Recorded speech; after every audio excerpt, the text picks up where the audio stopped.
welcome back to Once Upon a Time in Blackpool Season 2, and I'm your host, the one and only Tom Smith. Free kick now, Bichu to take. What a goal! Brichenko's time as the free kick taker is over. Bichu, I said it, he is the man. What a free kick, the man do it. We win 1-0.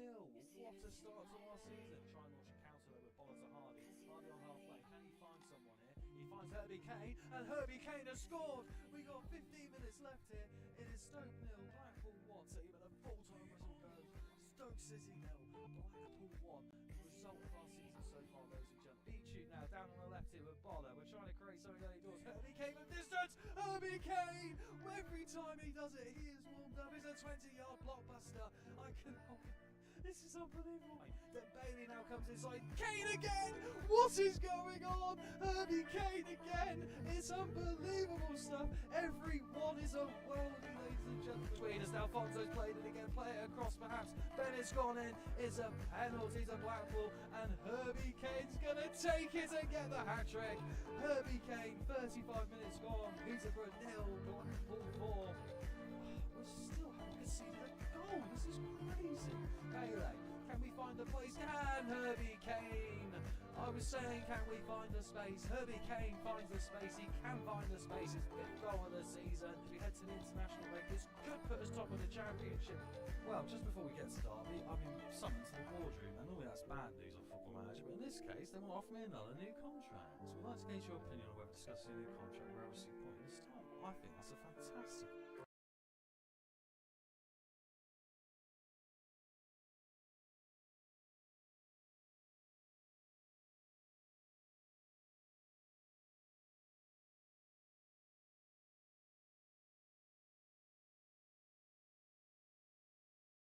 And also it helps if I switch my microphone off, right? So hello everyone, I just realised the microphone was still switched off. A couple of technical issues to start there, very typical for me.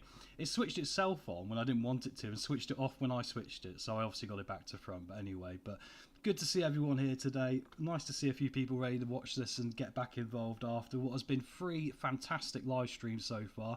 And as you can see on screen, we're pretty much where we left off last time. I put in the bottom left corner, as you can see, as an addition, where we currently are and stuff like that, you know, with our current save and all the rest of it. But anyway, it's good to see everyone. We obviously last year managed to absolutely walk League 2, even though there was a little bit of a problem at the end where we started to drop quite a lot of points, and we ended up only getting the title by quite a small margin in the end. Actually, we did Leicester in the Championship last year. We were quite a long way ahead, and then we ended up somehow allowing Colchester and Bradford to give us a bit of a scare at the end there, but luckily we still ended up, if I come out of this because it's behind my head and we'll go to the little league table, look down there, we got 95 points. You can see in the bottom left corner. We don't need to repeat too much history here, but unfortunately there is some drama to start the stream today, because while the game hasn't advanced anymore, the reality is our finances are a big problem. That is the reality. So as we're preparing for League One, we are currently on the verge of a transfer embargo unless I can get £2,500 off the wage budget quicker than what we'd probably like to, right? So this is going to be a bit of a difficult one for us. I have, obviously, as you know, at the end of the last episode, which if you go back and want to do a catch-up, there is now what do they call them, the timelines. I'm not very good at that terminology. The time markings basically will show you exactly, break down the episode of what is going on at that moment to allow you to click through these things and, you know, see it all a bit better, right? So to get us back on where we are starting to offer some players out, right? So look at the current transfer activity is a good place to start, because while it says we've got a wage budget, if you can see it behind my head there, of £30,000 free, we don't. We can only go up to 82, the same as we had last year. And because of the club finances obviously being quite terrible, we're going to have to make some sacrifices and some cutbacks here in order to be able to progress the club. So I've offered a few players out. Let's go to the squad itself here at the moment. As you can see, they're all still on holiday, but we still got a pretty big squad here, you know, so we can still move a few players on. In the reserves is the main culprit of this situation, who I will go to first, and that is this man, Mr. Bradley Dack. As we're aware, he was £16,000 a week we had to pay for him last year. And of course, yeah, that's a lot of money. We've only got 80,000 wage budget, but we couldn't move him on. We couldn't get any money for the bloke. So in the end, we just had to stick with him and make use of him, you know. So that's what we've managed to do. He got the job done, though. Let's be realistic. I mean, he was an expensive job done, but he did end up with 39 appearances, 20 goals, and 30 assists. So, or not 30 assists, 3 assists. Was that 30 assists or 3 assists? Let me double check that. I might have just misspoke. Hang on a second here, guys. Let's get this right. 3 assists, 20 goals. Probably half of those from the penalty spot, but, you know, he did a pretty good job there. But we need to get him gone because he is the reason this FFP is causing us a massive problem right now. And as you guys know, I've been trying to make early moves like in January and trying to get players in earlier in order to really build this team, you know, at a higher level and earlier phase. The problem we've got is obviously I can't do anything at the moment because even if I offer someone a contract, I can literally offer them £100 a week until we get under the FFP. So yeah, let's have a look at what we're trying to do. We have got 3 goalkeepers here at the moment, right? Jake Turner is the one I've decided who I'm going to try and sell because there is some interest, right? It's only at loan, but I've got some intermediaries out there trying to move him on. So he's one person that we're going to try and sell. We've also got down here, as you can see, Armani Little, who we're trying to move on as well. Hopefully we can get some money in for him. That's £2,000 a week off the wage budget, right? And the reason I want to do it now before we get to July the 1st is because if I just wait for the Bradley Dack's contract to expire, because I can't pay him off because it will cost £40,000 now, which is ridiculous really, isn't it? But if I, you know, don't do it soon, we might get to the 1st of July if we're still over, they might transfer embargo us. So I got to get it under before we get to July the 1st, and the current date, I'm not sure you can see it behind my head, is the 14th of June. So we are fast running out of time to make sure we can get that money scrubbed off. Otherwise, this problem we have got with our finances is only going to get a hell of a lot worse. Ultimately, we were all in. I didn't really overspend. Perhaps in hindsight, when you go back to last season's transfer history, let's be realistic, the transfers in. I did spend £100,000 on Victor Zentrich, as we all know. He was my real treat to myself as a player because we had the money then. But obviously, as the season goes, you end up hemorrhaging and stuff like that and losing more money, right? So, yeah, so that has been the difficult part of this so far. But anyway, we need to keep moving these players on. Johnny Williams I'm trying to move on as well as we come down here. And then El Hadj Bar and Josh Andrews as our 2 strikers. The other interesting thing is El Hadj Bar, who we've had a bid for, and that bid is around the £30,000 mark, as you can see that from Bodrum. I wanted to keep him because he was quite cheap on wages, and actually he was quite good at finishing and heading. The rest of it, you know, yeah, okay, not really brilliant, but his physicals were fine. But the problem is, of course, is the foreign element as well. If we want to bring in another ESC player for an ESC workplace, we are going to need to move one on. And the reality is, I thought this guy was going to get his under-21s work permit because of his caps and all the rest of it, and because of the minutes he played with us.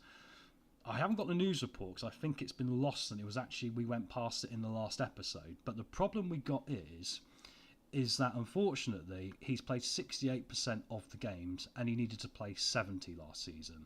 So by 2% I've cost myself an ESC place, which is one of those other things where you just go facepalm, and this has really not gone well. And we are starting our new life heading into League 1 as the champions of League 2, needing to steady the ship rather than really push on, which is a bit of an annoyance, but it is what it is.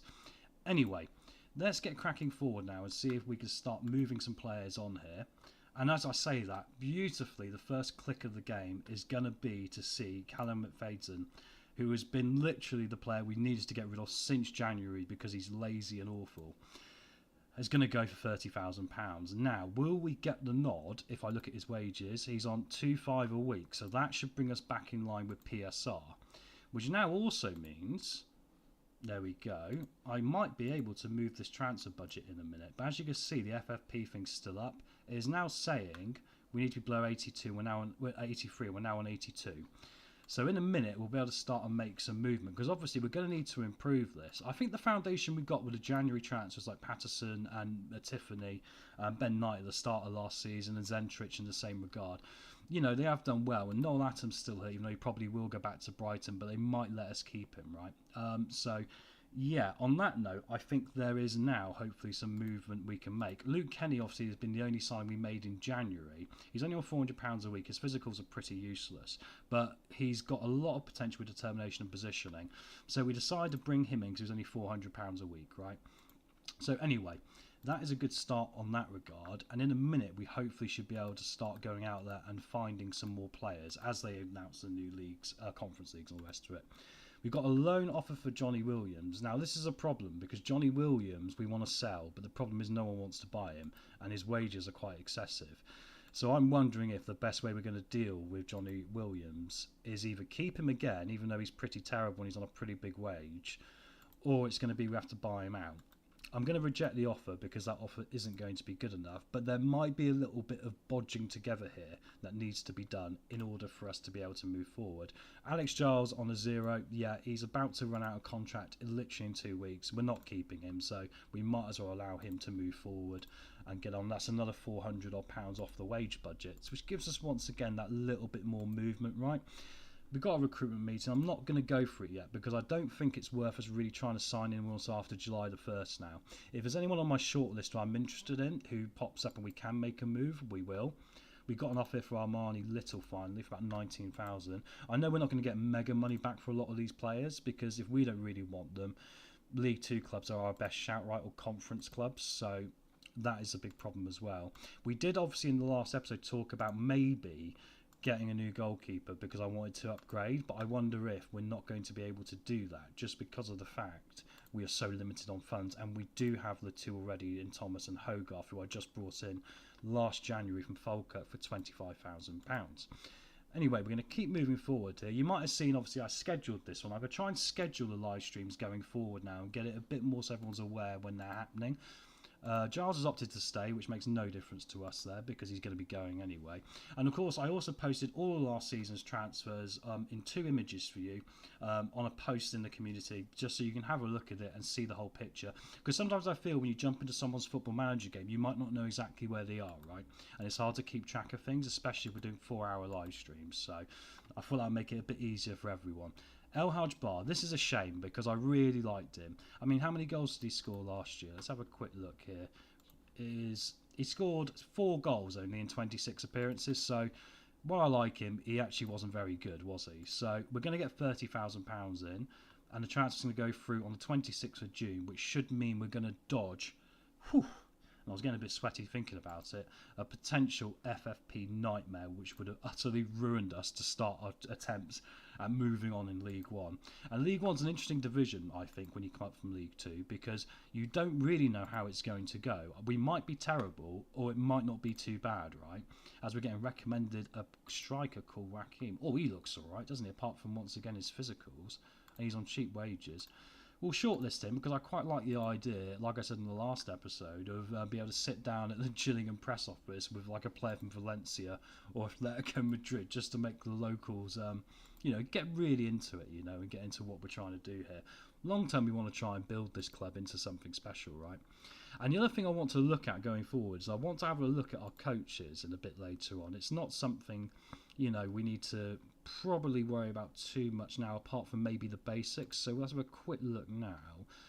And also, I'm kind of thinking we want to improve working with youngsters and a bit of the academy stuff. I wasn't too disappointed with our youth selection this last season. I thought we got some pretty good players in. But I still think we can maybe do better, bear in mind we're the only team in Kent, so we can probably bring in, something a bit better, I think. But let's just try here a minute and keep some people on the same wages. We might have to drive a hard bargain because of the wage situation. I don't want to be putting more out here. I'm going to give him the 25% wage. I can't do it yearly, no. I'll give him the 2-year extension after promotion. So that's good. So our first goalkeeping coach we're going to have signed up. Our chief scouts on 1 free a week. And I mean, I'll tell you what, I like Andy Hassenhaller, and he's a local legend really down at Gillingham. And also he has offered me some pretty good players. So let's see if I can be cheeky and knock him down. I will keep his wage compensation for managerial role to see if that entices him. He still wants a £300 wage rise. I can only go probably what you had before, which was 1 free. So let's offer him that.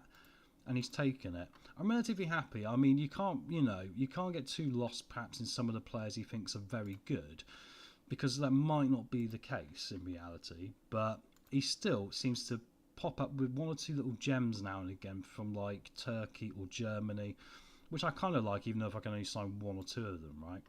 We got a scout here as well. This will be the guy who keeps getting the Turkish lot. So let's see if we can keep him as well, because I quite like what he's bringing. And hopefully we can get some more places. It's only a 1-year deal because obviously we're close for finance at the moment. 500? It's going to have to be 500, mate. I think he's on 400 actually as well, so I think I'm probably did himself. Oh, he wasn't interested. Wasn't interested, neither the pay rise. So that is someone we're going to have to replace. I might have to start writing these down in a minute. But actually, no, we'll have a look through later. That'll be the easiest way, won't it? Under 18s physio. Physiotherapy 9. He's not good enough, I don't think. So I'm going to not offer contract on that one. And Jake Griffiths, sports scientist. I'm not sure he's that great, but what's his wage? 500 seems reasonable. We want to try and keep it, you know, at that sort of level. It's going to be a one-time offer to keep the same money. And he's rejected it. So we're going to have a little bit of movement, and like we're going to have to consider this as well. We don't want to leave ourselves too short when it comes to coaches, but of course the reality is we're going to have to beg, borrow and steal a bit, being in League One on this sort of budget. These chaps are all setting for release. They're all going to go. They're not good enough to make it to the first team, and that'll be another bit of money saved. Not a lot, but maybe probably around about £500, right? So that'll be pretty helpful, bear in mind where we are right now. Signings of the season, interestingly, is Romeo from Notts County, but runner-up was Ben Knight and Claudio Azorio for us, who actually has done remarkably well. There's some interest from Mansfield. I don't think we're going to consider selling him because he's got a lot of growth still yet. And also, I think, unless we get £500,000 to really sort out the finances, I'm not particularly willing to sell any of these players like Ben Knight or Azora. I want to keep them and just build around them, even if it means a little bit cheaper in how we do it, right? But anyway, we're going to keep cracking forward now, and hopefully once we get past the 26th, I can start then making some movement on what we want, because we still want to try and make offers for some players as well. But it does seem, unfortunately, some of our better ones are going to have to go, so... And we get our first pre-season reported, guys. The following players reported back in top condition: Johnny Williams, Connor Masterson, Robbie McKenzie, Hutton and Oji, which is remarkable because they are literally, probably, apart from Williams, 4 of the players that I'm interested in, you know, really building around. I do wonder if Johnny Williams is going to convince me into keeping him around, because I don't see the point in it costing us money to get rid of him, even if his wage is quite substantial. I still think that will be better to just maybe keep him here, you know what I mean, and just see if we can keep building with that. But anyway, we need to keep trying to offer people out here and see what we can do. It's got a number of interesting clubs here. It's all for loans again, though, isn't it? The problem is down in the lower leagues, a lot of clubs haven't got a lot of money. So you really, like I say, beg, borrowing and stealing, right, in order to get around this. I'm going to move Marnie Little into the reserves. I'm going to get him out of the way. Johnny Williams, this is the one we're talking about. It's so difficult. I think for the moment we're going to be stuck with him unless we can get the money in off the loan. I've offered him out for 100% loan, don't get me wrong, but the problem is no one wants to pay it, right? Yeah, and there's not really any active interest. I mean, I think the best idea is can we move him on for nothing? I know it's controversial, but if it costs us, if we can move him off and it saves £3,000 a week, with all the free transfers about to emerge from the youth academies up and down England, we'll have something to really build with, I feel. So I think that would be really good for us if we can just get him off the books. The problem is as well, he didn't offer enough last season. I mean, he was a 6.58. If he was turning up with 6.8, it's one of those we can let it slide, right? But outside of that, it's very difficult. And obviously, Barr's going to be going. And then Josh Andrews is the other one we want to try and move. And then the problem we got then is we're going to need another striker. But we're going to have to do some business. That's the reality of the situation. And in fact, at the moment, if that's the case, I'm going to see what the market interest is, because we might consider keeping Josh Andrews as a backup. Because obviously the plan has kind of changed from my original thoughts. My hand's been forced here a little bit. I think for the moment, let's untransfer this guy, because if there is a bit of interest, we might be able to encourage someone to make an offer on their own back if they quite like him. I'm going to move him as a fringe player, just so he doesn't get too upset if he doesn't get included. 2 other things to note really at the moment. Ewan Williams has come back in off his loan, and I think he might have to feature next year. He's physically useless, but however his passing is very good, and in that attacking mid position he can maybe be the thread of the eye of the needle, which would be very helpful for us. Another one was Nelson Kumbeni, who's come back off his loan where he was up at Montrose. He played 29 games, got 2 goals, 2 assists, an average rating of 6.8. But once again, it's another body who's going to be relatively decent enough for League One level, and maybe has still got a little bit of growth left in him, right? But anyway, we're going to keep going forward here. and see what we can get going on. Little is going to go for Tranmere. We got our fixtures released, guys, and we're starting off, would you believe it, away at Wrexham. Welcome to Wrexham. Isn't that the thing right now? So yeah, that's amazing. We're going to start off at Wrexham. We'll have a quick look at the fixtures in a second here. Amani Little's gone. That is brilliant. And that now should confirm and trigger us to be able to move some money around. Let's have a quick look. Sheffield United reject their friendly, but I don't know. I've let my assistants do that, right? We'll accept the under-18s Division 3 league next season. Oh my word, the promotion wage rises have kicked in, and actually there was more than what we wanted, which has probably not helped us. Let's have a quick look.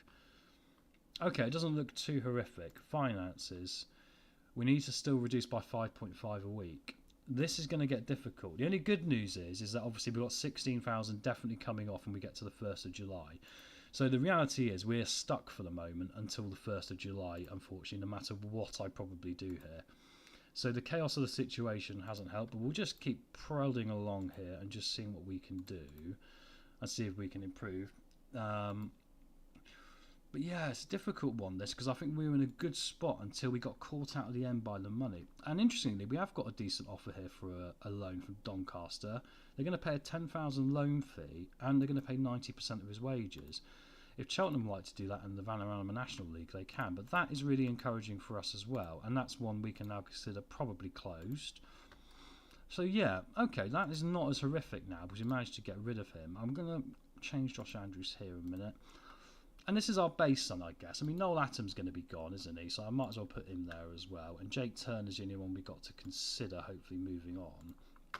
I'd like to get 100,000 for him. It's probably unlikely once again. I mean, it's what he's worth. But he did spend last year out on loan down at Dagenham and Redbridge, and he had 41 conceded in 47, 6.8, 20 clean sheets. So obviously they played a lot of cup games as well. So he's not horrible. And it was a throw-up between the two on who was going to stay and who was going to go. Bockham has signed Bart, and Williams has moved to Doncaster. And once again, we're going to be immediately going back to check our FFP right here and see how we get on. So if we do this and go into our finances, okay, we're now on course to pass, which means we might be able to do some things here. Okay, the board's not going to let me move any money, which is probably fair because we actually don't have any, so I kind of get that. But we're currently under by 1,000 a week, so perhaps that means now we can at least start making some moves for players. Let's have a look at what we need desperately. I think we're going to have to shop in order of, our necessity. I would say centre-back, we've got Masterson, Kenny. We've got Mackenzie if we want to play him there, and we've got Oji. Left-back, we've got Oji and Abu, but we probably want one more. Right-back is Hutton. We've got the young lad Webster, who I might want to keep up here at the moment. Even though he's awful, we've had this conversation every episode now, he seems to somehow turn up. So we'll just keep him as a backup at the moment, just to give us the option. Central midfield, I'd say Zentrick, Mackenzie. He's probably more, he's such a utility man. He's a bit of a, what was that chap, Maitland-Niles at Arsenal, who went to West Brom. Very similar to that sort of player. And we got Kumbeni and we got Azoro, so we're pretty well covered there. We get to the wings, Patterson, Tifoni, and we got Knight and Jana, and then Williams in the AM with Azoro. We have lost some key players up the top that fired us to the division. That is going to be the hardest challenge we face amongst all this, because without that, we're going to be really, really struggling in order to be able to progress, right? So yeah, I'm going to have to probably focus up top first. And all these figures that we're seeing are completely wrong because the club themselves are giving me the wrong FFP ideas. So I'm going to quickly go to my shortlist here. Let's have a look at selection info and let's have a look at what forwards are going to be available on free transfers and at an affordable wage. So there's a few down here, as you can see, I've got already tagged up, and all these guys are going to be free transfers. I quite like to look at this guy. The only problem is that he's going to need one of these work permits, and we're going to have to choose who we want to give that to because we're only going to have the one to give out. Lewis Richardson could be interesting because I quite like. He's got a similar element to him as Morgan, who we had on loan from Chelsea last year. So if I compare him, it won't let me compare him to him now, will it? But if I did, I think his finishing's same. His heading's not as good, but we've got a lot of nice things here. So Lewis Richardson is one option. We got Tommy Adol, who's at Granite Morton, but actually saying that he's just extended his deal, so I'm just going to forget he exists. Oakley Cannonier from Liverpool, who I quite like the look of, and might get quite good in a minute, I guess, as well. And we've got someone called Prince Will, and I don't even want to try and pronounce the surname, but he's a youngster at Southampton who's 19. Look, finishing and heading's good, determination's good, and good physicals, which would be quite important as well. He will also give us a physical presence, so I quite like the look of him. Jaden Williams is at Tottenham is another option as well. And of course now at the moment, if we could bring someone in cheaper, like Kieran Wakefield of Notts County, he's just extended his deal, so we'll remove him for the moment. But someone, like that, and I quite like this guy as well. I mean, I think he looks quite good, but he's going to cost us money, which we don't have right now. But the main one, if we can get him, would be Edwards, and I wonder if we should try and get this guy in on loan, because Arsenal have just extended his deal. We can only offer 10% and they want 20%, so that is something we have to hold fire on at the moment. Jimmy J. Morgan is available back for a loan, but I don't think they'll let us have him.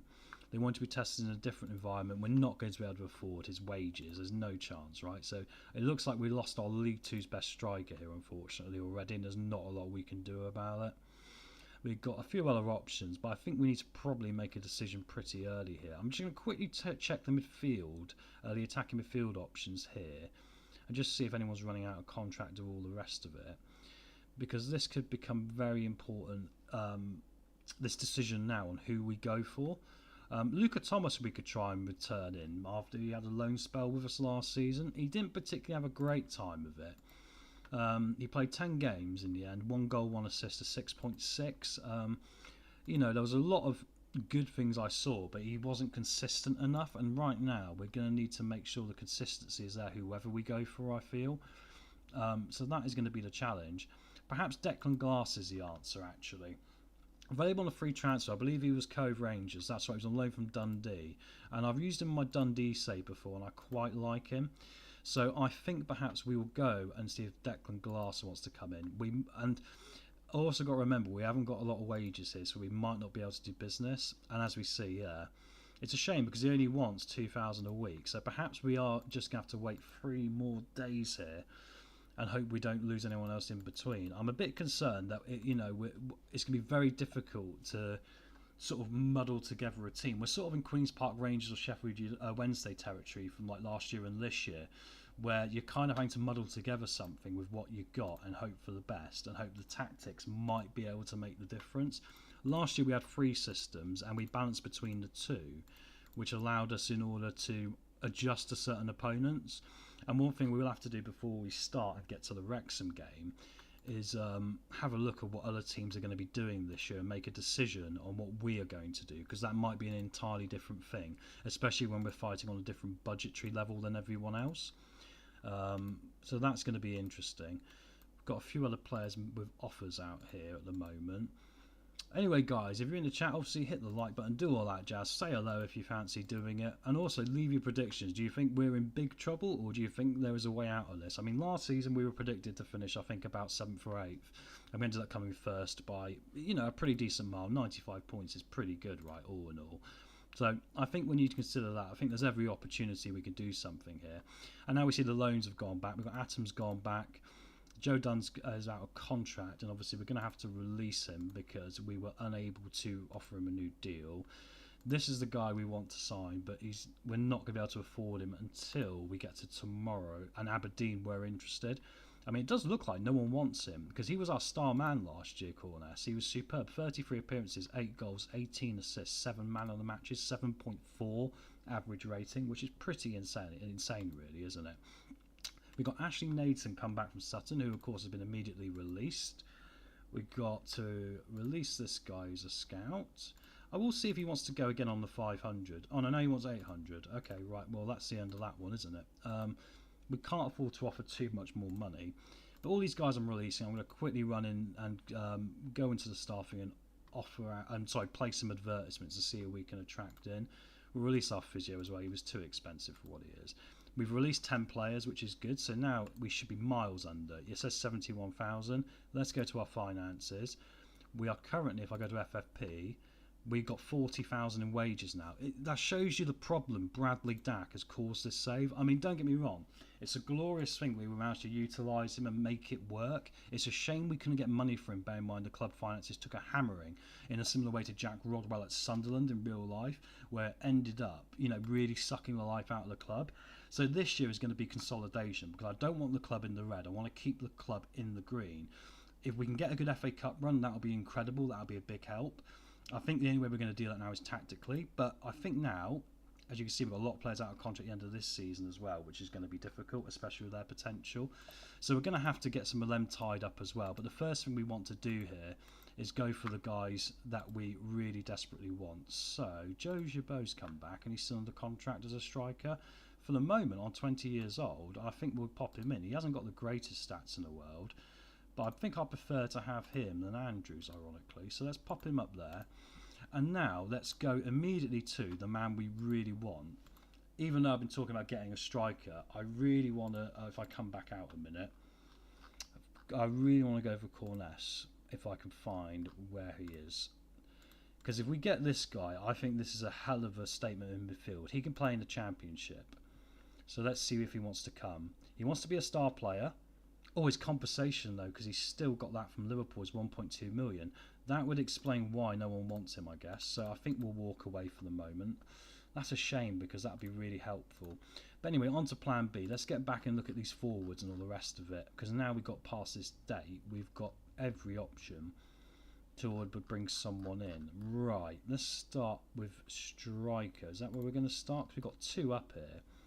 But both of them are kind of pretty average, right? If I compare him to Josh Andrews, they're both similar, really, and they both have got a lot of work to do, so we do need to get one. I wonder if Lewis Richardson is the guy to go for here. I mean, he doesn't look great, but he's got an A rating, and I do think we can develop him. I mean, he's only got 7 goals last year in the National League, but ironically, it's part of my thing that they want me to sign players from the National League. So maybe that's an option. We can't go for this guy because Liverpool have retained him, which means we're not going to be able to pull him out. We've got James Kroll, I got linked from Pennybont, who is also a bit round, and they're saying he's going to be a terrific signing. I wonder if he's better because of the heading option. He's only 20. He was a Cardiff youngster. So that is another one we can consider here. It's making a difficult decision because we've got a little bit of money now. I still really like Declan Glass though, even though his finishing isn't great. I think he's a bit more versatile. You play attacking mid. So we'll go back for Declan. He only wants 2,000 a week, so regular starter. I'm not playing you in that position. Okay, so apparently estimated wage is 3,000. He wants 5. This is the problem. We've got to remember the magic 40 number to get everything done. 40k. Otherwise, I'm not going to do what I did last season. I blew the budget by 5,000 heading into the first week, and this is probably part of the reason the problems exist, right? So, I'm going to have to sort this out. I don't like giving out too many bonuses. I know that sounds bizarre, but I just think if you offer out too many bonuses, you end up crippling yourself at the end of the season. I'll give him the bonus for a season for assists though, for 10 goals and assists, but I think it'll have to be 10,000. I'm going to strike a hard bargain with him because he hasn't got any other interest here. We'll drop this right down to 3. He wants quite a bit in signing on fee as well, but I can probably make that work. We might be a bit far away, but we'll try again. I mean, I don't mind paying 4, I guess, because he can play in a couple of positions. Perhaps it's going to have to be 4-5. I'll try 4 again and see what he reckons. 4-8. It's going to have to be 4-5, mate. Okay, so Declan Glass, he's accepted that. Now, if he actually is going to join or not, we will soon see. But I think that will be okay as a starting point for what we're trying to do this season. And then otherwise, striker will leave it for the moment because I've got the other 2 chaps who I might want to move on, right? Marcus Camus. He's not very good, but I quite like the idea of him because he played for Valencia. I know that sounds a daft thing to say, but I kind of like the idea. And also, like if we do train him up a little bit, I think there is some option there in order to be able to sell him on. I think he wants 6,000 a week. Oh, he wants 21,000 a week. So I think that is a little experiment we can quickly start and end very swiftly. Jacob Beaumont-Clark, who's at Everton, he looks very good. The only problem is he's loan and he's not available on a free, but we will need to utilise some loans obviously as well. Marco Rosa's not going to be good enough here. We got Adam Berry's an attacking mid. I really like Adam Berry. I wonder if he can play on the left as well. Or we got Chris Moshe. His passing is good, but he's contracted at age, but he's out of contract. His composure is good as well. So I think let's go for this guy, see if he's interested. They're going to want some money for him, and I think that's the problem, but we'll try and see if it just says we can just sign him. Compensation is 100,000, so we're going to walk away for the moment. This is the problem, we're in that grey area zone right now, so it's going to be a bit difficult. We've got Oal Hand, which I'm not sure I'm pronouncing correctly, as an option as well. Albie Morgan's to the Blackpool we had a look at. It's really got to be a wing option we're looking at here, hasn't it? Luca Thomas perhaps might be the one we just go for at the minute, knowing that we're probably just going to have to keep this club in the division this season. Quite like the idea of Ben Wayne, but how much money does he want?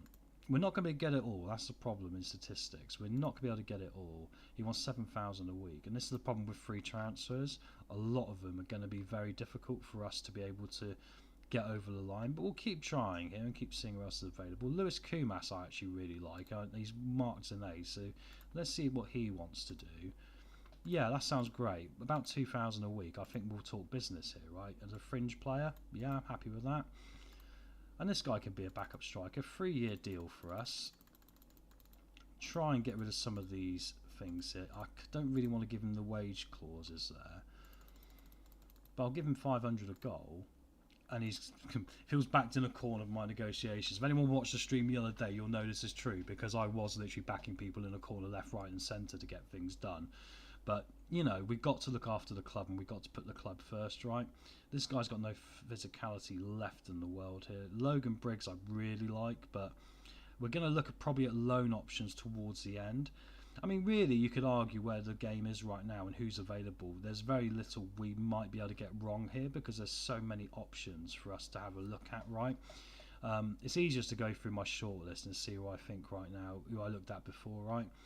I mean, this guy might be interesting. His passing's good, his crossing's not great, but his dribbling and finishing are very good.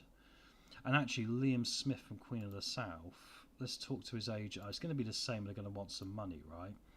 65k, so that's not going to work too well. I can't really spend this because obviously I'm 600k in the red, right? It's just not really fair, so I'm not going to do that one.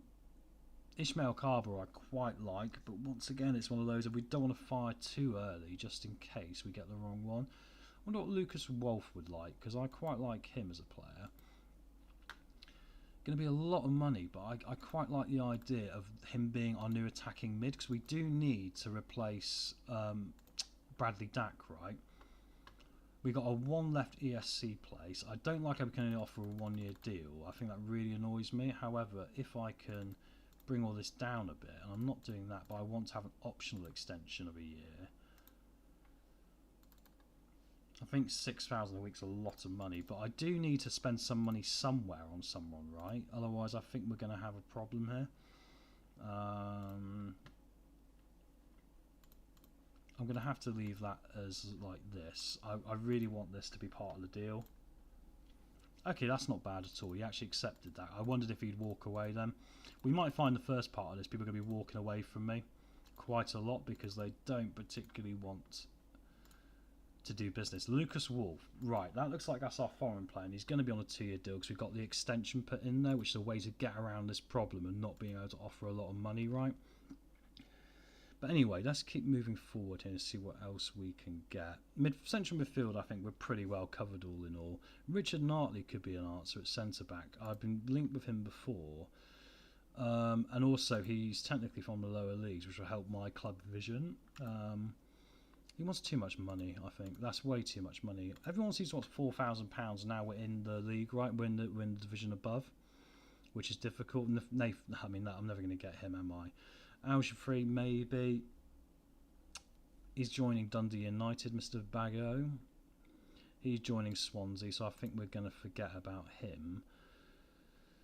And it's difficult really to know 100% who to go for at this time. I think for the moment, let's go back to the striker and see if we can... Do we keep Josh Gabo? Because he's got great physicals. I mean, the rest of it's a bit meh, but he's also pretty good, isn't he, on the wage? So I think we'll just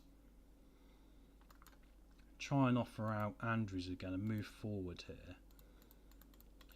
And that hopefully then in the middle will be able to get some people in. Right, let's see what we need when it comes to coaches. I'm not too worried if we haven't got one performance analyst here, and coaching wise I think it's just a goalkeeper coach we need, isn't it? We've got a normal coach. I don't need to rock the apple cart here too much, I guess, involving compensation. So I think we're just going to need a goalkeeper coach. So let's hire one of those. Make sure we haven't got one and I've missed it. Doesn't look like it to me, does it, guys? Fitness coach. Oh no, we have got a goalkeeping coach. So I've got that wrong. Hang on. So we got a goalkeeping coach and we got a normal coach. Do we need to get another one? Probably not at the moment, just to save the money. In fact, no, we don't need to do that. So that is going to be completely redundant, actually, what I've just done there. Right, we need to get a scout. Just one will do for that. We can actually fill up all of this, but I just think for money we can't really afford it. Our medical staff looks pretty decent. What's our under 18 staff? We need an under 18 manager desperately in order to improve players, right? And coaches, I think it was under 18s goalkeeper. That's probably where I got confused, right? No, we have got an under 18s goalkeeper, so it was just me being generally confused, which is always half the problem in life. Right, just have a couple of quick look in the under 18s as well, because we might have some players coming in. When's this guy out of contract? 30, so he's going back to Peterborough today. We might have one or two other guys here that we can bring in or anything else. So over 18, over 18. I mean, Briddle's good. I think he's alright. He's got an extra year. We've got this chap as well. Heisman. That's the guy we just brought in as a youth academy prospect. Johnny Williams has obviously gone on loan for the year, which is really good. And to get him off his wage as well has been very helpful. So he will be here, well, until the end of the season when he's released. Over 18 players, and the rest of them I don't think are particularly worth looking at. We just might have to send some of these guys out on loan. I'll leave Bridle in case we get an incident with strikers, but I think this guy will send out on loan. See if we can get £50 a week off the wages. I mean, it shows you the state of the situation. We're trying to get £50, right? And actually, the other thing I really want to do, and that sounds a bit bizarre, I kind of want to tie down a few more other players in our squad before next season, just to give the club the stability of that as well. I think that's going to be very important. This goalkeeper's not too bad as well, but he does need to go out on loan and get a year of football somewhere. So we'll just do that. And as you can see, we've still got Jake Turner we're trying to move on here, but it doesn't look like we're getting too much interest here. Just try and knock him down a little bit. And let's have a quick look at these contracts for next season. So we have got quite a few still to 2026, which is helpful, including people like Hutton and Mackenzie who are good, you know, and Zentrick, you know, who's to 2027, which is really helpful because he's going to be the player we try and build around, right? Connor Masterson. Right, what does he want? Let's see. We are very keen. I don't mind paying a slight increase for him because he can be championship quality, so I'll agree to that and let's get to it. Star player, I don't think so, mate. I think you're an important player. You can be captain, though, I think, but I'll just remove it anyway. That's good. Right, he's on 3-2. Let's see if we can get him for 3-5. We don't want to be spending all our money here. £1 million release clause? Go on. You know you want to. That can go. The problem is I'm going to have to drive such a hard bargain here. I might push him away very quickly, but we'll try. Okay, I can do the 800k if you could do the 3-5. I think that seems reasonable, and I'll give you for a release clause in relegation 4-5. Getting there, 4. Oh, we're trying to find a hard bargain here, aren't we? 4-2, an extra 1,000. Okay, right. So it's cost us an extra 1,000. I'm going to have to tally these down because we got 6, an extra 1,000 makes 7, and then I've got, I think it was 4, wasn't it? Yeah, it was 4. So that's 11 of the 40, which means we got 29 left. So it shows you how quick the budget goes already. So we're going to have to operate with a smaller squad this season without a shadow of a doubt. And then we're going to have to, outside of that, make some stuff happen. Phoenix Patterson. I'll wait on this guy. What does he want? I mean, the problem is we're all going to want pay rises, right? So I'll leave that for the moment. Jana, what would he like? A little bit more of an extension as well. So I think you're asking for too much. Right, let's see if we can keep Jana on the 1-5. You're not a regular starter, I'm afraid, mate. You're still a fringe player. Oh, dearie me, squad player. The hard negotiations of being a football manager, right, guys? This is the problem nowadays. I want to give you the same, mate. I don't want you to have any more, I'm afraid, particularly. But numbers as well. We can't end up with no players at all, right? 1-6, 100 quid extra. Okay, 1-8, 300 quid extra, final offer. Good, so that's that tied up on a 2-year deal. Claudio Azzurro we need to sort out here, actually. What does he want? This could be difficult. 1-9. I mean, I like you to be more realistic. Okay, but I do want to keep him. A lot of this season is also making sure we retain people, right? And I know I'm going to lose some money here. This is going to be an extra 1,000, so I think we're going to be down to 28. I can't believe I'm sat here doing maths like a spreadsheet in order so I don't actually go over my FFP again, because it just causes so many problems. That is a pain in the arse. And I don't want to offer any promotion wage rises, so I just think when you get into that habit, it does what it did a minute ago, where you end up whacking up a load of wages and then you end up losing any extra you might have for next season. I'm going to have to go 1-5, mate. There we go. Luckily he took it. We played hardball then. We're going to have to. The couple of £100 we save here or there could make a huge difference on this. And Shadrach Oji I want to retain, because obviously he's really been brilliant for us. I'm very keen on re-signing him. He wants similar. I think you're asking for too much. Okay, right. Let's get involved here now. I might even be able to save a little bit on this guy. I'm going to go squad player. He wants to be important. I get that. How about regular starter? Yeah, that's fine. And what was he on? It was 3-2, wasn't it? I can't quite remember. Hang on. 2-5, right. Oh, I'm going to have to go this way, aren't I? So, 2-5 is really what I want to start at here. I'm not doing that. Let's get all this down a little bit. We've got minimum fee release clause to deal with again, but as long as they're $500,000, I don't mind. I think that's fine. I just want to kind of make them yellow, I think. Right, we're not too far off. Maybe a slight pay rise here and he'll be interested. 2-6, 2-9, 2-8. Done. Right, okay, so that's another 300, so that's probably going to be another 1,000 in the minute with everyone else. Derek Abu. Trigger extension, that's the easy one. No extra money there, which is good. Scott Tifoni, I think we might want to tie up if he wants to stay. Let's have a look. Oh, we got a. Let's discuss new contract. He's got an extension, but 4-5 is a lot of money, right? 4-5-5. So he's gonna want the same. So okay. So he's dropped it there. So rather than extend him there, as we could have done on the 4-5, let's see if we can knock him down actually a little bit. Regular starter, remove, important player. That's fine. He's on 4-5, so if we can save the £1,000 back here, we're getting money back in the club, right? Which is helpful. So this is why sometimes you don't just want to click the extension. I did for a Boogs. I know he's going to want like a lot more money, right? And I don't mind giving him some bonuses here based on performance. I think that's different. I think you can offer him 20,000 for 10 goals and things like this. You can't have that though, mate.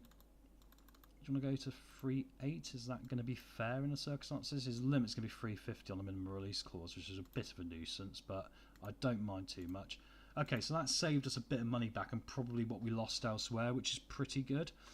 And it gives me a little bit more confidence now that we're not going to get into major trouble with any of these guys in a minute turning around and going, well, I want to leave the football club, which happens quite a lot, right, really? So I'm quite happy with that, and I think that's a pretty good start.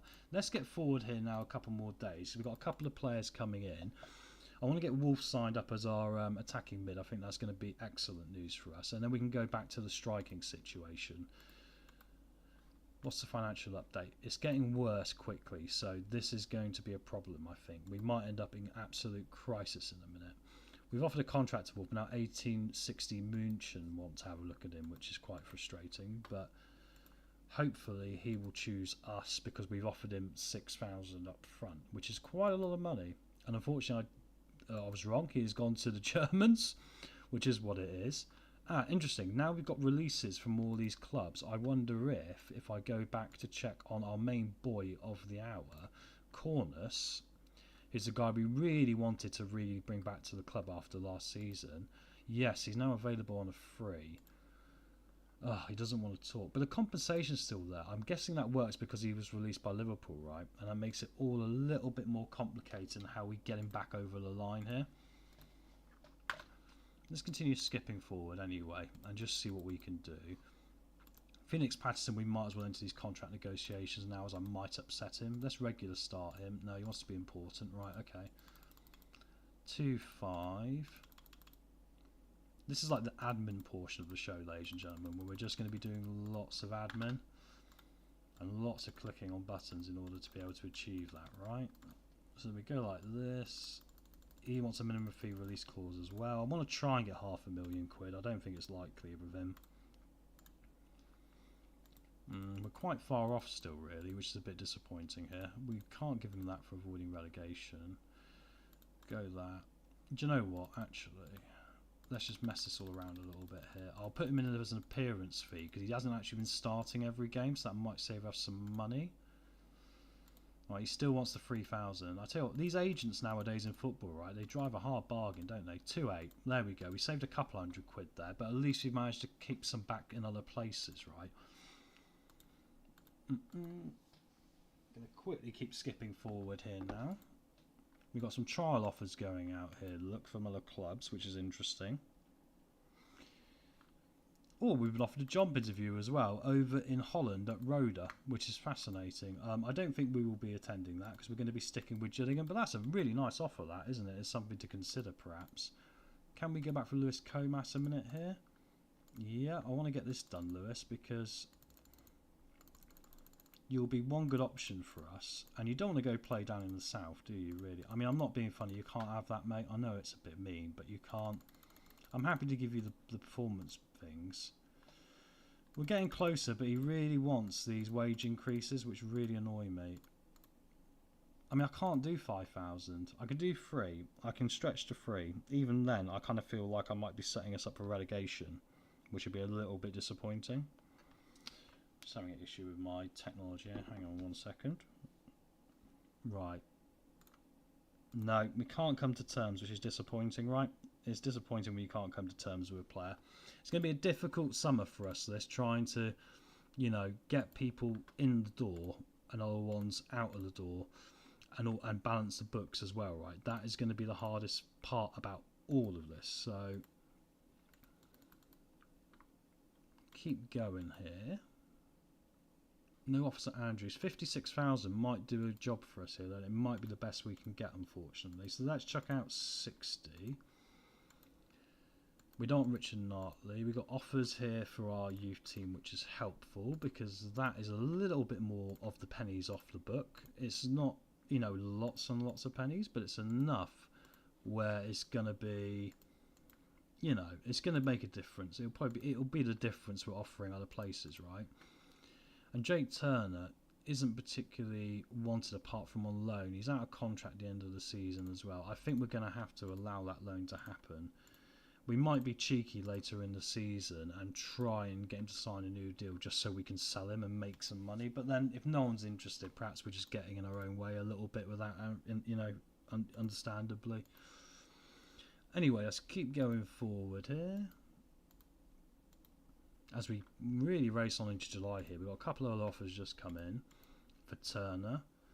Yeah, and they're both quite reasonable. First choice, and neither of them are in this division, so we'll accept those, and I think that is going to be a good bit of business. So we might as well untransfer this team because it's going to be a loan deal. Which leads us with Thomas and Hogarth. And then we've got Webster, Masterson, Kenny. Centre-back is still something we're going to have to do, isn't it? So I need to have a quick look at a centre-back here. I'm just being a bit cautious, as you can tell, because I don't want to blow the budget too early. I don't want us to, you know, get way too deep in this. I think Jack Kingdon's alright, but the problem is Man United are going to want some money for him, right? Conor McAvoy might be a good shout. It's a good determination there. Max Aline is another one I quite like, but he's at Wolves, and I doubt we're going to be able to get that. Malaki from Millwall. Shipperley. See, I don't dislike Lewis Shipperley, and actually I do need someone who can play left-back as well. So a breakthrough prospect on cheap money, costing us 0. Yeah, I can live with this, and we might be able to, because of, you know, his potential, add that, my favourite contract clause, as you know, which is optional contract extension by the club of 1 year, which we kind of want. I'll give him 800 and see if he likes that. Okay, so we're close. But it's a 2-year deal, 850, 500, 2 years, I'm afraid, mate. I'll go up to 900. Right, so it looks like we've got Shipperley coming in, and I think he'll do a job. He generally gets a bit better as well. He's starting on a C, which seems a little bit rubbish, right? But I still think this will get a hell of a lot better with him, you know, when we get further down the line.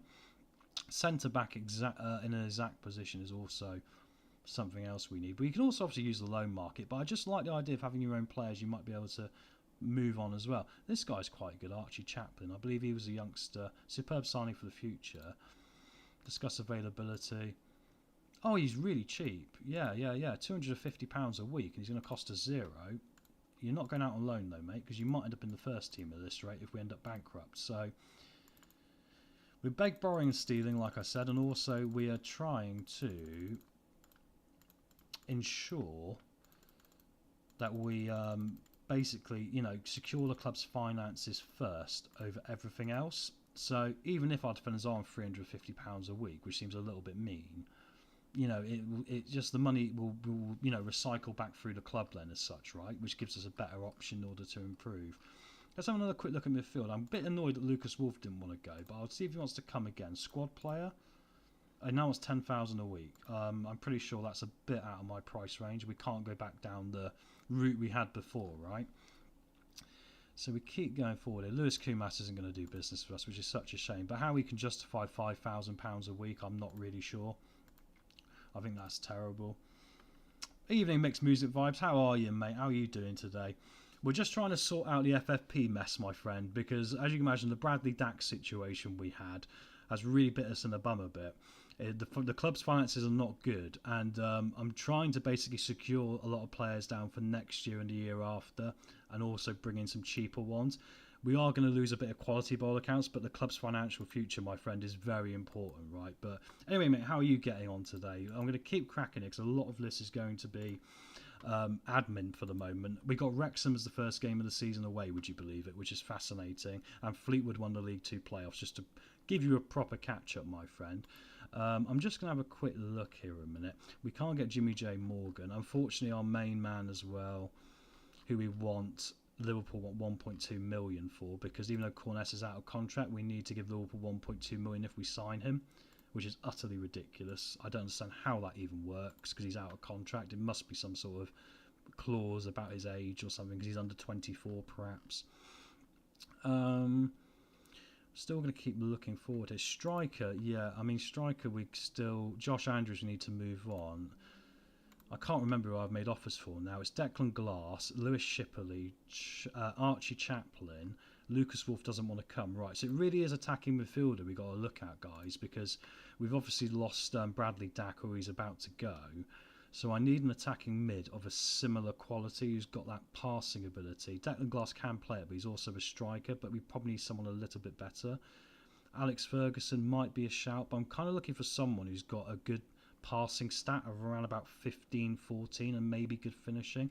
In fact, maybe Pagetti here might be a bad shout. The only problem is I don't think we can compete with these guys' wages.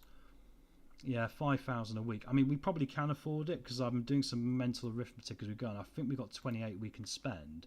But I'm just concerned with these finances that I don't want to get anywhere near that to try and readdress the club's balance a little bit, rather than constantly running us, because we are estimated to be 15 million in the hole a bit down the line, which doesn't make any sense. Perhaps we'll go for Salah. Salah at Liverpool does alright, doesn't he? So let's see what we've got here. Important player, regular starter, I think, mate. Yeah, I don't think you're that important. 5k he wants again. I just think it's too much money. And the problem with free transfers, we know, is that, they really try and, ream you for every last penny you got, right? Which is a bit difficult. Isaac Heath isn't particularly good enough. Attacking midfield is going to be our problem, I feel. I really do. I'm just going through the shortlist. I could look in other places, but it is like, looking for how long's a piece of string, isn't it, in the circumstances? So it's just going to take, an incredible amount of time to go through everyone. But I think at the moment, let's skip forward and just have a think and see what happens when we get some other guys through the door, because hopefully we'll get these deals signed up a minute here. Right, we've got offers for Turner, which is good because we need to offload something only for 6 months. Oh my word, that's a bit frustrating. But maybe we bring him back in January and try and sell him, right, before someone makes a contract offer. Oh, Northampton have made a move for Shipperley. This is annoying because we might have competition for players we wanted to pick up on very small wages. Jana's got his new deal, which is good, and we haven't had to make too much of a pay rise there. Another 2-year deal just to have bodies, because I was a bit worried we were only going to have 6 first-team players under contract at the end of the season. Masterson stayed, an extra 1,000 a week. I'm quite happy with that because he's championship quality, right, guys? He really is. He'll do the championship fine. You know, his now release clause has got up to 800,000 as well, so if someone does want him, it's not a disaster. Ogier signed, which is good. He is staying for another 2 years. And one of them I've got an optional extension like I normally do as well. And that's not much of a pay rise as well because he was on like 2.5, so it's £300. Tiffany was an interesting one. We had that extension for him that we negotiated. However, he actually wanted less money if I offered him a new deal. So we've gone from 4.5 down to 3.8. So we saved some money there as well. It shows you the budgetary constraints we are having to work with in order to make this work. It is very difficult. Slow and steady. Make sure you get the right players. 100%, mate. We also got offered an interview with Roda in Holland, which I was very tempted to do, but we are here for Gillingham. So I think I'll stick with Gillingham for the moment and see how far we go. When we get further down the stream and obviously maybe, you know, a few more years, if there's an interesting option to move somewhere else, it's something we can consider. But I really think we just want to stick with these guys at the moment. We'll get a loan fee off these guys for 7 months, so I think we can probably accept this. I did want to bring in a German midfielder, but unfortunately he wanted £10,000 a week because 1860 Munich showed an interest in him. And he'd have been a perfect replacement for Bradley Dack, but unfortunately it hasn't quite worked out. I need to go for the 90% here, don't I? But saying that, the loan fee might help us as well with the club finances. So actually, let's just accept all of those. They're all pretty much the same. And that'll get Turner out of the way. Yeah, so it's not hideous. Josh Andrews we need to try and get on. I think 56,000 is the most we're going to get for this guy, but I don't really need to keep him. And obviously we've got Joe Gabo, who's come back off his loan last year. I mean, he's not technically great, but he did score 16 goals last year in about 20 games. So I quite like his the fact he's got another year on his deal as well and all that. So yeah, I'm quite happy with that. Let's see what else we've got here. Okay, Fleetwood have made an offer. We need to make some money here, and it's about 56,000. Turner's going to go to Doncaster, which is helpful. So that is that wage off the book as well. I might end up completely underspending here, but in some ways that's kind of the point, right, guys? Because, I mean, the finances are a joke. I mean, I need to stop this, and the projection needs to go. So far, by my being tight, I've saved 10 million. But I still want to have players permanently where possible. But I do appreciate there's probably enough here. And then we could probably add in some of those loans. If we pick the right guys, we'll get them on 0 wages as well. Like we had with Jay Morgan last year, you know, and others. So that's really helpful. Just going to tell off this guy here a minute. Before we get too close to the first game, it's only a month away. I also want to make sure how we're looking at. I mean, goalkeeper, I don't think we can actually do anything with now. Because I think that we've got these 2 guys under contract.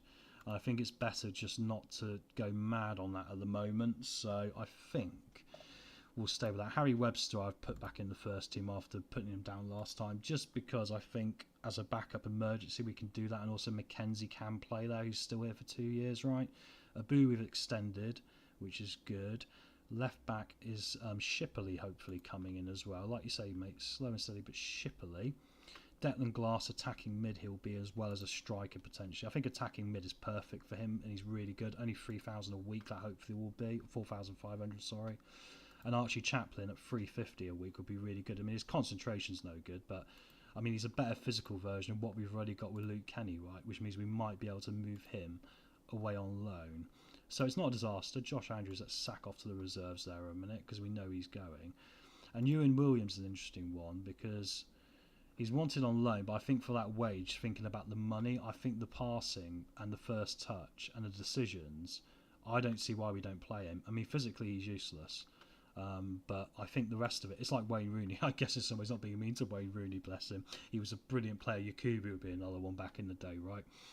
So I think we'll stick with him, and he might actually somehow force himself into that position.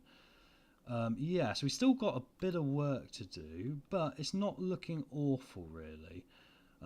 Let's look and see now, because I know I've still got about 20,000 free. Let's see if we can find.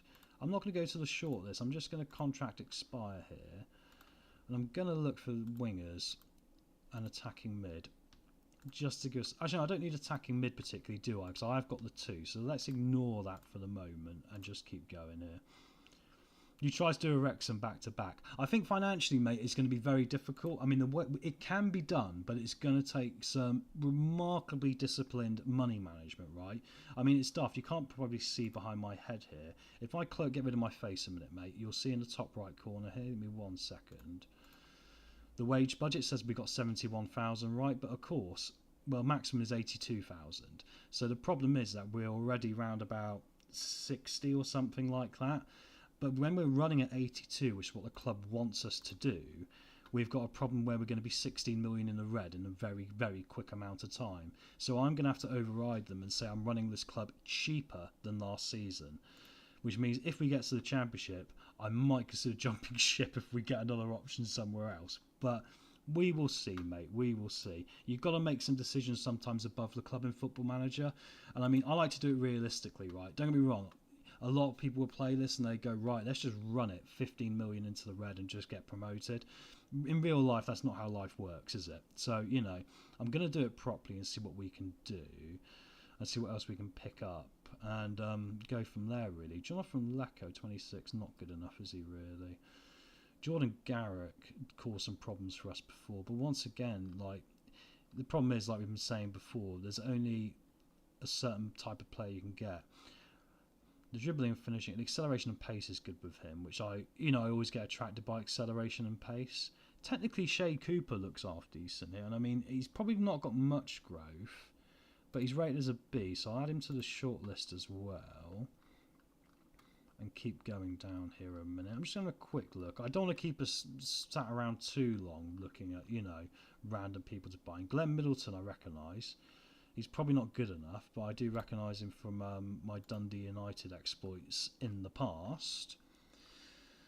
I mean, the thing is, there are options, but, it's one of those where we've got to try and get those options correct, because if we don't, it's going to be problematic for us, not just on the pitch, but also in the backstage of the club, right? So, this guy looks alright, Jacob. Dribbling's good. The problem is his aggression. He'll probably get sent off a lot, so maybe we should just hold fire on this. Getting towards some foreign lads here now. I mean, a Colombian chap. We do have one of the places we can use because I sold Bar. Excuse me, 1 second there. And I sold Bar because, I liked him. He was likeable. But the reality was he was Adi Akinbaye, who, if you know, was a footballer for Leicester back in the 2000s. It was no one of our worst ever signings. Our record signing at the time for £5 million, and he took him 20 games to score a goal. And in the same way, Barr got 4 goals in 26 appearances, which probably isn't good enough, is it, really? So, Edwin Anderson. He doesn't look great, but he's one of those like Luca Thomas we had last year. So I think he might be worth it if...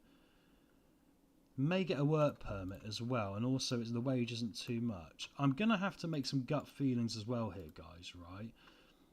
Oh, it's an ESC place as well, though, isn't it? So at the moment, let's leave that because it says he's probably not going to get it. I like this guy as well, but I don't know the finishing there. If he's got it, not the finishing. Sorry, as I'm passing. If he's actually going to offer enough. Whatever we do this year, if we can keep the club in the division. See, Ajani Birchie would probably be the right decision here, right? Because he's got some 14s and stuff dotted around as well. And he's not wanting a lot of money. Yeah, I think that sounds fine, but he won't be going on loan. I'll tell him he's going on loan, but then I'll be like, by the way, you're in the first team, mate. It's kind of a bit of a semi-con, isn't it, but you're not going on loan, sorry. Because I don't want him to go, I want to go on loan, and then he ends up in the first team and he gets all funny about it, right? That's better, my internet was being dodgy. Right, 750. I mean, I need to add that famous clause I love, right, which is my optional extension of a year, and he's got to accept it. Actually, do you know what? I'll stretch to 1,000 actually, just to get it done. I think he's going to be worth it. Well, do you know what? Even I'm being a bit favourable there. Let's go 800, and he's accepted it. I think that's good business for a guy like this, guys. I don't know what you think, but I mean, he's still raw. Don't get me wrong, but his physicals are fine. His dribbling's good, his finishing's good, his first touch is good. And ultimately, we're going to need someone to cut inside and score goals, and this might be Birchall's job. He's a better version of Thomas from last year, isn't he? So I think that is pretty helpful. Let's just continue on a bit here, because we've got 3 offers in now. We want to get a few of these through the door.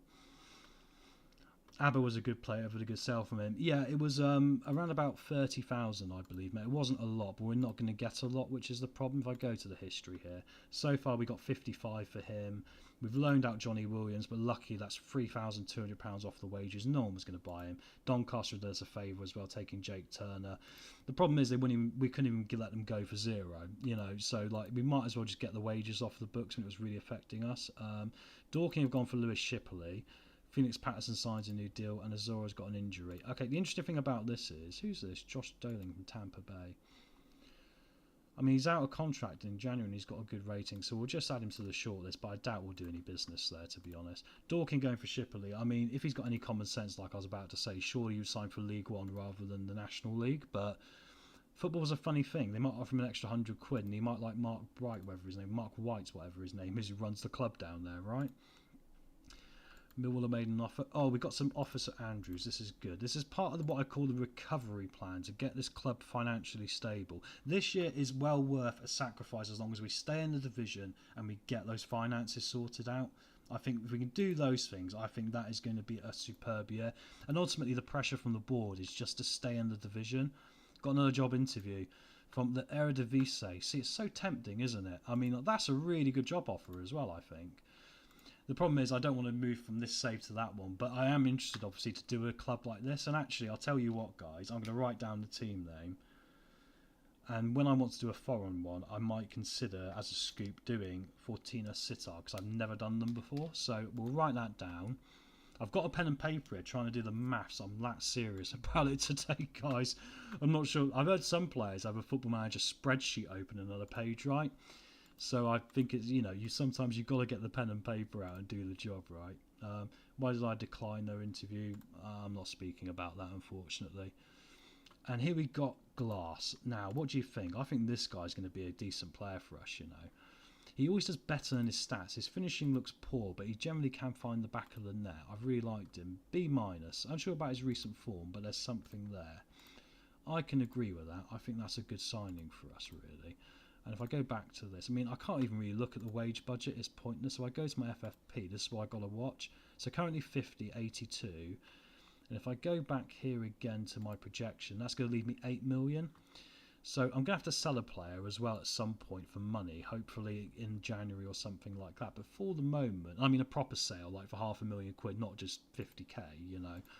But if I can at least half that from the 16 it was to 8 this season, I think that's a hell of a step forward, isn't it? Even if it means I've probably only got 10,000 left to spend. But I haven't considered loan players yet, don't forget. And in the second season, I wouldn't be surprised if we could pick up 1 or 2 loan players for zero, like we did last year, or we had last year. So I still think we could build a good team here. It's just going to take a little bit of diplomacy, I guess is the word, right? Excuse me, get rid of my nicotine chewing gum. Which should be what I remember the days when Sam Allardyce used to stand on the touchline smoking a cigarette. I mean, how the world's changed in all this time, right? But there we go. Oh, that's better. Right, let's keep going here. So, Alex Touche, or Touche, I quite like his name. It sounds like what you call a nice lady's, you know, got to be a little bit careful. We're on YouTube, but you know, derriere, is that the French word for it?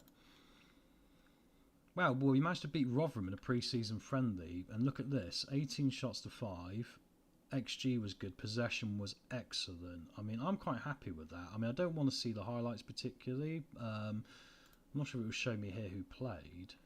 No, probably won't. I've probably got to click on it. I just want to see who played. I'm interested just to quickly see what my assistant chose. Yeah, so Glass came in. Jana went up top, which is interesting.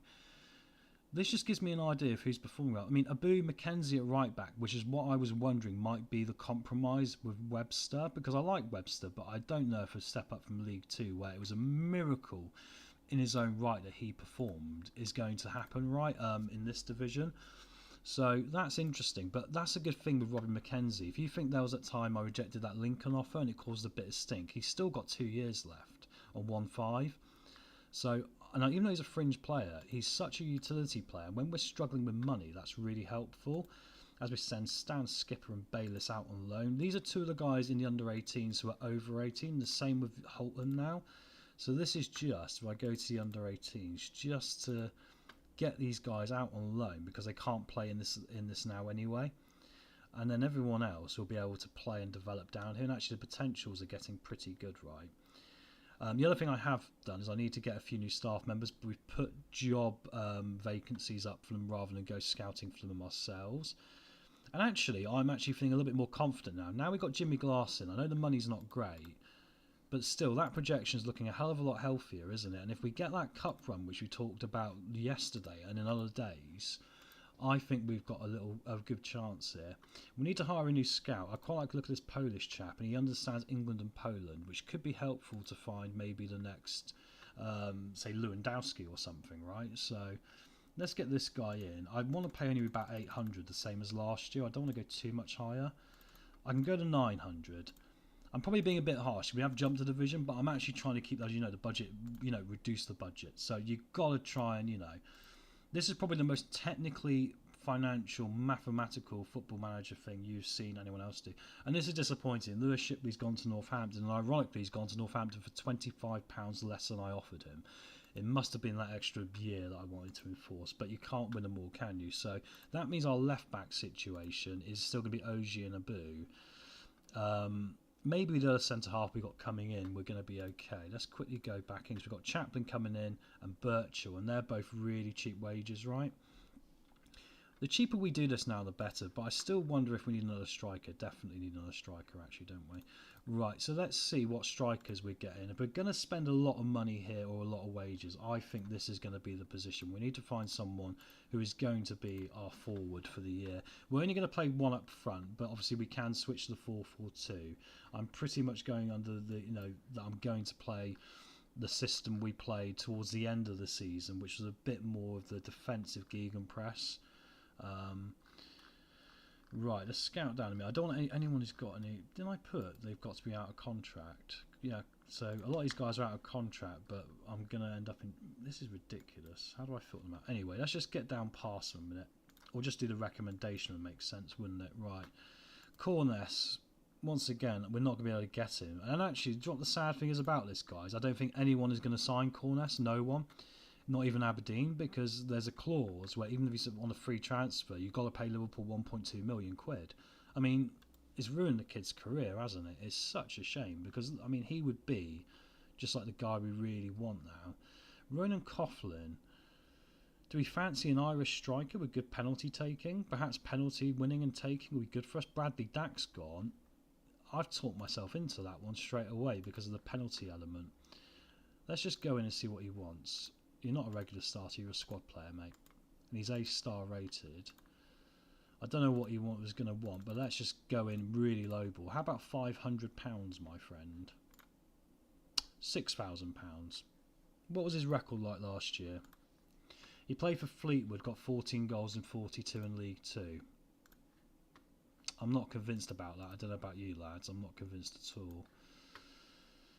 I'm going to walk away for the moment. We might come back to that one. I don't think that's worth that sort of money. Sorry. I think that's a bit too much all in all.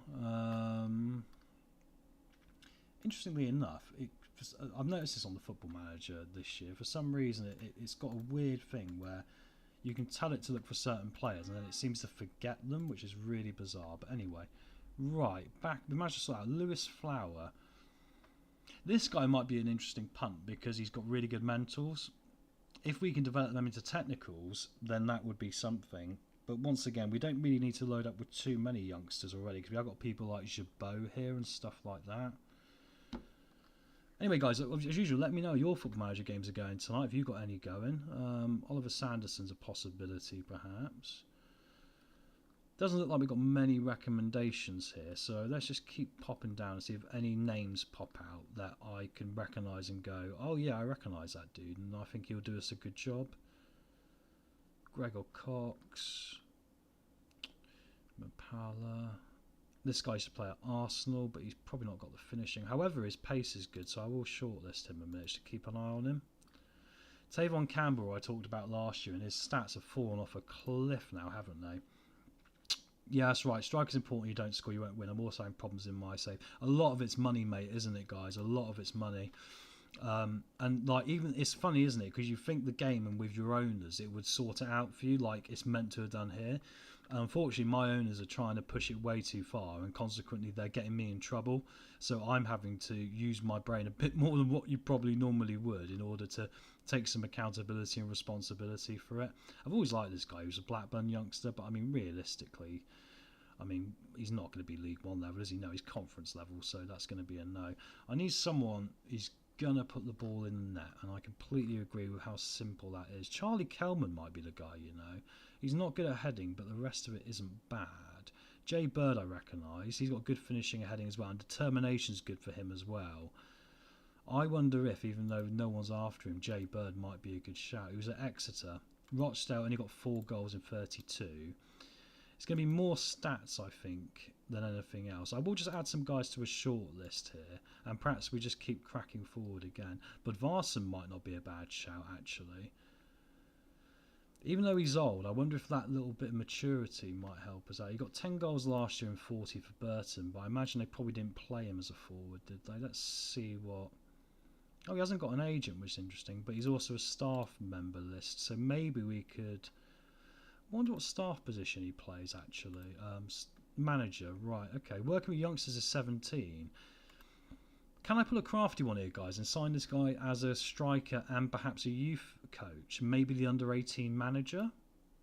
I wonder. Can I change it? Is there a way to do it? I'm not sure. No, I can even do one or the other. That's a disappointment. Football Manager, sort that out for the next one. Because if I could offer him, say, an impact sub, but then also... say you're managing the under-18s, doesn't that make sense? Isn't that really good? Let's see what we've got for mixed music. I'm not doing well in my save. I'm 4 points from relegation, another 7 games to go. Striker's not scoring and defence is bad. Oh, bless you, mate.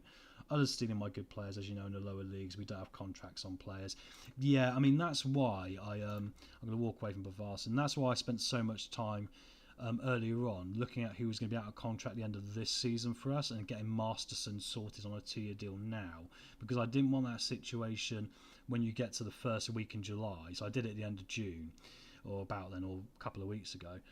You don't want that situation where they go, oh, I'm not signing a new deal, and then you're stuck with them for a year where you want to sell them, you upset your whole team's mentality, right, and all the rest of it. So I felt it was better to try and, even if it costs us a bit of money there or then, to keep what I called the foundation and say, look, we're going to have this player as our main centre-back. If I've got 11 that I go, irrelevant if we stay in this division or go down, are going to be here for 2 years, I feel solid looking at how we did last year that we can still, you know, be relevant and still at least turn up, which I think is a big part of this right now. Excuse me, I just got that. Right, let's keep going down here a minute. This might be a long transfer stream because I've already been going, I think, for like, what, over an hour now? Yeah, an hour 23 minutes. I mean, we'll go for 4 hours again like we usually do. I mean, that, you know, that's what we want to. That's what I want to try and keep it as, right? Ty Soju might be an interesting shout for Man City. He either goes well or he doesn't. That's the problem, I think. He either goes well or he doesn't. Imagine we sign Kalu. I mean, he's got no physicals, but there's something about him, isn't there? Imagine, you know. Oh no, I can't do it. I don't really want to load up on older players, right? I want to go for younger ones. And the other option is I go for a loan one. But the problem is with that is I'd like to have a striker on our books who we own and we can develop and we can profit from. I don't mind a backup coming in on loan for free, you know, and then we, you know, help them out a little bit. But that last year was ironically a bit a problem. I know, you know, the end we got up and we won the league, but to do it with, you know, a couple of players who were so really above where we were, you know, like, and really, you know, playing for championship clubs is where they should be, means they're very difficult to, you know, replace, aren't they? Right, I'm going to continue for the minute and keep thinking here. Chaplin's going to come in, which is good, so that's good. We can't seem to get rid of Andrews. I tried to bring in this guy before and he didn't particularly want to talk to me, but then maybe he wants to change his mind now, he's saying, so maybe he'll be an option as the striker, but I don't like his lack of heading. Again, it's like, if we're going to play with one up front, we can't have them being unable to header the ball right. They're going to, I mean, Chabot actually might not be a bad shout here, even though his finishing's terrible, but he is a backup option, right? I mean, the reason we want to keep him here is because he's got 1 year left, but we might actually be able to keep him for cheaper. Actually, on that point, let's get some contract negotiations done here. Future prospect. Oh, he even wants a pay reduction. See, this is genius. Right, let's knock all this down. I must be literally in the football manager community the most thriftiest probably streamer we have ever seen right now. This is the most thriftiest football manager. I'm literally doing charity shopping, ladies and gentlemen. It is that insane to try and literally make a club competitive. If I take them to the top of the league and do back-to-back promotions, I mean, the only problem is it will implode on itself, because there'll be no way I can keep them in the championship without literally loading up on loan players. But I guess that's what you do, right? I guess that is what you would do. Where's this optional extension by the club? 1 year. You've got to have that, because you know what I'm like. Yes, and we saved another £100. Would you believe it, guys? Things are starting to come up a bit better here now, right? Let me just double check here for you all and show you this. Contracts. Right, so now we've only actually got one player out of contract in our first team at the end of this season, which I think is good, and it's Ewan Williams. And actually, on a similar note, he might want to be cheap as our fringe player. I mean, he wants a pay rise, but I've just saved some money, and actually, do you know what? It'll help increase his value to do this as well, right? Can I get my optional extension as well? I wonder if he'll let me do it for 2 years. Okay, well, do you know what? I'll compromise with him. £600, which is quite a lot, but I do. The problem is, there's very few players I think you find down who's got the passing he's got, which is 15, you know?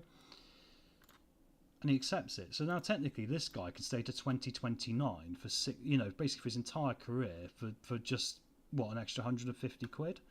I think I've done some good work here, and I think I'm actually managing to, keep a relatively competitive squad while still affecting the FFP in a really good manner here, right? So I'm quite happy with that.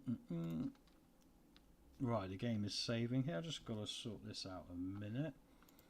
We are cracking on though, it's amazing. There's Chaplin who's in now, so let's get him up there in the first team. He's rated pretty well. He's only on £350 a week, and he's on a similar deal.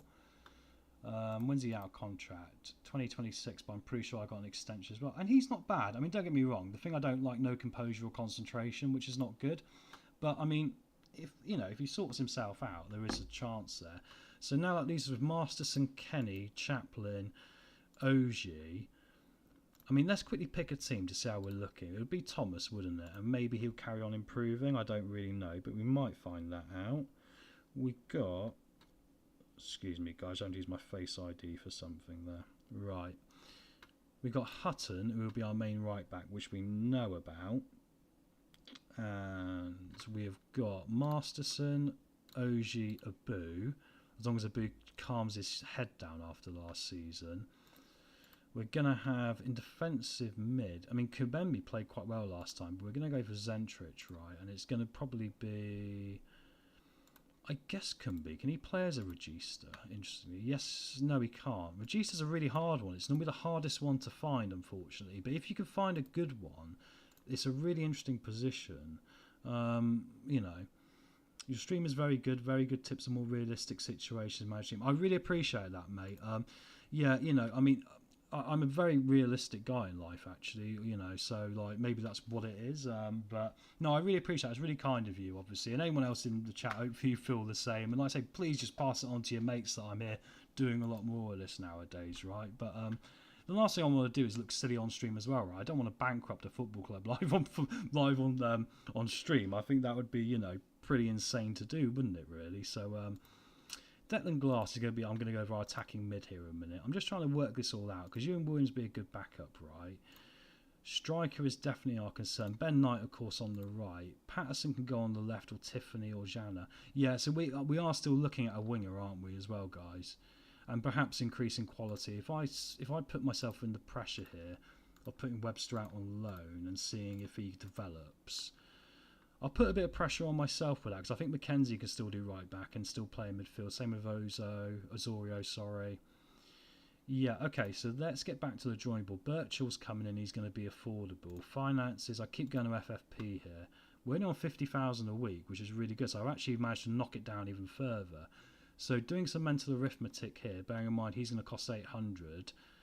And I think we've got someone else going out on loan. Yeah, Josh Andrews is going out, don't forget, as well. That's another 1,000. Okay, so I reckon I could probably spend 12,000 in wages now. I'm not sure about you guys, but 12,000 in wages. And I can go for a really good winger, probably an attacking midfielder and a striker. And then we can maybe go back to considering a right back and a goalkeeper if we want to upgrade them, right? I think that would be a good way of doing it now. We're kind of trying to prioritise first in what is going to be the most important thing for us. Right, which one of these bad boys is going to be our best bet? That is now the big question. James Crowley, I actually got a funny feeling might be quite good for us, and I'm not sure his wages are going to be that incredible, right? And also he's versatile. Can he header the football? Yes, he can. He can header and finish. His concentration, determination, that will be what we train him on, I think, right? He wants to be important, I think we all. You're going to be regular, my friend. Oh, he wants to be important. But he only wants 1,000 a week. Okay, well, I don't think 2,000 is bad. They're going to need some compensation of 40,000, though. I feel a bit bad about it, but actually I don't necessarily think it's a disaster doing that or investing in that. Let's just bring all this down a bit here a minute. I mean, I can't really give you that signing on fee if I'm giving your club 40,000. We don't have to accept it if it goes through, right? But we can get it lined up and see how we feel about it in a minute. So 2,200 a week, I think seems very reasonable. Yeah, so we've got it lined up. We don't have to accept it, but I really want someone who can head the ball and someone we can work on, and also someone who hasn't got the poor concentration on the rest of it. Lewis Richardson, I actually think might not be a bad shout, but it's the heading that gets me, right? I mean, I'm pretty sure he can become a Premier League player as well. And he's played for Burnley. He was at York last year. We've already looked at him, haven't we, really? And it's a bit hit and miss. This guy is going to be Liverpool are going to want 1.2 million for him. Prince Will, contracted Southampton still. I don't know. I kind of feel like that might be our best option, you know, even though we're going to have to pay money for it. I mean, I have got the money. I mean, if I quickly take the webcam off a second here, because you can't quite see it, sadly, but if I take the webcam off here, look, we do have 71,000 technically we can spend. Yeah, so I don't think it's the end of the world on that one. I really don't. I'm not going to keep this guy on a short list. He's dropped off the face of the earth in quality, actually. Whack in from Atletico Madrid. Do we want to get our foreign player in here?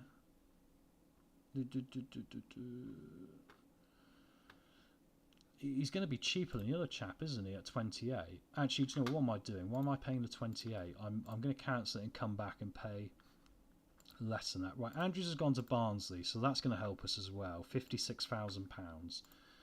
Webster's training's been poor, so let's do that.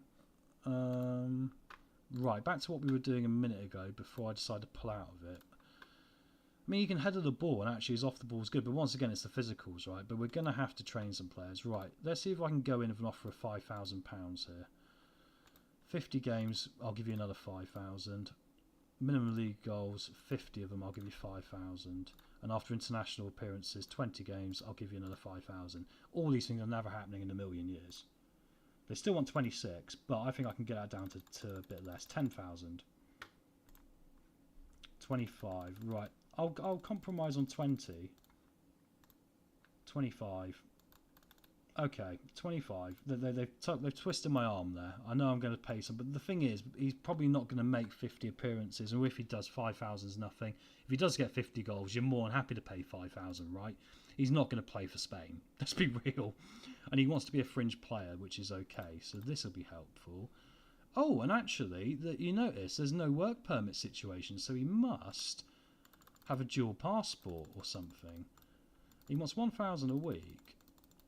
And who doesn't want to have a flamboyant, you know, Spanish striker? 1,000 a week. Why does he not need a work permit?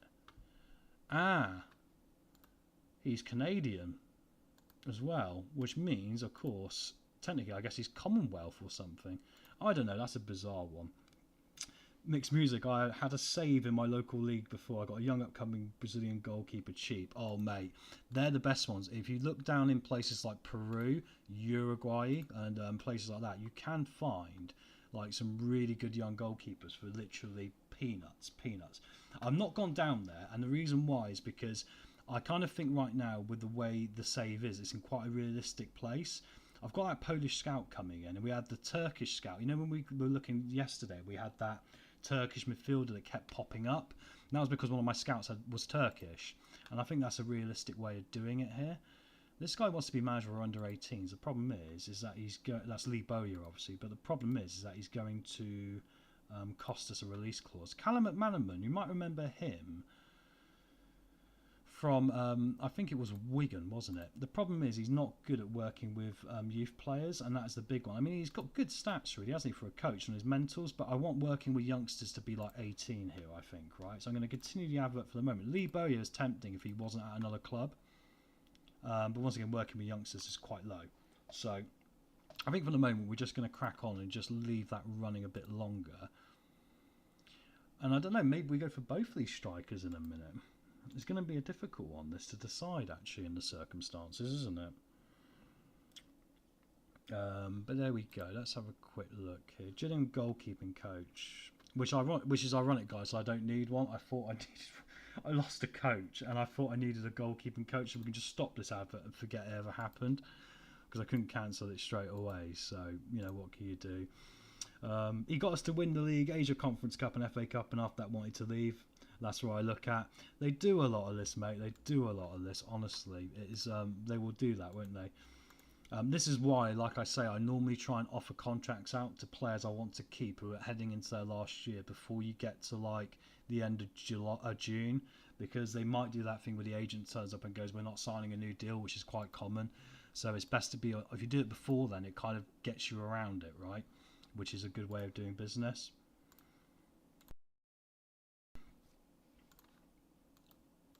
Right, Birchall's coming in. This is another good signing for £800 a week, I think, guys. I think he'll be A-rated, won't he?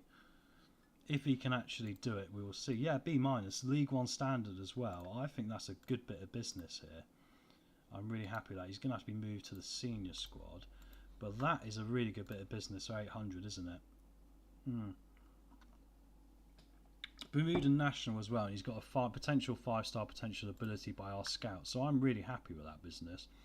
I actually think in the position we might be wanting to move on one or two of these, you know, to actually improve them. But like you say, we're doing it slow and steady and sort of picking through and seeing what we can add bit by bit, like needles through haystacks, and then just, you know, from there, just add a bit more perhaps at the end in quality. We haven't even looked at the loan market yet, which is good, right? Who's this guy we're going for? Oh yeah, the scout. That's the Polish scout, isn't it? So this is going to cost us 60,000. We've actually got 125,000 now, which is interesting, as you can see, just about up there, right? So 125 plus those two. I'm quite satisfied with that. I think then striking wise we'll be pretty much covered, right? I think that'll be 3 of them, and then we got wingers. Wingers are covered. Attacking mid's pretty good then as well. Maybe Williams actually we could send out on loan, actually, ironically. But I do like the idea of trying him out with his passing just to see, because it could be one of those where he becomes really good. Central midfield as well, maybe. But it's more about upgrading. Webster's not got any interest, which is a bit of a shame. So for the moment I'll sit on him. Not literally, obviously. And I wonder if we've got any right backs available here who are going to be any good on a free transfer. Because I've still probably got, what, about 6,000 minimum? Obviously, the cheaper I can do it, the better, guys, as well. I don't forget with this projection. Like, the cheaper I can do it, the better. But you've got to be realistic to give yourself a fighting chance of staying in a division as well, right? Michael Rozak I like because of the corners. But once again, he's out of contract. But the problem is Arsenal, obviously, he's at Arsenal, so we're not going to be able to really do a lot there, are we? Is there a goalkeeper available on a free transfer here who's actually going to improve us? Unless we fancy loaning in Philippe Marshall, which actually I don't quite dislike the idea of, really, because we might be able to buy him. Say, for example, we can loan this guy in and he becomes the best goalkeeper in the league and we get promoted. We just buy him, right? Isn't that how it works? I mean, they want 6,000 a week for him, so we'll think about it. But I think that is a possibility on upgrade, because he's definitely going to be an upgrade here, isn't he? If we compare to Lewis Thomas, yeah, I mean, quite substantial. The only difference is the speed, but everything else is a lot better. Last year was a pain in the arse for us every other game he was in. So Brandon Austin's available. He's not really developed as he has done in other games, right? So we'll get rid of him. Thomas McGill is available. Terrific signing. Let's have a quick double check here before he, isn't available for us to look at.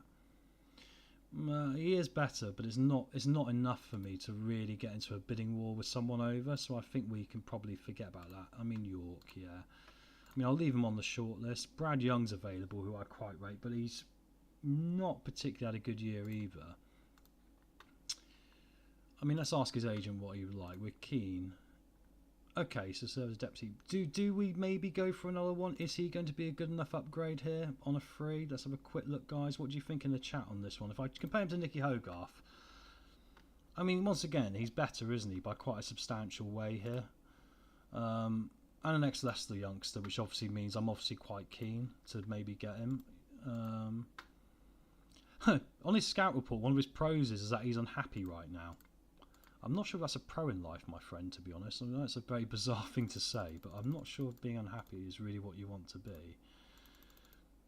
Right, just going to quickly knock some of this down as usual. I'm happy to give him 500 quid a clean sheet, to be honest. Right, where is my famous clause that I love?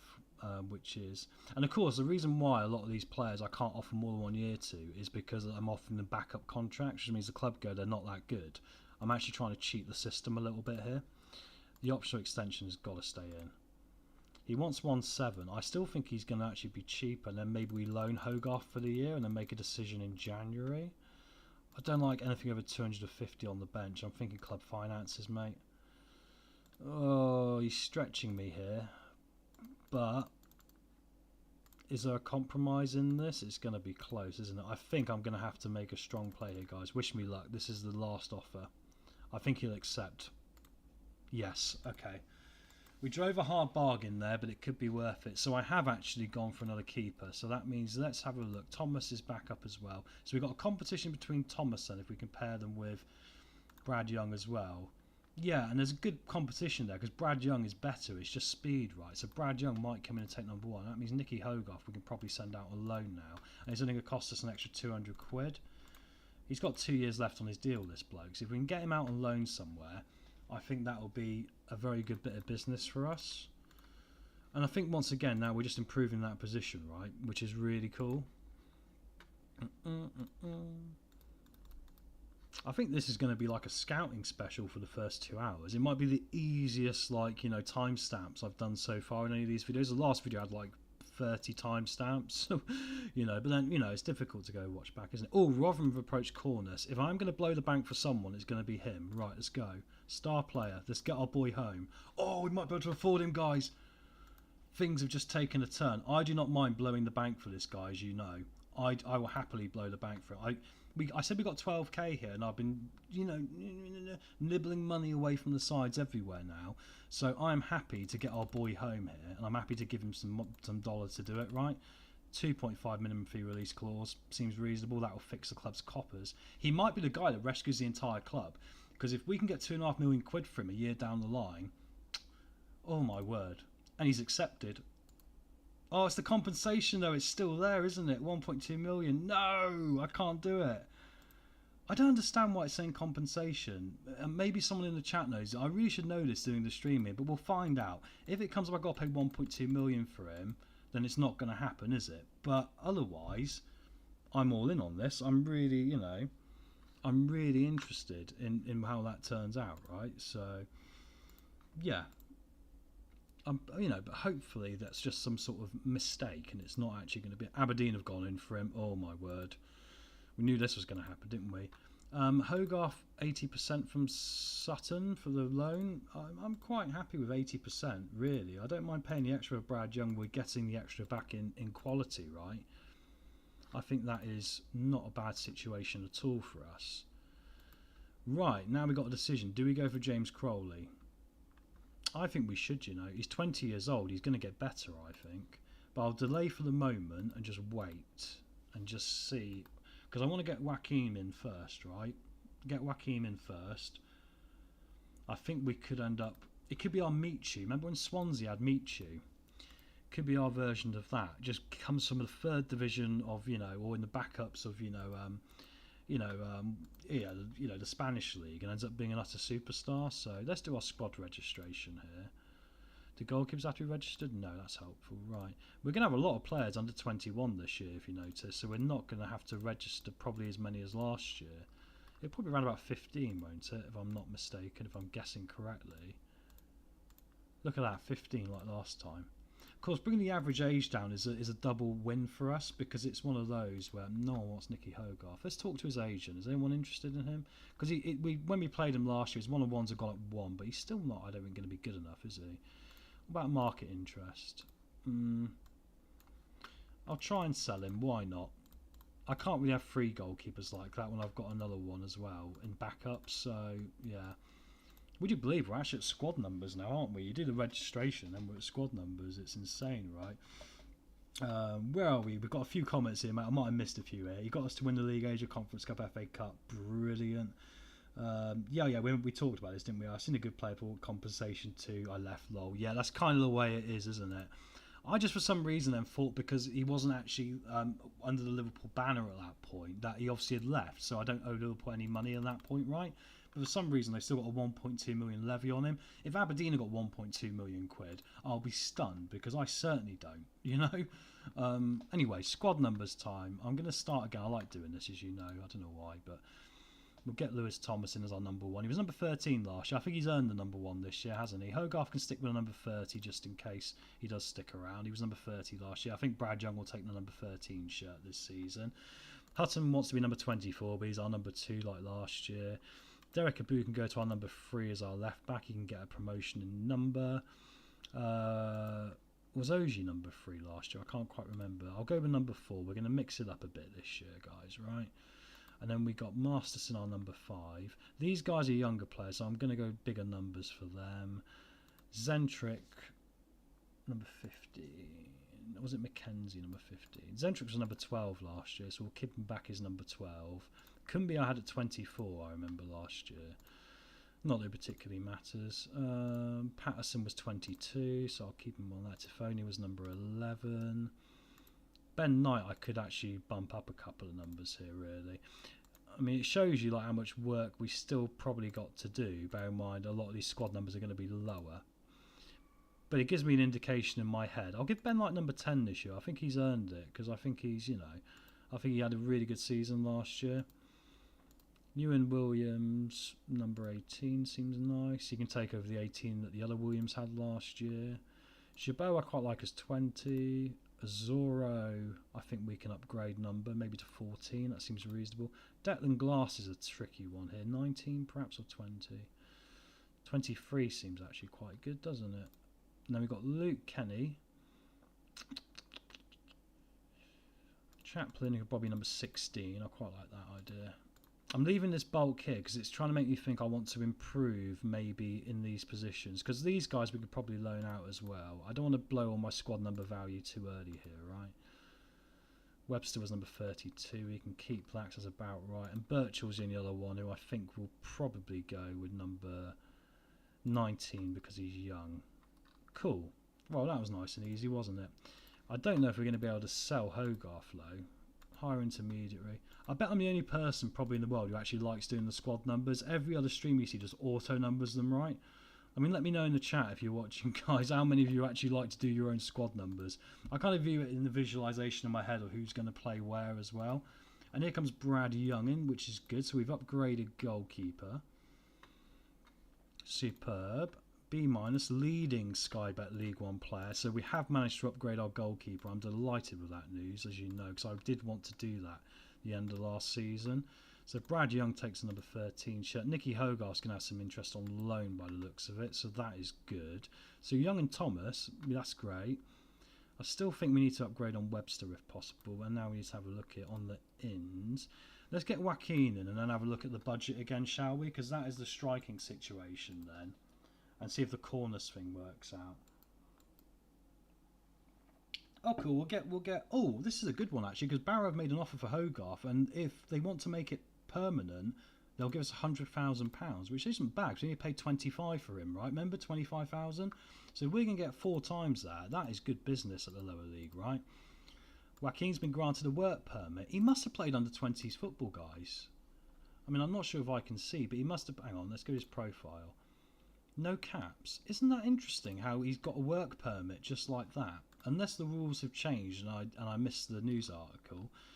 He's not rated highly, but he's kind of like Barr from last year, isn't he? His physicals are useless, but his finishing and heading might be interesting enough. and I quite like the idea of having a Spanish striker. I don't know what it is.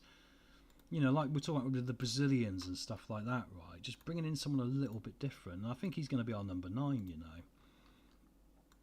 Joaquin, number 9. Welcome to Gillingham, my friend. There he is. That is going to be the guy, hopefully, that is going to lead us to glory this year. I like squad numbers too. Thanks, mate. Thanks for being the only one. Because I get a little bit funny when I see other streamers not considering it and they end up with, like, their centre-back at number 8 or something. I get a little bit funny about it. I don't know if it's some sort of problem I got with myself or something, but no, I like to. I also visualise it better as well. I like to give players, you know, the squad numbers, you know, that I think suits them a little bit as well.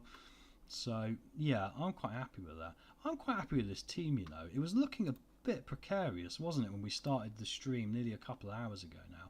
And mate, this is amazing. And sorry, mate, and everyone in the chat. I mean, we were on 60,000 a minute ago. I've brought in a load of new players, and I've managed to get us down from 82,000 last year by £30,000. I've knocked off the wage budget as well. I mean, okay, Bradley Dack, 16,000. I didn't have to do anything about that, did I?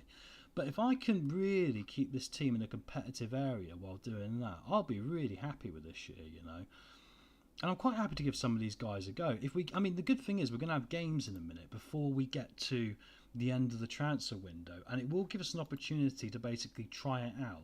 And if we find one or two of the lads isn't going to step up, like for example when we're talking about Ewan Williams, then we can loan them out, and there is interest, and then we can go and get someone else. So I think we're in a pretty relatively good position here now. I'm just going to check my under 18s. There's no one I've missed out who should be going out on loan, is there?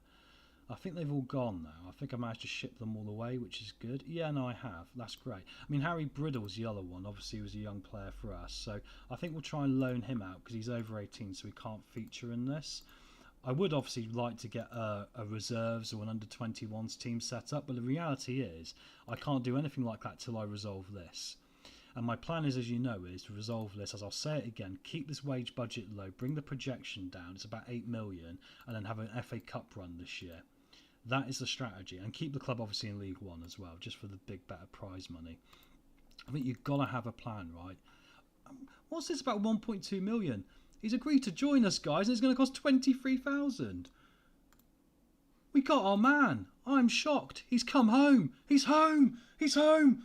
Oh, that is unbelievable. I hope you're all whooping in the air like I am. Oh my God, we got him home. 1.4 million he's worth. Star player. Did I give away his squad number? I think I did. I feel like a bit of a dick now. No, you can have number 8. You're the boy, mate. You've gone up in the world. Number 8. Our new number 8. Look at him. Look at him in all his glory, guys. Come on.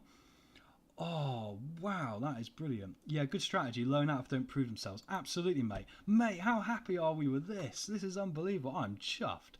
I don't think I've been that chuffed about a football manager signing in a hell of a long time. And now I'm looking at my midfielder going, I've probably got too many in there. Oh, that's so good. That is so good. The right back situation as well. I mean, Webster could play in the under 18s. Let's put him back in the under 18s. That is fine. Right. And then I think now it really moves us into a position where Robbie McKenzie will go right back if needed, and we'll go Hutton as first choice. I now want to go get a centre back, but what's his wage situation looking like? I think I'm going to cancel this because I've just spent 40,000. So let's not go for the other guy that was at Cardiff. Let's compromise here to make sure I'm not going to start throwing away all the hard work I've done with FFP so far, right? So we're up to 60,000 a week now. But I'm happy with that. Hogarth's about to go as well. Let's move him out, keep moving forward, and I think we can play around with this. And I think we're in a decent enough position here. I even did a press conference then as well because I like the kid that much. I can't believe we got him. I'm shocked at that. And I can't believe there was some sort of weird glitch about saying I owe them 1.2 million quid, which is utter rubbish. Last year I did low bonuses, which I wonder if I should do this year. Will it affect the projection? Oh no, probably not. I think this year I'm going to be nice and give them normal, even though we haven't really got the money, because last year I was a bit mean and I stopped them having it. I turned it around, obviously, and we ended up making it work, but I don't want to be too mean. Bear in mind, we won the league last year with 95 points. It would be unrealistic of me as a manager in that position to go, you're getting low bonuses again this year, lads. It wouldn't work. They need a step up, and rightly so, and they've deserved it with the performances from last season, right? As the game says here. Wow, I'm chuffed with that. I'm so chuffed, guys. That is wicked news, literally. Right, Gillingham under 18 manager, the biggest thing we got to look at right now. We are struggling to find someone who has got, I'll continue it for the moment, who's got the ability to go with and you know, have that the working with youngsters stat, which I really want. So that's frustrating. Why have we not got this other scout? I mean, oh, it's the work permit, right? Okay. Because I wonder why we keep getting. So I'll continue this advert just in case we don't get the Polish chap. But I want him because I think he's going to have a bit of European knowledge as well. And the higher we go up the leagues, the more useful it'll be to know, you know, which players in the Dutch, Polish, German leagues might be slipping away from their clubs. You know. Let's keep skipping forward now because I think we're in a great position. Lewis Thomas needs to be told off for his training here. Look. And what's going to be interesting now is, will the formation make the difference? We are going to go for the classic one, like I said, as a starting point, which is a bit more reserved, but a bit more tricky, I think, for the opposition to take us on with. And against Wrexham first game's a huge game, isn't it? I mean, we couldn't get utterly hammered in that one.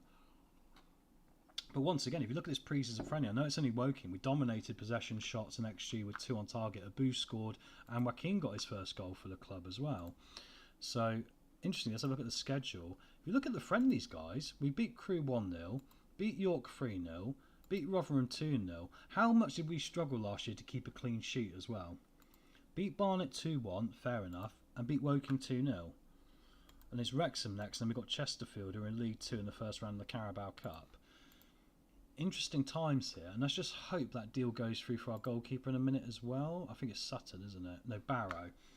Because I'd like to see if he plays a year, if his one-on-ones will improve somewhere else as well, right? Let's keep skipping up here a minute. Herbert's got his work permit, so we got our foreign scout, which is good. That'll give us a bit more knowledge. Right, keep skipping forward here. Search ends for a new scout. Nicky Hogarth, we still want him. Come on, he's taking ages to make his mind up here. It's first team football, my friend. Your third choice here now, and I really can't afford to pay 2 of you. Right, I told Conor Masterson he was going to become captain, so he's going to have that. And Ben Knight is second, I'm quite happy with. There's no one else. I mean, Victor Zenech actually might not be a bad shout. The only way I'll know if I'm going to get away with this is if I look at the dynamics. So let's have a look. Right. Okay, so Zenich is in the first, Zentrich, sorry, is in the first one. So actually I want him to be my captain, really.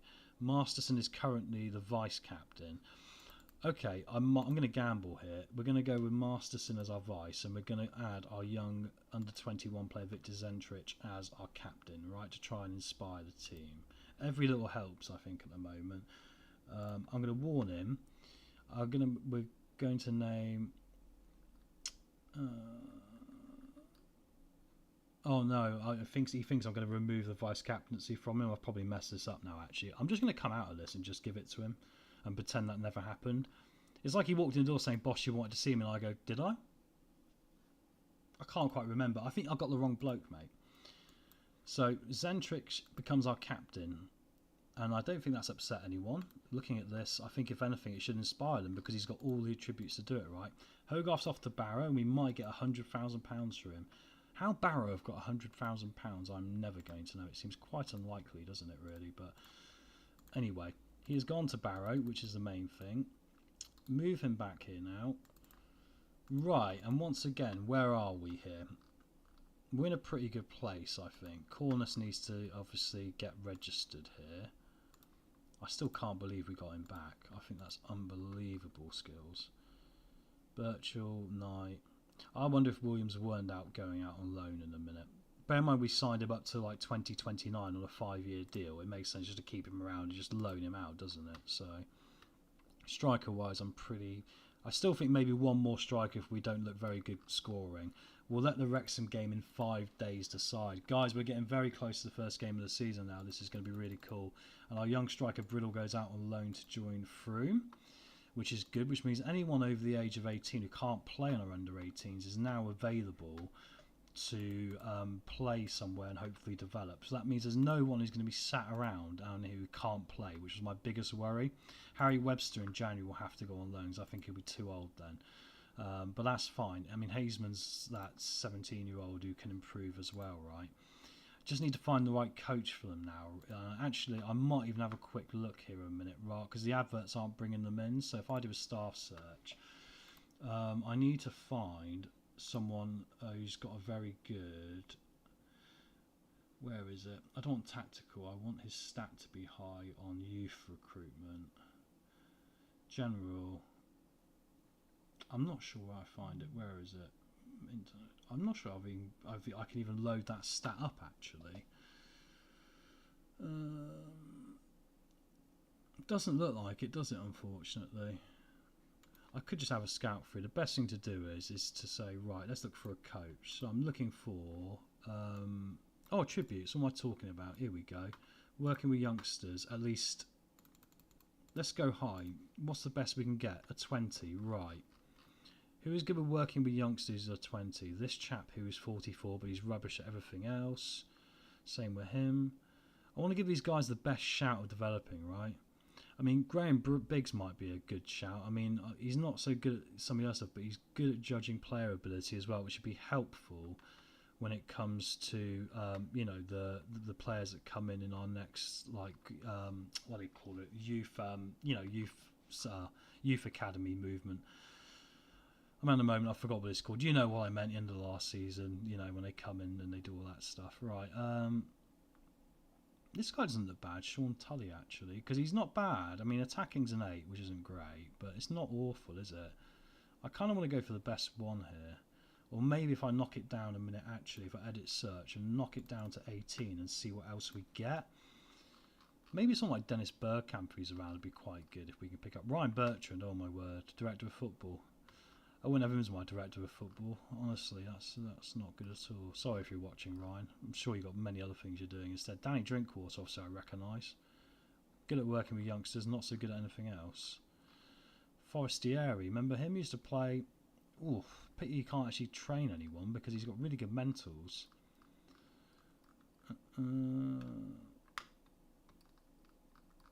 I don't quite think we're going to get what we're looking for here. Lukas Jukovic is an interesting one, isn't he? Because that's one in real life that I think has happened, and he's gone to Birmingham. He's changed into a coach or a director of football or something at Birmingham, hasn't he?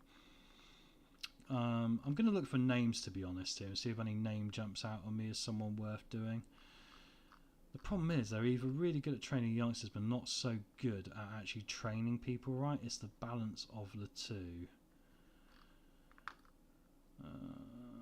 See, yeah, they're all good at that, but they're not so good at anything else, right? Which is frustrating. I need to get someone in pretty quick now because I want to get a crack on with this, and we're getting 4 games away to the next game. What is Dennis Bergkamp doing? I wonder if I can find him a minute. Hang on. I don't know if my keyboard's playing up, so I actually can't use my keyboard right now. Would you believe it? I've had to. Basically, the shift button's stuck, so I've had to basically go keyboard this for this. Would you believe it? But I'll tell you what. Let's leave it for the moment and keep cracking forward and get to this Wrexham game. I think we can hold on. We've still got a month to the end of the window here and all the rest of it, haven't we? So. Monthly financial, we're still hemorrhaging money like no tomorrow, but I still believe, bearing in mind where I've got the wages down to now, because last year we ran on 82 and I've knocked 20 grand off that, which is a quarter. The projection's for 9 million in the red, but still it'll keep our heads above water just about. Otherwise there's no chance to be competitive here, right? Like 0, unfortunately. I haven't done any loan players yet as well. I wonder if a lone centre back might be a good idea like last year. And actually, before we go any further, I'll double check our lad last year from Atom, because obviously he'll be used to playing alongside Masterson, right? He's wanted. Can we have him on loan? Different environment. Yeah, well, that's interesting, isn't it? Because actually, if you sent him to the same environment, I might be able to continue to develop him for you guys. So I think that's a bit daft, really, actually. Okay, well, I'm not going to worry about that for the moment. I'm just going to keep cracking on. Right, Wrexham away, guys. Now, this is going to be an interesting start to the season, so grab yourself a drink and all the rest of it, because this is going to be fascinating. We're going to find out very quickly against Wrexham who is going to be good enough for this and who isn't. Maybe the entire team might not be good enough yet. We will soon find out. Right, let's keep going.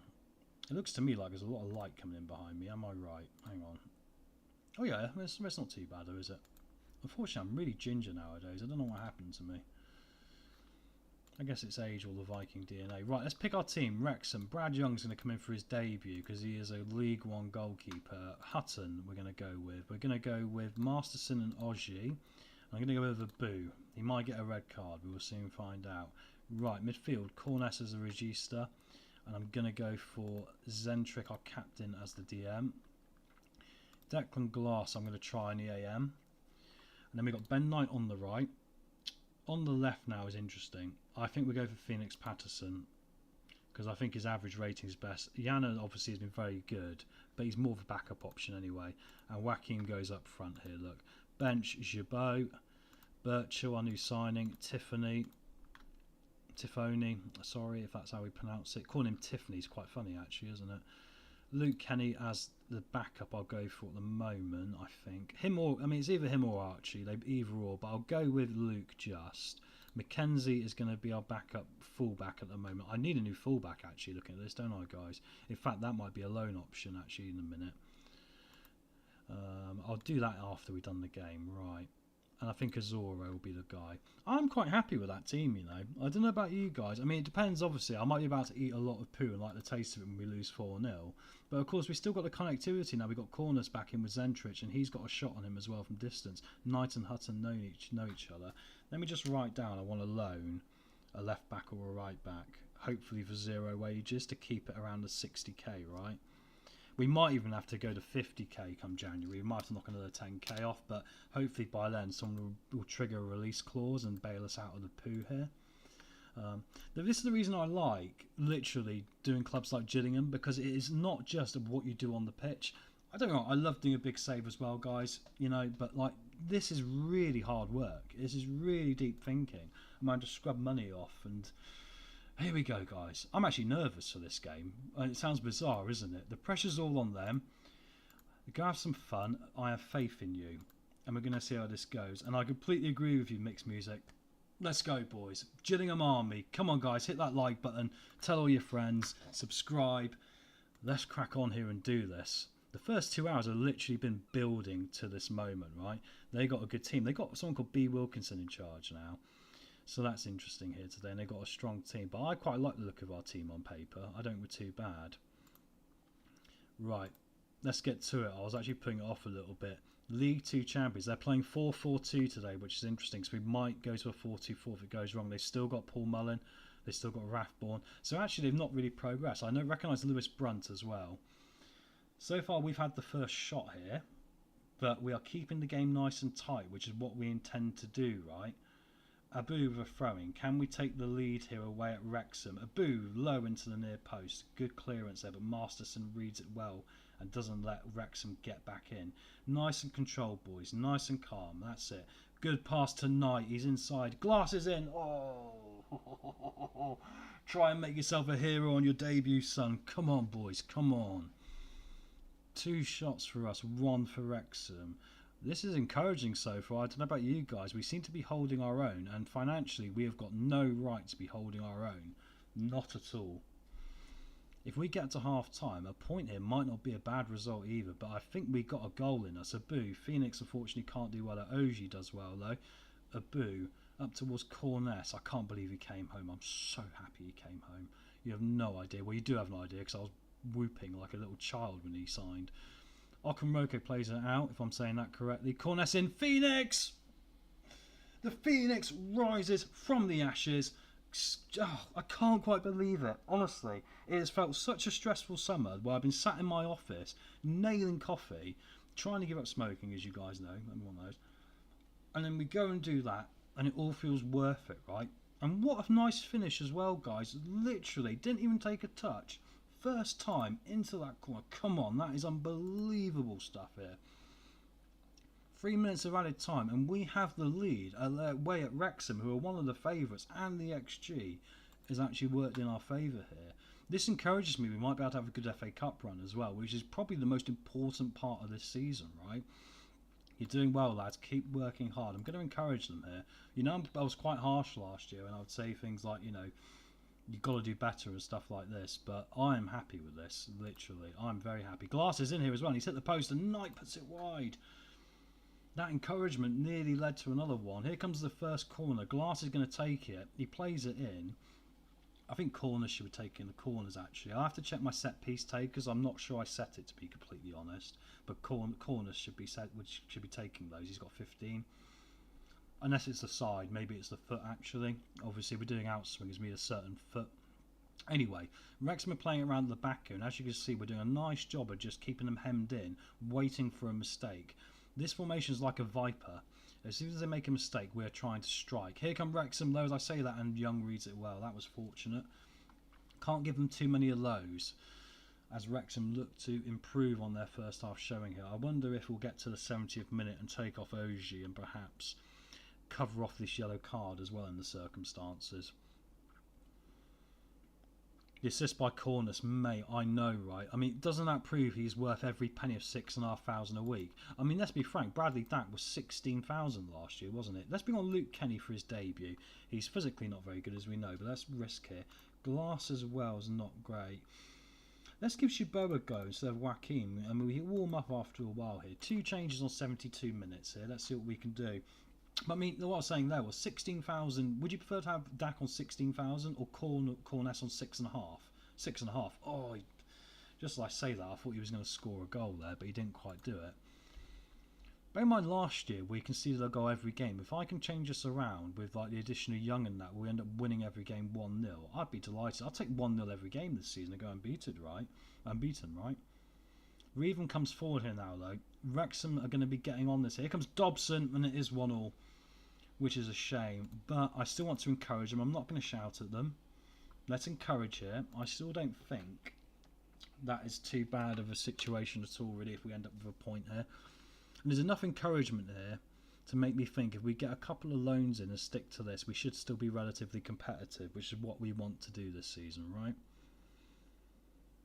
5 minutes of added time. Let's not throw this away now, for goodness sake. I'd be devastated. Mullen, back to Harness here.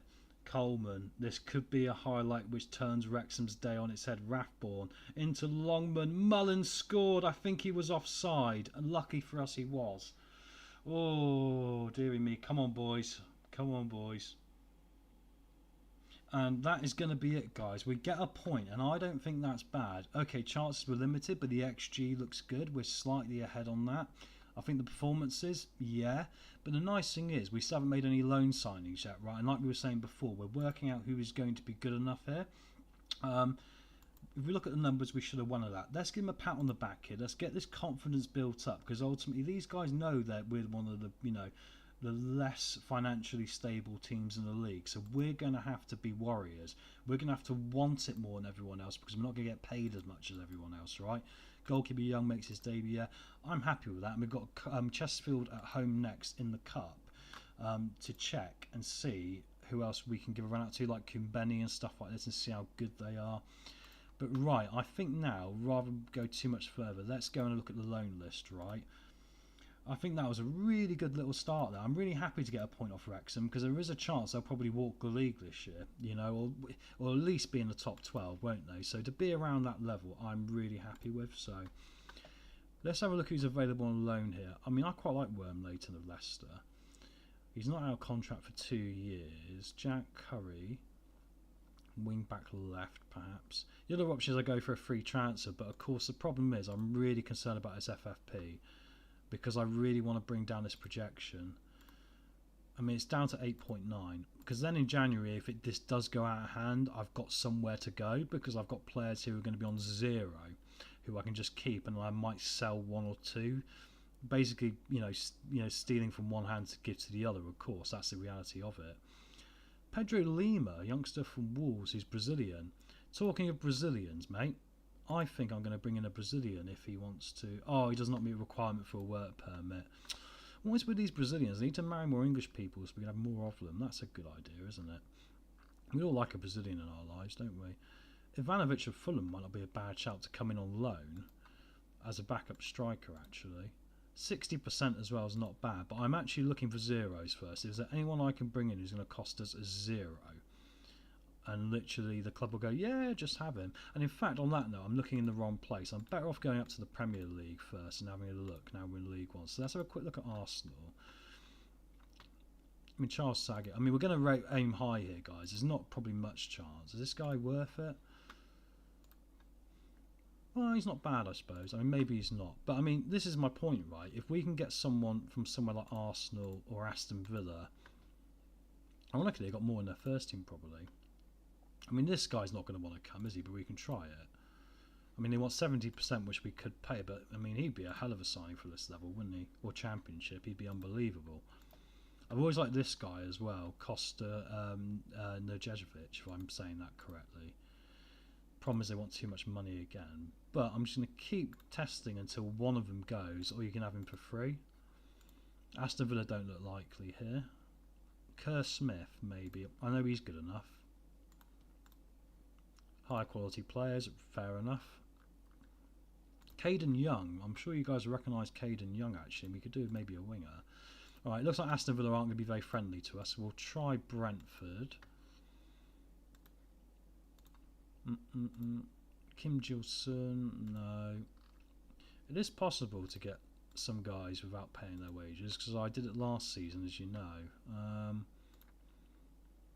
Kamari Dall could be an option, but I'm kind of covered in central midfield, really, aren't I? So I like this guy, but obviously I'm never getting him for this division. Burnley might not be a bad shout, because they might be willing to let someone just, you know, once again, it's the free element, isn't it? No, no one here. I'm really looking at right or left back to start with as well. That's the most important thing. If you can do both, whoever we get, that'll be ideal. Murray Campbell. I mean, he'll do the job if we can get him on a free loan. High quality players, reasonable. This is going to be the problem we face with clubs like Chelsea, right? Josh Akapong. Or Shempong, if that's how you say it. I mean, this guy might not be bad, but I bet we can't get him 70%. I've got a horrible feeling we're not going to have much luck at getting the free one I'm after. Which is a shame here, but... Alright, let's just go back to the loan list, I think, because that way I might be able to find someone a bit easier. Let's try Worm Leighton of Leicester, why not? I mean, 3,000 isn't terrible, is it? But I don't think we could do that. Jack Curry, a complete wing back. They'll want wages for him, won't they? Yeah, this is a shame. Right, let's now do this another way. Again, let's just look like this. And the age at most was going to be 20, isn't it? See who's listed for loan. Sakara from Sheffield Wednesday, not good enough. Lima, we know, won't get the permit. This guy, Joey Footy. Surplus to requirements as well. 10%, £65 a week as a squad player. I think we could stretch to 65. He's rated A, and I know with this kid, look, he's got physical and pace, and he's got determination and crossing. I'm happy enough with that. I think he would be an excellent addition for £65 a week without blowing the budget, right? Is there anyone else here we want to look at? Ricardo Di Trolio of Coventry. No, probably not good enough. Leo Dury. I think now we're getting to the point where there's a few players that probably aren't going to be good enough. We can still make moves, obviously, so... But let's get him in. Joey Footy has come in, look, so that is a good bit of business done, and that's one problem solved, look. And I see his potential League One standard. He's already not far from that level, so I'm quite happy with that, and he can have his debut in the next game. Let's quickly give him his squad number before he gets given something daft. Say something daft, I might give him number 33 here. I'll give him 17, that seems legit, doesn't it? Yeah, quite happy with that. I think there's a lot there as well. And also, he's going to be out of contract, I think, at some point. So he's someone we might be able to develop and also get. If we're getting him on a loan, right, we might as well develop him and then try and sign him as well, right? I think that's, you know, a big part of it. Right, Chesterfield and the Carabao Cup. The longer we run in the cups for us, the better this year. And actually, I might even include the Bristol Rovers trophy, as I call it. You know, the Bristol Street one, because now we're in the League One division. That's like the top teams that can play in it. So if we could win that, there might be some prize money. The best way to find out, we'll look at the prize money and see if it's worth it in a minute. I'm still struggling with this under 18's coach. I do wonder if we should go for Callum McManaman. No, because he hasn't got the attacking either, has he? Lee Bowyer. No, it's not going to work out, that is it? Right, okay, so quickly before I forget and we end up getting no one, let's quickly staff search here. And I'm going to go with someone like a James Buttersworth, I think. Okay, attacking 9, defending 10. That's not terrible. Let's give him an opportunity. He's not going to be assistant manager, under 18's manager, mate. I'm not giving you £1,000 a week. You're getting £750 and you're not getting any other bonuses. Okay, well, I'll see you later then. Thanks for coming to the interview. I wonder if you'll come back in a minute and say, actually, I've changed my mind, as I had with that 16-year-old who was like, why is this 16-year-old mugging me off when, like, I've given him an opportunity to play in my football club? He wants, like, an extra 250 quid. Off you pop. See you later. You're 16. You're not telling me what you're doing. Right, coaching. I think it was 15 actually, is what made it even worse. The moxie on the bugger. Anyway, under 18's manager, it's got to be that role, I'm afraid, mate. That's what I'm looking for. Not interested. I mean, it's, you know, it might seem unlikely someone might go for it, but they should do, because, like, as long as the money's right. Maybe I've got to offer a bit more money, stop being such a tight arse. Maybe that would help. But I just need to get someone now and get this moving, really, don't I? Because otherwise I'll forget, like I say, and then before you know, there's no one training them and just nothing happens. I'm trying to look for a name that I recognise, really. But there isn't a lot around, and, like, who can we really attract? I mean, I guess I'm looking for a coach, aren't I? Marlon Walker. I mean, he hasn't got the good attacking and stuff, has he? It's so frustrating, this, because it's kind of like you're trying to find a needle in a haystack, and there's probably only 1 or 2 coaches that are going to make the right difference here. But maybe I'm being a bit too tight. Maybe I should just get someone like John Moreno in here. Okay, I've got a funny good feeling about John Moreno, and what I'll do is, you're not going to be performance analysis, you're under 18's coach. I'm sorry, mate, that's the job, but I will give you £900. Oh, he wants 1.6. 1.2. Ever since we got promoted, have you noticed that everyone wants a bit of us, right?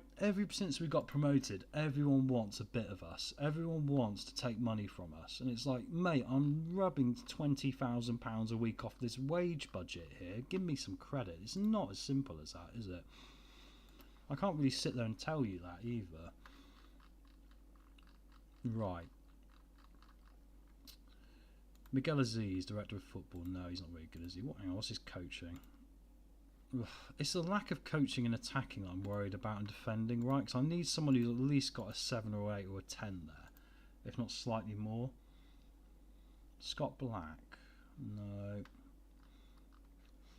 I'm gonna have to change this down to about 15, aren't I? And let's add the other one here. So I could add a tribute.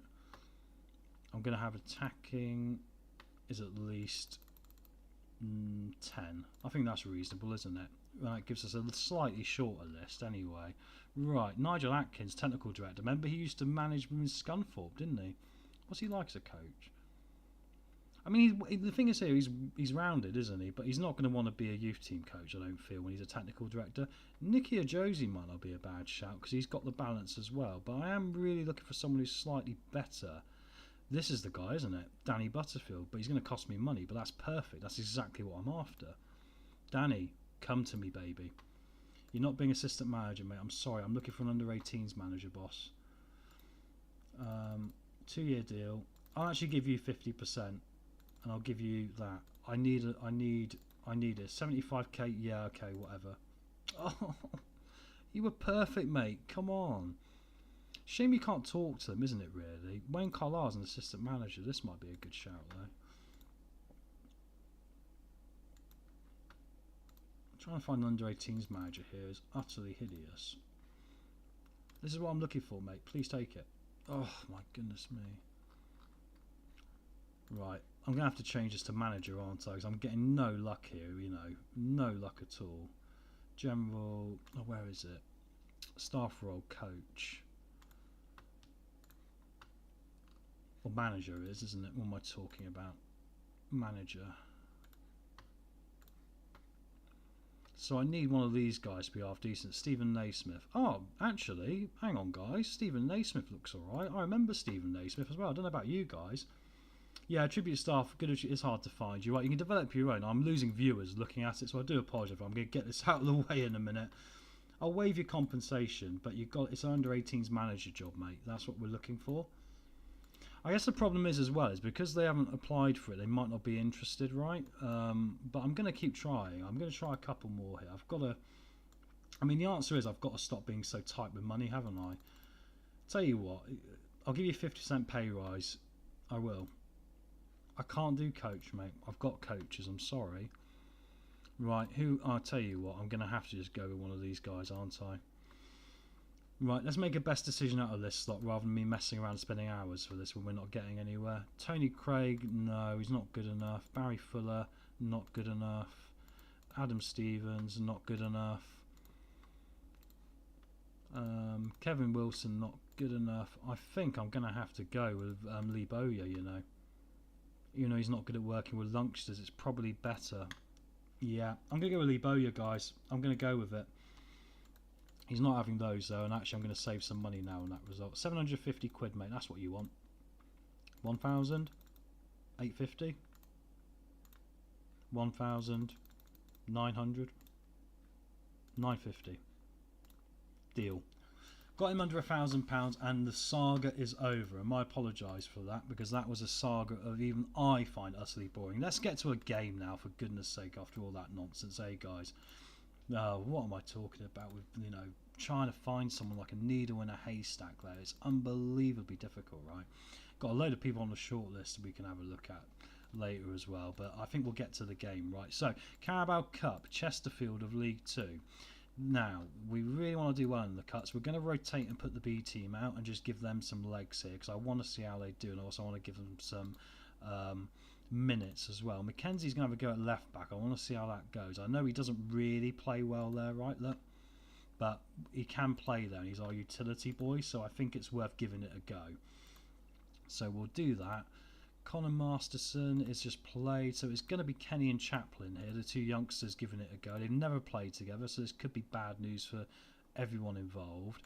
Kumbi's going to have a run out here. He was quite good as a regista, if I remember correctly. Azoro was great at that role. Or actually, no, I'm going to swap them around because I think Azoro is better as a regista. He's got a bit more manoeuvrability in his game. Scott Tiffany can come in for a go on the right. Birchall gets his debut on the left. Williams I want to look at AM. I'm literally going for everyone's going to be different, guys. And Jabot up top. Jana, Joaquim on the bench. Patterson. I'm going to not put some of these guys in, perhaps. Or actually, no, to be fair, it's early in the season. I'm being a bit too weird, aren't I? I might as well put them on. So, that one. I'll give Declan Garce a rest for this one, I think. I need a wing back on play either side, so that'll be a boo. Centre back Masterson in case of emergencies, and I've got a youngster to chuck in that I can pull in case I need. Let's have a look. Oh man, I should get Harvey Webster out there as well, shouldn't I? He deserves it after last year and it's heroics. I mean, you can go on for Masterson there. Heisman's our new young wonder kid, so then why not give him a place on the bench actually instead of Ben Knight? Yeah, okay, right. And now I think, what's our defensive central options here looking like? His determination's good, isn't it?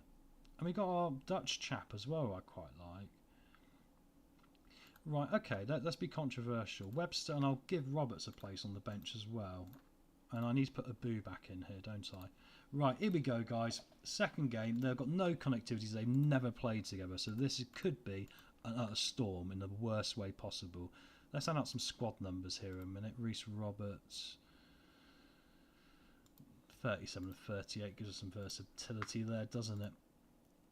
Right, and let's keep going. So, Gillingham versus Chesterfield. We owe Chesterfield because they actually beat us last time out. We got 95 points last year, as you know, and can see in the corner, right? But they did beat us. So, let's see how this goes. Kick off.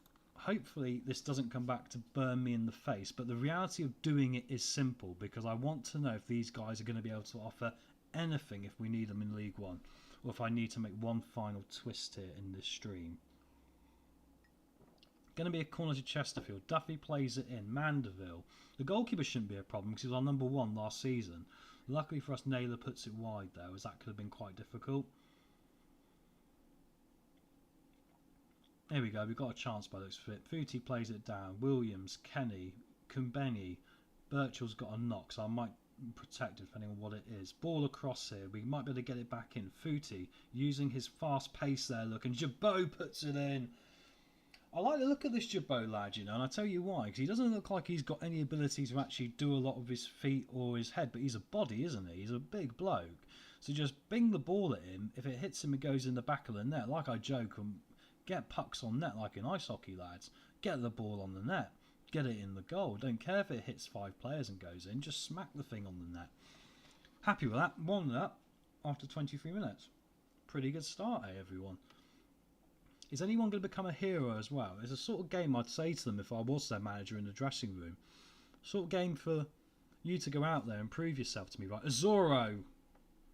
What a pickup he was last year on a free transfer. 2-0 Gillingham. Right. The confidence is growing now, isn't it? This is not too bad at all, guys.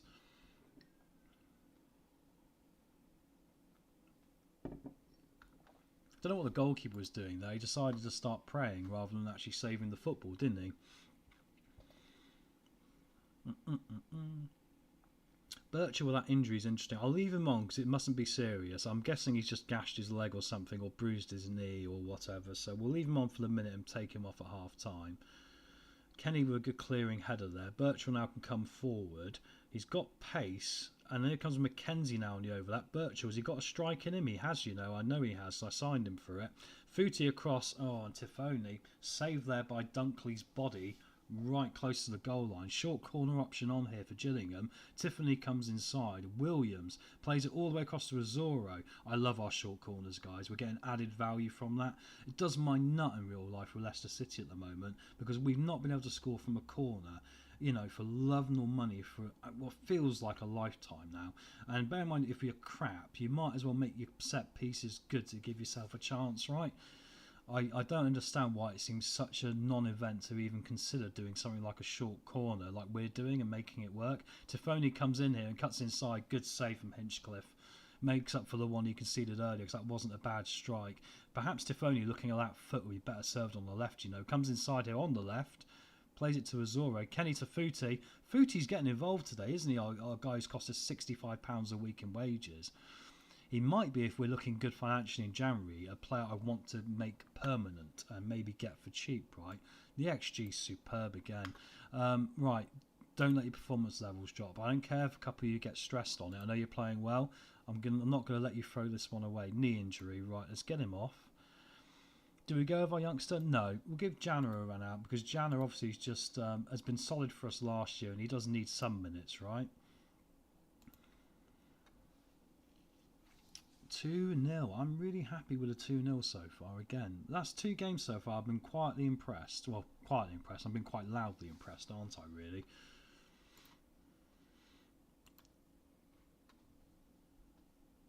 Kenny comes back here to Footy, into Azoro. Tifoni, nice ball through. Jabot, unfortunately finishing isn't his strong point, but he got some power behind that and the goalkeeper just had to get his body behind it. Tifoni with a corner in. Nice corner, couldn't be with a header. Goes over the top of the bar. Heading is not his strong point, sadly, at all. Actually, I will swap Janner around with Tifoni because I want to see if he comes inside and hits it on his correct foot, if that will mean he's going to contribute some goals this year. And actually, that's already improved him up to a 7 rating. He seems to like that, so that's really good. I think Footy's going to come off for Webster here. We're going to give our youngster a run out. 2-0 up, he's got a yellow card. Good debut though, really impressed with that for the youngster from Sheffield Wednesday on loan. I think that's really worked out quite well. Here come Chesterfield though with an opportunity. Dobra, who I really rate, and Rackety, who used to play for Leicester, I recognise him. Folds as well as a good player, Everton youngster, wasn't he? Colclough is in. Thomas gets done through the legs, and all of a sudden here, it's game on. Gillingham 2, Chesterfield 1. And that gap between League 1 and League 2, as usual, is quite tight, isn't it? Depending on the time and the day. So there we go. Was he onside? It was close, wasn't it? Who was playing them on? Yeah, just on. And I think it was, it was Kenny who played him just onside, unfortunately. But then again, it's the first time they've played together, right? So what do you expect? And really, what a ball that is. Jabot's in, and he's put it over the top of the bar. That's a shame, because if actually he should have probably finished that, irrelevant how good he was. Right, Kenny's now in the book, so I think we might want to replace him as well. But if I go with a youngster, we might end up going to extra time. Coldcliff in. Coldcliff's coming back. He's got too much space. It's 2-2. Disappointing. Right, let's have a go at them here. I might completely make them lose their heads here, and I think it's time to go with a Boo coming on. I'm going to swap him for Mackenzie. Yeah, Coldcliff does really well there. I can't go for the youngster now because I just think it's too much for him, but if I get a Boo on the left with pace and put Mackenzie back in the middle because he's obviously my utility man. Right, can we get a third here, or are we going to go to penalties? I think it's straight to penalties in the second round. Here come Chesterfield though, and this could be an, oh my word, we've fallen asleep, and it's 2-3. Oh. There's something in life called curse of the commentators you guys are well aware of, and that is exactly what has happened here, right? Malcolm gets played in, and unfortunately because our defenders, and Mackenzie, it's probably my fault as well. If I'd had someone else on the bench, I might not have put us in this position, but I'm going to just encourage them now and see if we can take this to penalties and just get a get out jail free card, right, in the situation. A Boo down to Tifoni, Kumbi, Yana, and it's in. I think he might be offside. Yeah, he is, sadly. Jabot's offside. 5 minutes of added time here, and our Caribou Cup journey could be over in the second round to lower league Chesterfield, and that is it. But it does answer a lot of questions, right? What have we learned? Chaplin played really well, better than Kenny. Ozoro played well. Kumbi, okay. Williams wasn't really up to it with his fitness. Footy was okay, and Jabot is 50-50. I'm far from pleased, guys, because we were dominating that and we should have done better. So that is a disappointment to go out at that point. It really is. But I guess it frees up some more legs for the Bristol Street Trophy, whatever it's called. Birchall's out for 2 days, and right, immediately after that it's time to make some decisions. So first one is going to be Ewan Williams. Let's get him out on loan. 600 a week. Because I don't think we're going to feature him now after that. He had an opportunity there. Kumbeni, I'm not too worried yet. I think he still got a bit to grow. Luke Kenny, I'm going to send out on loan after that. I don't think he's going to be good enough. And we're going to see what else we can quickly find. I wonder if I should bring in someone else on the free. Maybe I'm being a little bit too... yeah, it's down to 8 million though, isn't it? So no, and it was 9 million. So no, I'm going to actually just go with a loan, actually, aren't I? So we got a central defender here who's going to be worth picking up. Let's have a look quickly. I just had a cat screaming outside, which is never a good sign. It's probably getting attacked by something. He loves running on my roof right now. I've been sat here and heard him before, just dancing on my roof like he's dancing on my grave. Oh, Godsmart Ford might not be a bad shout from Leicester, actually. Josh Robinson as well. Actually, I like this kid. I mean, his determination's not there, but he's got good marking, good first touch, and good tackling. And bear in mind, we play ball-playing defenders. I wonder if that could be quite helpful. Do you want to let us have him on a free? 30%, 160 a week, ball-playing defender. Yeah, okay. Okay, I'm sold. I quite like that idea. Because once again, it's someone I might be able to buy, right? It's someone I might be able to at the end of it, you know. Yeah, exactly, mate. Defence was weak. That's why I've literally gone, let's get Kenny out on loan. We did question this when I signed him, didn't we? We did go, there's some things about him which are good, but it's a bit dodgy on his physicals, really, to be completely frank. So it was a poor defeat, but ultimately we still got a lot more time here to just, you know, tweak it around a little bit here. This guy's not too bad, but the problem is that he's going to want his wages paid for. Zach Mitchell, 20 years old, is good as well by the looks of it. Just having a look, see if I can see the cat out the window that seems to be screaming. It's either that or it's my neighbour's child again who seems to like screaming a lot, which I'm not going to overly worry about, but it's, you know, it can be a bit concerning, can't it? At least I don't know if it does happen. I've said it on a live stream. What about Godsmart Ford? 40% seems a bit much, 1.7, right? Because if now I'm down to 8 million on that thing, I want to keep it as that.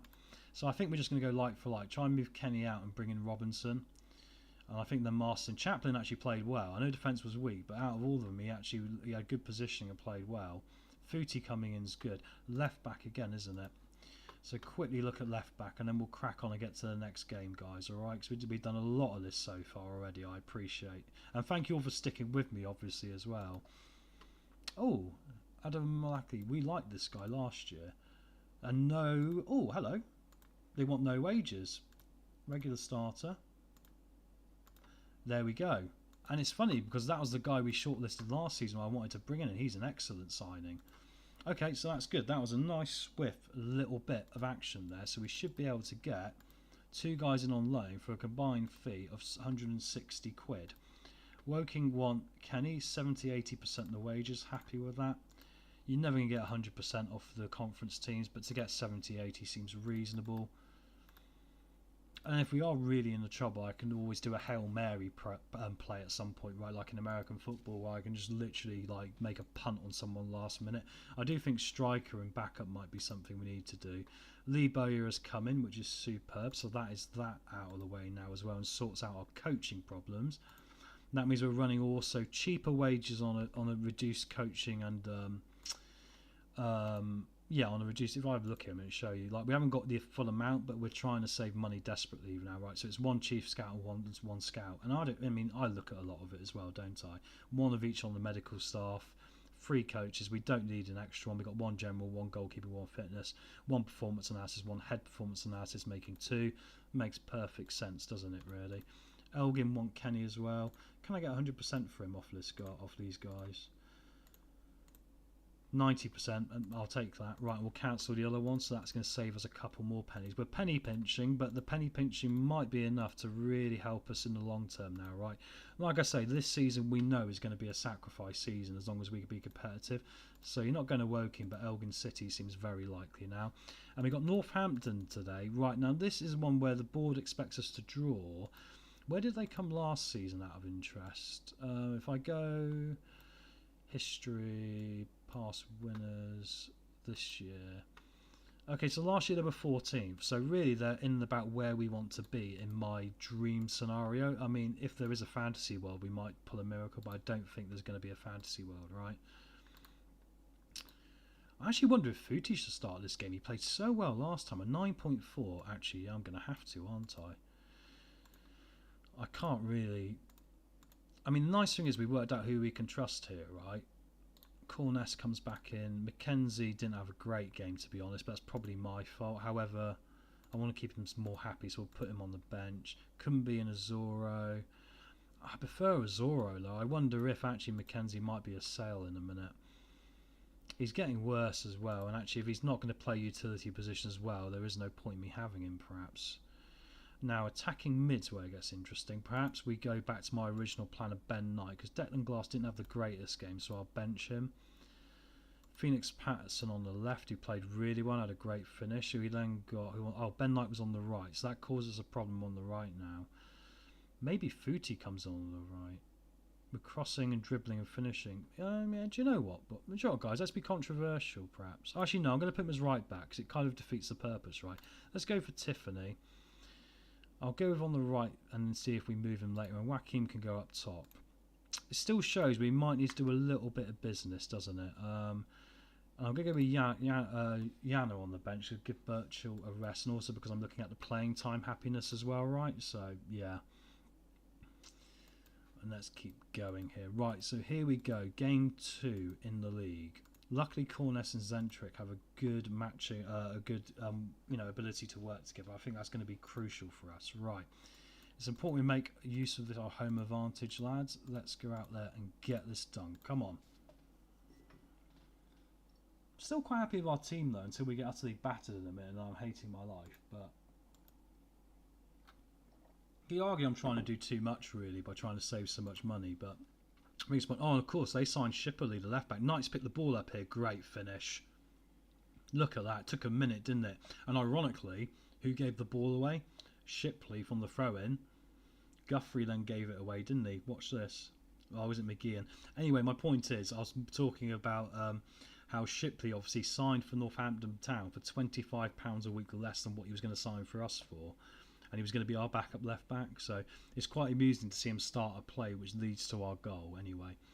Right, short corner option on here now. Corness is on this side, so that shows we're in a good position. Phoenix, what a goal that is from Phoenix, guys.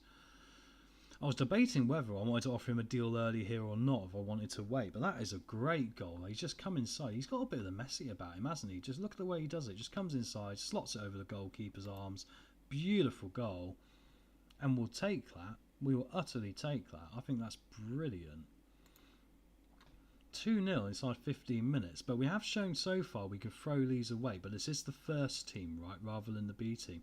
Abu, Knight comes forward here. He's going to find Phoenix again, and Phoenix is on a hat-trick inside the first 15 minutes. Right, looks like panic stations are over. It was a bad loss last time in the Carabao Cup, and it didn't help our cause very much, but that is not bad at all, is it? Great play in, and Phoenix again, he is doing really well on this left-hand side. He's been like a new signing. Bear in mind, he wasn't really featuring over Jana in the second half of last season in League 2 at all. He was sort of a bit part option off the bench. And 15 minutes here, we might be about to get a fourth. Abu comes forward and plays it in. It was a nice idea. His pace is what causes all the problems down there, as long as he keeps his head right. Goal kick out now. OG does really well to deal with it. Masterson back to Zentrix. Phoenix, look at the one-touch football, guys. Are we Barcelona? Good effort over the crossbar. Short corner on again, or are we going to go long? Tiffany down to Corness. Tifoni, look at the passing. Phoenix has gone down. I thought that was a penalty. I think the referee's been very kind on them there in the circumstances. I think that could have been a pen, you know. At the moment, this will put us in the top 3 of the league as well. I mean, that is insane. I mean, obviously, there's still games going on and, you know, a long way to go. But if we can keep ourselves in this top half as well, I think I'll be a miracle maker with this team, really, you know. Right, throwing in from Abu. Phoenix, Abu again, plays it all the way across. Hammond down to Hoskins of Northampton, who manages to clear it away. Luckily there's no one there for them. Both our defenders are on yellow cards. However, I was quite happy with Chaplin, wasn't it? Phoenix hat-trick. Yes, come on.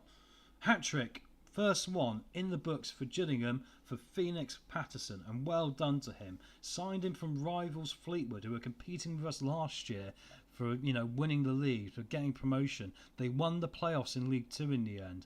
We got this guy for £9,750 from them, and he's got 2 years left on his deal after I made a... And he's only on like 2,800, was it, a week? We're getting some value for money here, ladies and gentlemen. What a hat-trick. It is Gillingham 4, Northampton Town 0 as we head towards half-time. Now, this time, I'm going to be careful what I say to them. It is a penalty low to Northampton here, and it's a sort of goal that can change a game in the second half. McGeehan against Young, and he's hit the post. When it's not your day, Northampton, it's not your day. You've come all the way down to Kent and you're taking a battering. Look at that XG. They can barely get going. It's like they've taken a Viagra there in the last minute and it's the penalty. But I'm actually shocked here. You're doing brilliantly. Keep going. That's all I'm going to say. I don't want to say, you know, anything else because I'm a bit concerned if I do. We might concede straight away like now, perhaps. McGeehan in, corner in. They probably owed a goal in the circumstances because of the missed penalty. Good goal from Jack Baldwin, as I say that. Young was unsighted, unfortunately. I'm going to bring Masterson off here for Chaplin because he played at a 7 last time. And I want to see how he does in this one. Yeah, hat-trick, unbelievable, mate. Unbelievable. For Patterson off the blooming left wing as well. I'm stunned he managed to do that. Like I say, I'm just going to bring Chaplin on here and give him a run out because he had a really good performance last time. I want to cover off one of these yellow cards, and Masterson was on a 6.5. Corners for the corner in. Interesting enough, our striker hasn't scored, but he's been very good in the link-up play. Footy gets it on goal without any venom, really, though. Defensive mid, I think we'll get a Zorro on here as well because he scored last time out as well, and he's very handy to come up with a goal himself. I hope I ain't got to tell them off to keep their focus on him. I prefer just to keep scoring here. Tifoni's in, surely. Great ball across Phoenix. Knight, wide. I thought he was going to get 4 or 5 then. Honestly, 4 or 5. Tifoni plays it back in. A boost, scooped it over the crossbar. These short corners are brilliant, guys, aren't they? They're really adding extra value to our team. I can't believe it was a first half hat-trick for Phoenix Patterson. Would you believe it? Knight now for Gillingham. Corness, I'm so glad he's home. Corness from distance So cheeky. It's the style of football we're playing as well, guys. It's like they can't cope with it. There's been a lot of one touch up the top, off the post there. I think the goalkeeper just about had it covered, but he's going to go for a Northampton corner. We could still have a bit of a itchy bum time end to this day as I say that, because Lewis Shipley, the guy we wanted to sign, has just brought another one back here. It's Gillingham 4, Northampton 2. If this becomes a commonplace scenario where we run into leads and then start crapping the bed, I think the option is going to have to be to introduce another tactic and ditch one of the other ones off. Corners from distance. We should have scored more this half low as well. And then somehow have an even tighter lockdown strategy for when we get 3 goals up, right? Really get the man management and really get the proper tactical side of it nailed down a bit more. Futi's in here though. Great goal. First one. He's our man from Atletico Madrid. He must have been a Spanish international. Apparently he's part Canadian. Whatever he is, he's got a work permit and he has scored, and it's Joaquin. What a goal. Our new number 9. Great header. And what did we say when we signed him? We needed someone who could head the ball, and he can also hold the ball up, and he can pass the ball. I'm chuffed with this performance. Northampton were 14th last year. This is a great effort. Let's just mind the goals we concede, right? Abu's going to play it back here, and I've got to consider maybe bringing him off, because we know what he's like when he gets hot-headed. If he scores a goal, he's... Oh, and saying that though, Shipley, who we wanted to sign, who would have started probably this game instead of Abu if we had signed him, has been given a straight red. Right, we've got to cover off Abu now, haven't we? OG I trust, Abu I don't. So let's get Hutton on here, and he can play. He's not great at left back, but he'll do the job, right? Wow, what a result, guys. Northampton utterly lost their minds by the end of it. They just couldn't keep up with us. The yellow cards they got handed out as well. Look, McClenny, Shipley. Can we make it 6? Zorro. Unfortunately, he doesn't, but with 7 minutes of added time, that is going to do it. And what a home win to start the season at home. And look at this. We debated putting Knight as attacking midfield, and I put him on the right in the first game. I think these boys now are locked in, right? And Corness and... Wow, wow, wow. I'm going to say, nice work everyone, that's good, because I want to try and calm down. This is one of those situations in the dressing room, right, where I'd probably go, nice job, boys, and I'd run into the side office and go, whoa, get in, come on, what a result, come on. 5 goals at home to start the season, and that goal difference is an extra point if the crap hits the fan and we end up in a relegation battle. But that seems a far way away now, doesn't it? 5-2, what a result that is. And we're away at Wickham next. Imagine we can get back-to-back wins here. Honest to God, what a start. I mean, I'll forgive them for the Chesterfield one now, because it was my fault. It was my fault just maybe gambling on one too many. I didn't have to go with 2 youngsters at centre-back, but, you know, it is what it is now. We don't worry about it. The FA Cup's more important. That's the main thing. Wow, wow, wow. Right, let's keep this going here.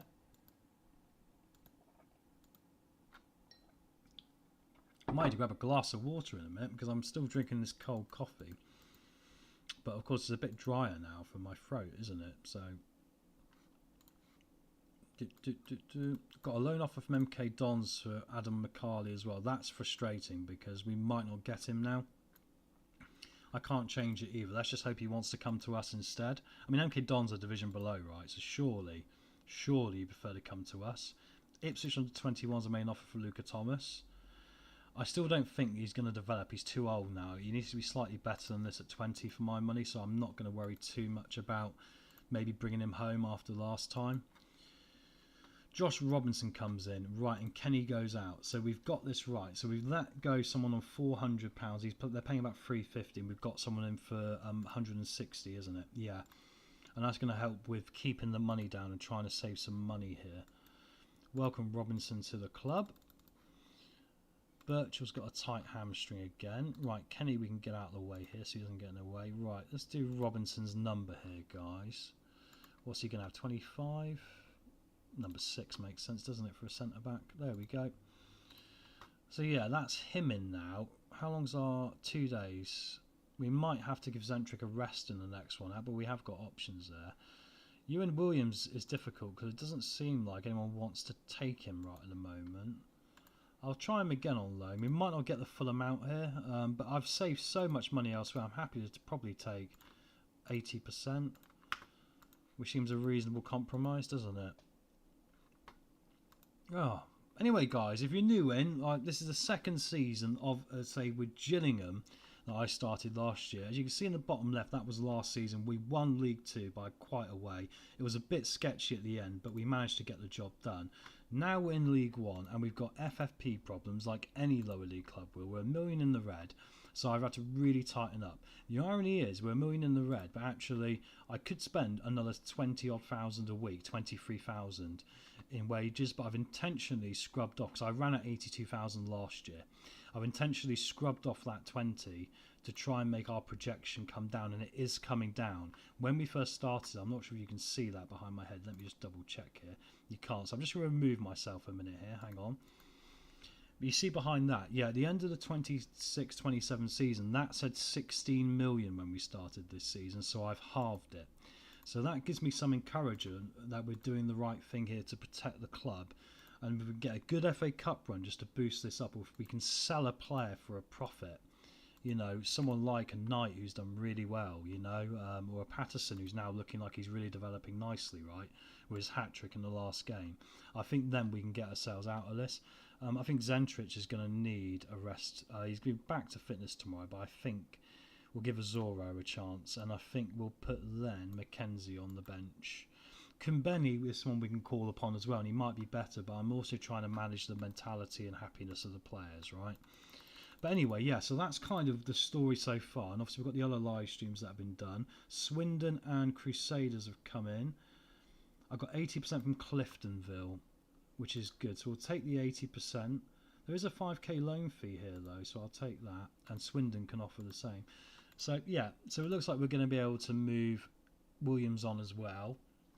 And then I might have to go for a winger on loan. I'm not sure Jana's going to make it. Striker is going to be difficult as well, actually, isn't it? And I've loaned out my other young ones, so I don't have many options apart from Heisman, who might get better, to be fair, and actually he might not be a bad shout, because he is a natural striker and he's got good heading. Finishing isn't there, decisions aren't great, but determination is right where it needs to be, right? Anyway, let's get ourselves to the next game. We just won 5-2, which is unbelievable against Northampton. What will the score be today? Feel free to chuck a prediction in, because this is an equal sort of game for me. We're away at Wickham, and we got an away draw at Wrexham to start the season. We are definitely punching above our weight. There is no doubt about it. We're kind of like a rich millionaire who's got a very, you know, nice-looking girlfriend, you know, for what he probably is. Dare I say someone like Bill Belichick, if you know who that is. Maybe that reference is going to go over some people's heads. I don't know. Anyway, let's keep going here. So I think I need to put Robinson on the bench for this one and drop Chaplin. I know it sounds a bit weird because Chaplin plays well, but Chaplin's not expecting to be involved in the first team yet, whereas Robinson will be. So I've got to try and keep him happy until we get to January, otherwise they'll go, we're yanking him back off you, right? Anyway, on to the game. Wickham away. This is a big one. They look very similar to last year. Fagan Walcott's a good defender. Yeah, if you carry your performance in from last game, simple as that. We'll see how we get on, lads. And let's see what happens here from Adams Park. Can Gillingham mount the most unlikely back-to-back promotion run, possibly in Football Manager history? And Azoro, I don't know what to say, guys. Every time I bring this guy in, and like I play him as a defensive mid, as a box-to-box, as whatever, as an attacking mid, which is what he's meant to be. He's been such a utility man across the entire middle for me, and he's got a finishing of like 6. He just goes, I'm just going to put it in the back of the net. Unbelievable. It's taken 7 minutes and we're 1-0 up. This could turn into a war. Unbelievable. Right, cool. Comes in now on a throw-in. Udoa's going to pick it up. Caban. Butcher from distance. It goes off the crossbar, but I think the goalkeeper Young, our new signing on a free transfer from Leicester, had it covered. Right. Oh, it's a really good start, isn't it? Once again. Right, guys, let's keep pushing it, because the problem I've got is I think we are quite solid at the back to a degree, but we seem to have a mentality problem where if we concede one, it might all fall down like a pack of cards. So I prefer just to keep pushing forward. Grime is in here and he's going to score, which is a shame. I mean, we can consider tweaking tactics, but it kind of seems a bit redundant if you're doing so well, right? We don't need to see this again. That was Futi's fault because he was obviously slightly out of position. That is the downside. His positioning isn't good, but his pace, his flair, he's more of an attacking thing for us, let's be frank. And saying that, he's got a knock, so I'm going to have to bring Hutton on, but I don't mind doing that in circumstances. Oh, and we're 2-1 down now. And that turned around very quick, and Young kicks the ball away in anger there. Let's see what happened there, because I was making the change. It might be because of the injury to Footy, it didn't help. Onyedema got in there, and unfortunately, OG and Masterson didn't deal with it very well. Masterson's not had a good start to this season defensively, actually, to be frank. But once again, it is about, and Patterson's now taken a knock now as well. If we can get through the half-time and have a look at this. But some of the players have just dropped off. I might have to tell them off now, would you believe it? We started so well. What was that? Get your acts together, I think, is the answer. Injured but feels he can shake it off. I think you're going to come off, mate. And I'm going to switch Tifoni back to the left. And let's get Jana on the right, perhaps. No, I'm going to bring Declan Glass on and switch Ben Knight to the right and see if he comes inside here. Joaquin's not having a good game, but I'll give him another shout in a minute and see. He has got the ability, despite being a 6.2 at the moment, just to pop up with a goal randomly. He is one of those players. Right. Is this going to be one we can come back into now? Hutton comes forward. This is what I like to see. Glass is there. We can't put the ball in the net, but the ball itself was fantastically placed. Azoro could get a long shot away here. He doesn't. And unfortunately, that chance has gone away from us there a little bit, which is a shame. Hour gone now. Wickham 2, Gillingham 1. McCleary back to Keeban. Butcher comes forward now. Back to Fagan Walcott. Wickham, biding their time here as Backinson tries to find the space, and he does, and he puts it past Young. And that's disappointing here. Young, I only called him Ashley Young then. He's definitely not Ashley Young. Brad Young in goal, sadly, is not having a good day today. And that's my only concern with him. He's got great stats, but if he's not up to it in one day, he does play badly, and he should have done better there. That's an easy save in the circumstances. He can throw his arm around, frustrated as much as he wants, but he's got to be angry at himself there. Right, and we've got some other players dropping off a cliff now. So Boo's going to come off here for Robinson, and I think I'm going to tell these guys off. So I'm going to berate you. I'm going to berate you as well. You need to do more now. Corness I'm going to tell off as well, because he's the guy you can't have not perform well, right? And same with this guy. Hopefully that will do it, because if we get one back, it's not over yet, right? Can I encourage them in a minute as well? Some of them aren't going to like it, I get that. But now it's almost... Oh, I've got one more sub. Right, let's get Jabot on as well, because Joaquin is really bad today.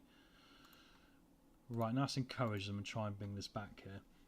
This is disappointing, because like the first 15 minutes we flew out the blocks, and then for whatever reason Wickham have just slowly come back into this. They might have changed formation. I wish I was noticing that, but...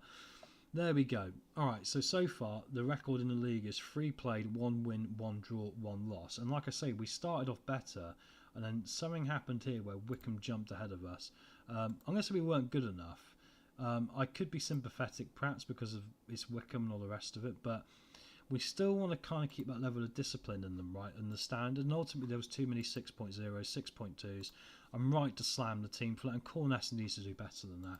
You're paid £6,500 a week, son. If you're being paid £6,500 a week, really for me, you've got to be doing it. Quickly before we do anything else, let's also see now if I can find a striker to bring in on loan as well, because I do wonder if Joaquin there had a dodgy game, didn't he? Last time out he did pretty well, and then he had a pretty bad game in that one, so I think we need to maybe have some backup. Callum McFarland, sorry. Looks right. Concentration again is a problem for these kids, isn't it? This guy at Huddersfield looks right, but he's a fringe player, and once again, heading's a big part of what we're looking for, because we play the one up top. I've always liked this guy, but I'm not sure he's got enough of his stats ready to go now to really positively affect the team going forward. And Beck. Kouassi last season was very good. Heading... if we can get Kouassi for cheap here from a division rivals, they want all the wages paid. Yeah, that's what I suspected. I'm still trying to do this on the cheap. I mean, everyone's going to go like, what a tight ass, but I'm really trying to financially secure the club here. Maybe Felix Rodriguez-Gentil. Once again, heading's the problem. How tall is he? That's the way I'd work out. It might just be he's not... where's his height? Oh, where's his height? Can't even see it. I mean, I'm being daft here. I know where it normally is. I'm having a moment. Oh, let's not worry about it. Let's not worry about it. Right. I could always try and bring in a striker on a free as well, perhaps. Perhaps Johnny Kenny. Determination, concentration's better, finishing's better, heading's not too bad. What if I can get a scout report on him quickly and just see what they reckon, see if he's worth us messing around with. Tony Costello. I kind of want to go lower league, lower Premier striker, or Charlie McNeil might not be a bad shout. But once again, excuse me, it's heading that's the problem, isn't it? There's Sonny Cox here from Exeter. We'll skip forward at the minute and see what we do. I'm obviously not going to be spending any money despite having some in the bank because I'm a million in the red, which seems pretty unreasonable in the circumstances.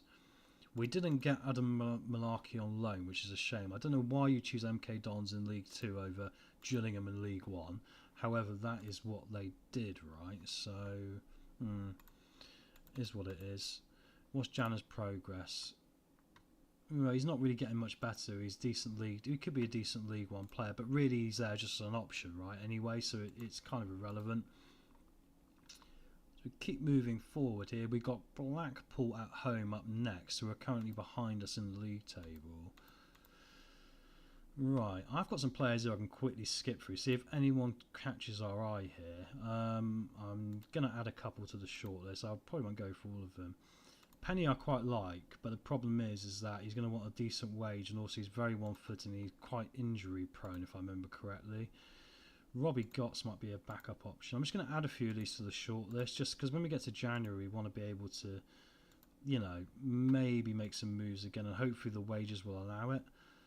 Jack Marriott's available on a free transfer, and he's pretty well rounded. He was at Wrexham. He got 2 years ago 8 goals in 19. He's not been prolific, but I do wonder if his stats are what we're kind of in the right ballpark for. So we'll add him as well. To be fair, my new scout I brought in, I've only got 2 scouts. I think they've all done a pretty good job here in finding me some good players. You know, pretty common here.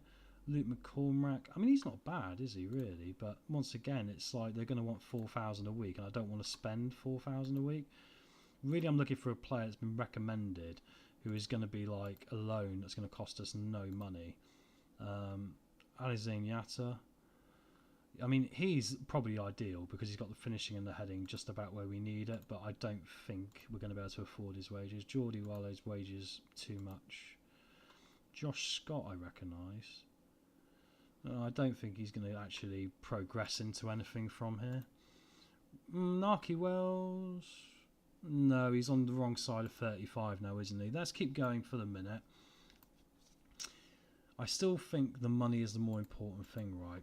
I'm really gambling right now. It's a really funny thing. I'm gambling on keeping the club in the league in the cheapest way possible. And it might all be worth nothing because we still might be in way over our heads here, right? And that's the reality of the situation. This is a tough football manager save to do.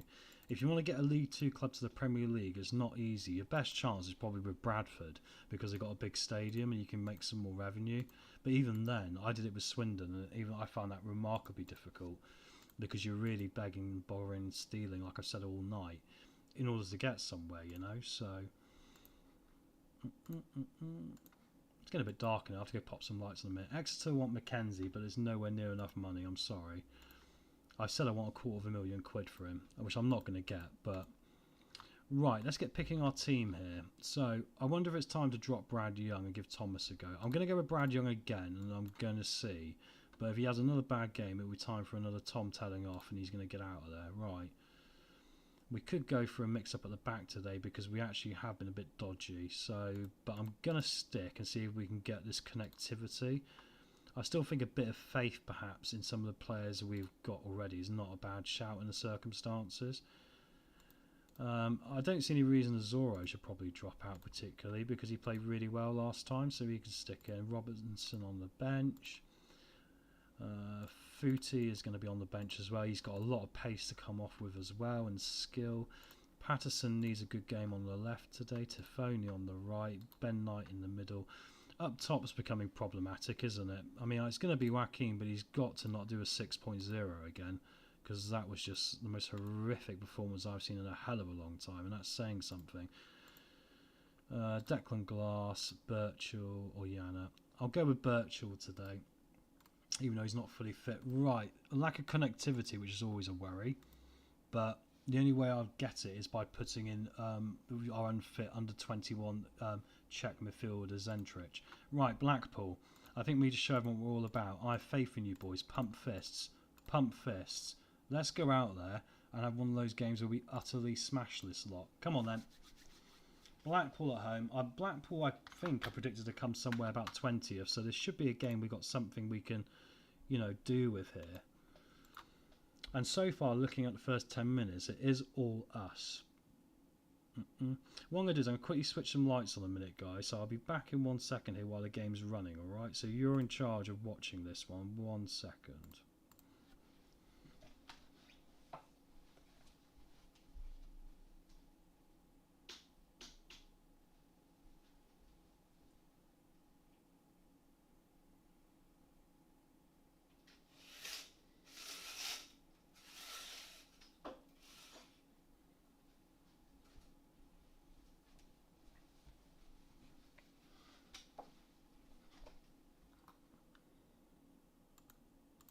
Right, and we're back. So we've got some lights on now, so it's slightly brighter. And right, a boost coming out from the back here now. It looks like I've missed nothing in the first 30. And some of the players are still around 6-7, so I'd like to see them step up here, look. I do worry with Phoenix. He had that great game, he goes and gets a hat-trick. And we had this with Morgan last year, the striker on loan from Chelsea. He'd go out there and score a hat-trick in some games and then disappear for the next 4 as if he'd done enough. I don't like that in a player. I'm a bit concerned that Patterson's a bit like that, and I'm going to have to kick his arse a lot to get some good results out of him. Anyway, we really want to pick up 3 points here at home. Abu's going to take the throw-in now. We've nearly got through the first half here. We've got 10 minutes left. Abu finds Phoenix down to Ogies. We're trying to find some space and passing. Sloppy passing. Carey's going to come forward here now. Ogie does enough probably to put him off, but Norburn from distance. Young has it covered, but worrying signs of a bit of sloppiness there. But then, of course, the only way the connectivity between these players is going to improve is by playing them together. So in some ways we're going to have to eat a little bit of excrement and carry on, aren't we? I'm going to say it's not good enough still, because I just want to see a little bit less sloppiness. And Joaquin, again, back-to-back games, he's not looking very good. He might be the language barrier, of course, don't forget. Josh Robinson can come on, because Masterson's been a bit dodgy. I might have to swap him around as well. We need to demand some more here. We've got a free kick. Tifoni's in. Joaquin's there at the back post. I need to demand some more here. Come on, lads. We need a bit more here. Corness is having a better game at least, which is something. Ogie comes forward now as we play it out from the back. Goes back to the goalkeeper, which gives me goosebumps because I know these two have got a mistake in them not knowing each other that well. Knight comes forward though. Can he find a ball? He can. Unfortunately, Gabriel manages to do really well there to intercept and read the ball there. Phoenix will get it back though now as we get it back to the same place. Azora down to Knight. Phoenix, Knight, goal. 1-0 Gillingham just after the hour mark. Come on. Could be a big 3 points here early at the start of the season, this. Superb job. We'll take that, boys. We will take that. Anyway, great finish from Knight into the back of the net. Gillingham 1, Blackpool 0. And I wonder if we should swap our striker. Let's give Gabot one more go here, because I think I'm going to have to make a move for one on loan just to improve it. But Gabot's got every opportunity to prove me wrong here and seize a place in the team right as I look at it. Phoenix down to Corness. I'll stop this minute. Hutton's inside, gets a shot away, stings the fingertips. His fitness is looking a bit dodgy here, so I'm going to take him off of Footy, who's got fresh legs with 10 minutes to go. And then we've got another corner here now after the first one went to nothing. Corness is going to ping it in the box. Tifoni will have had a... No, it was Jabot, sorry. They both went up for it together, and Jabot... Jabot? Or Jabot? I'm going to say Jabot. I think it sounds better, doesn't it? Has just put it wide, but 1-0 will do it today if we can do it. Let's not concede a last-minute equaliser here, lads. Robinson, the new centre-back on loan, has given the ball away. Tavares is in, and it's a long-range strike from Beasley. That was poor. And that could be on me for cheap skating on the centre-back, but I did want to try and make sure the club's financially secure. Right. I do wonder if I'm going to have to maybe put some money down and maybe bring in 2 more here, maybe 3 more. Maybe I'm thinking now actually, unless we can do something here. Abu plays it in. Corness from distance, gotta be. Oh, it's a poor shot, and Charles makes a save. 2 minutes to go, and I think it's going to be 1-1. I think I might. I'll talk about it after the games. I've got a plan in mind now. 1-1. Right, okay, another draw. We were dominant on XG, though, so I'm still going to be disappointed with them, because it's more disappointing to be dominant in XG, aka the expected goals, and then not get the expected goals, which shows me what I'm about to talk about, problems. But it gives us 5 points from 4 games and keeps us mid-table. But of course, it's easy to slip down very quickly here, isn't it? And of course, we are hampered by the financial situation. There's no two ways about it, guys.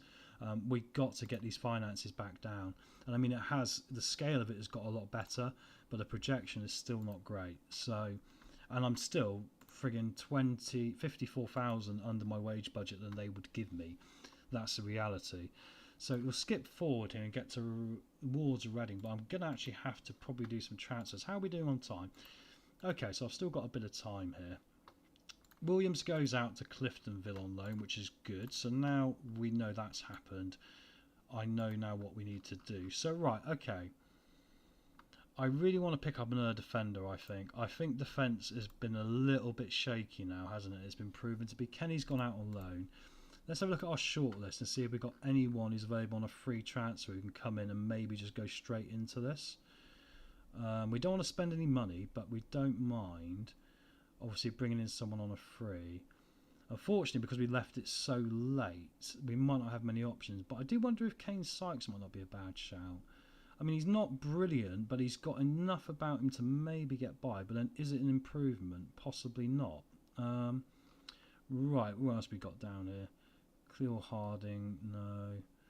Hubnott needs a work permit. We'll never get a work permit for him, so we might as well get rid of that one before we start, right? I'm really looking for frees here and to see if anyone's available on a free. Walsall player. Jack Hanna was free, wasn't he? But he's gone to Mansfield now. Bago's got Dundee. Bowell. Is Al Jafri gone anywhere? Tranmere. Yeah, we're a bit late to the party now, understandably. Richard Nartley was one I looked at, and he's at Blackpool, ironically. Right, let's quickly come off my shortlist then and go contract expired, defender central. I don't want him to be too old though, but I might need a bit of experience. We'll go 32.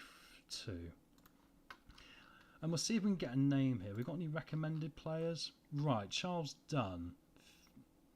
He looks decent actually. I mean, his aggression might be a bit too much, but his heading, marking, tackling. He looks like a mean guy. Look at his face, guys. Look at that face. He literally looks like the sort of guy, if you slightly bump him in a bar in his white shirt, he'll glass you. I think that's exactly what I want. He played 33 games at St Mirren last year. How much do you want, mate? £2 a week? I want to be a bit less than that. Okay, but we'll talk business. Important player? I don't think so. I'm going to upset him here. Regular starter. It means I can offer him less money, right? 10-month deal? I don't think so, my friend. I can only offer that because of the financial situation, but everyone knows my trick who's been along once or twice before. Where is it? Optional contract extension of a year. That is definitely there. I'm going to increase his unused sub fee. I think that's reasonable. I want to knock this down to 1.5 if I can. He might not take it, but we'll try. 1.6. Close. 1.7. I'm penny pinching. There we go. Penny pinching. 1.7. We got and what I'll do is I'll immediately extend him so we've got him longer than 10 months. You know, that's the good thing about doing that. I'm literally not going to mess around. I think that's good. He's the best one we could have got, right? I mean, Kane Sykes is your other option. I will just double check, see what his agent wants. We're interested. I'm going to stall on that, but it's a similar, and actually he is 23 versus 32. But I do wonder if we're lacking experience, and that's caused some of our problems, right? I mean, his pace and acceleration, his physicals, his natural fit, they're all relatively good for a 32-year-old. We can get a year out of him. And Robbie Cundy's an option, but his pace is lacking, and we do play with ball-playing defenders, which means they're going to come out with the ball and use their pace, right? So I probably prefer to change that. Joe Lowe? No. Right, I think now let's quickly look at strikers again, because I'm not convinced we've got a good enough striker. I like the idea of Jack Marriott. I really do. But he sort of flatters to deceive, doesn't he, guys? I'm not sure if anyone's had him before, but he does flatter to deceive a little bit. Jay Bird. James Crowley. Birmingham want Jimmy. This is going to be interesting. We're going to come up against Jimmy J Morgan this year because he's going to go on loan to Birmingham. and they're in our division, so that's going to be fascinating. They didn't get promoted. Do you know what? Lewis Richardson, let's do it. We're going to scale it down. I don't mind spending an extra 3,000 here. Squad player, can I get him on an impact sub or fringe player? Impact sub. 2-year deal. I want my usual, I can extend it. Contract extension by club, 1 year, got to be in there. Relegation release clause, $250,000, I'll knock that down a bit. He wants quite a lot of money on appearance fees and that, which is a problem. I mean, I don't think he's going to go for this, but I'll try. Okay, he's not. At least he's not being an idiot and like ruining it and saying definitely not. Okay, I'm going to have to be a little bit careful here as he's going to walk away. I think this is where we're at. Yeah, 1,800 a week. Right, okay, so that's that sorted. Right, okay, so that's going to, I think, resolve a couple of issues here for us. I think that gives us another striker who can score, which we desperately need. And I think it's going to give us another centre-back who can defend, which we desperately need. Oh, Gateshead and Rochdale have gone for him as well. Do I want to up my offer to be safe? I think I might, you know. I'm going to give him $2,000 on that. Yeah. Yeah. Just as a sweetener, because I'm finding that I'm obviously offering less money. I mean, it should be unlikely that he would choose a lower league club over us, but for some reason, we had it happen with a couple of other players, so I think it's important that we keep that in mind and, you know, not be too funny about it. Does some scouting here. Blooming hell, Mines want Chris Moshi. He wanted $6,000 off me, this kid. And they're going to pay compensation for him as well. Do you know what I mean? It's just insane, isn't it? But there we go. Let's keep moving here. Got Reading next, which is quite a big game, so I wouldn't mind having some of these boys through the door. Dunn comes in. Right, that's a good deal done. Huh, no pun intended. I actually didn't mean to say that. And they're ranking him as a B. He's got a lot of experience. Let's get him in the registration. And let's get his squad number handed to him and his shirt.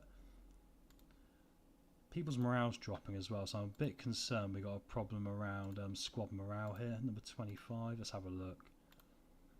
Oh no, team cohesion's pretty good. I mean, social groups, and it's funny, I thought it'd be Phoenix Patterson, and it's these three causing problems.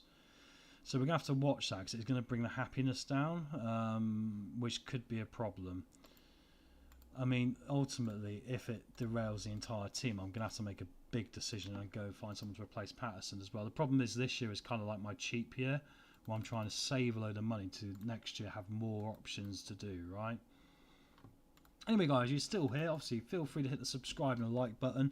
I'm going live pretty much every day at the minute, I think, you know. So, and I'll schedule it normally an hour or so before, so you know when I'm going to be on.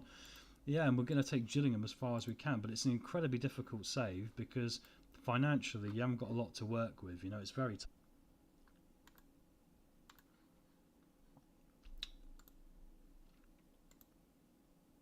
We're still going, aren't we? I thought we disconnected there. Anyway, let's keep going. Disappointed with our level of training there for Hutton. Right. So Lewis Thomas has picked up an injury now. He's out 3 to 5 weeks. Now that poses a problem because I haven't got a backup goalkeeper, I confess. So I'm now need to go get a backup goalkeeper on loan as well. Oh, I'm making this so difficult. Right, get rid of this. Where are we up to here?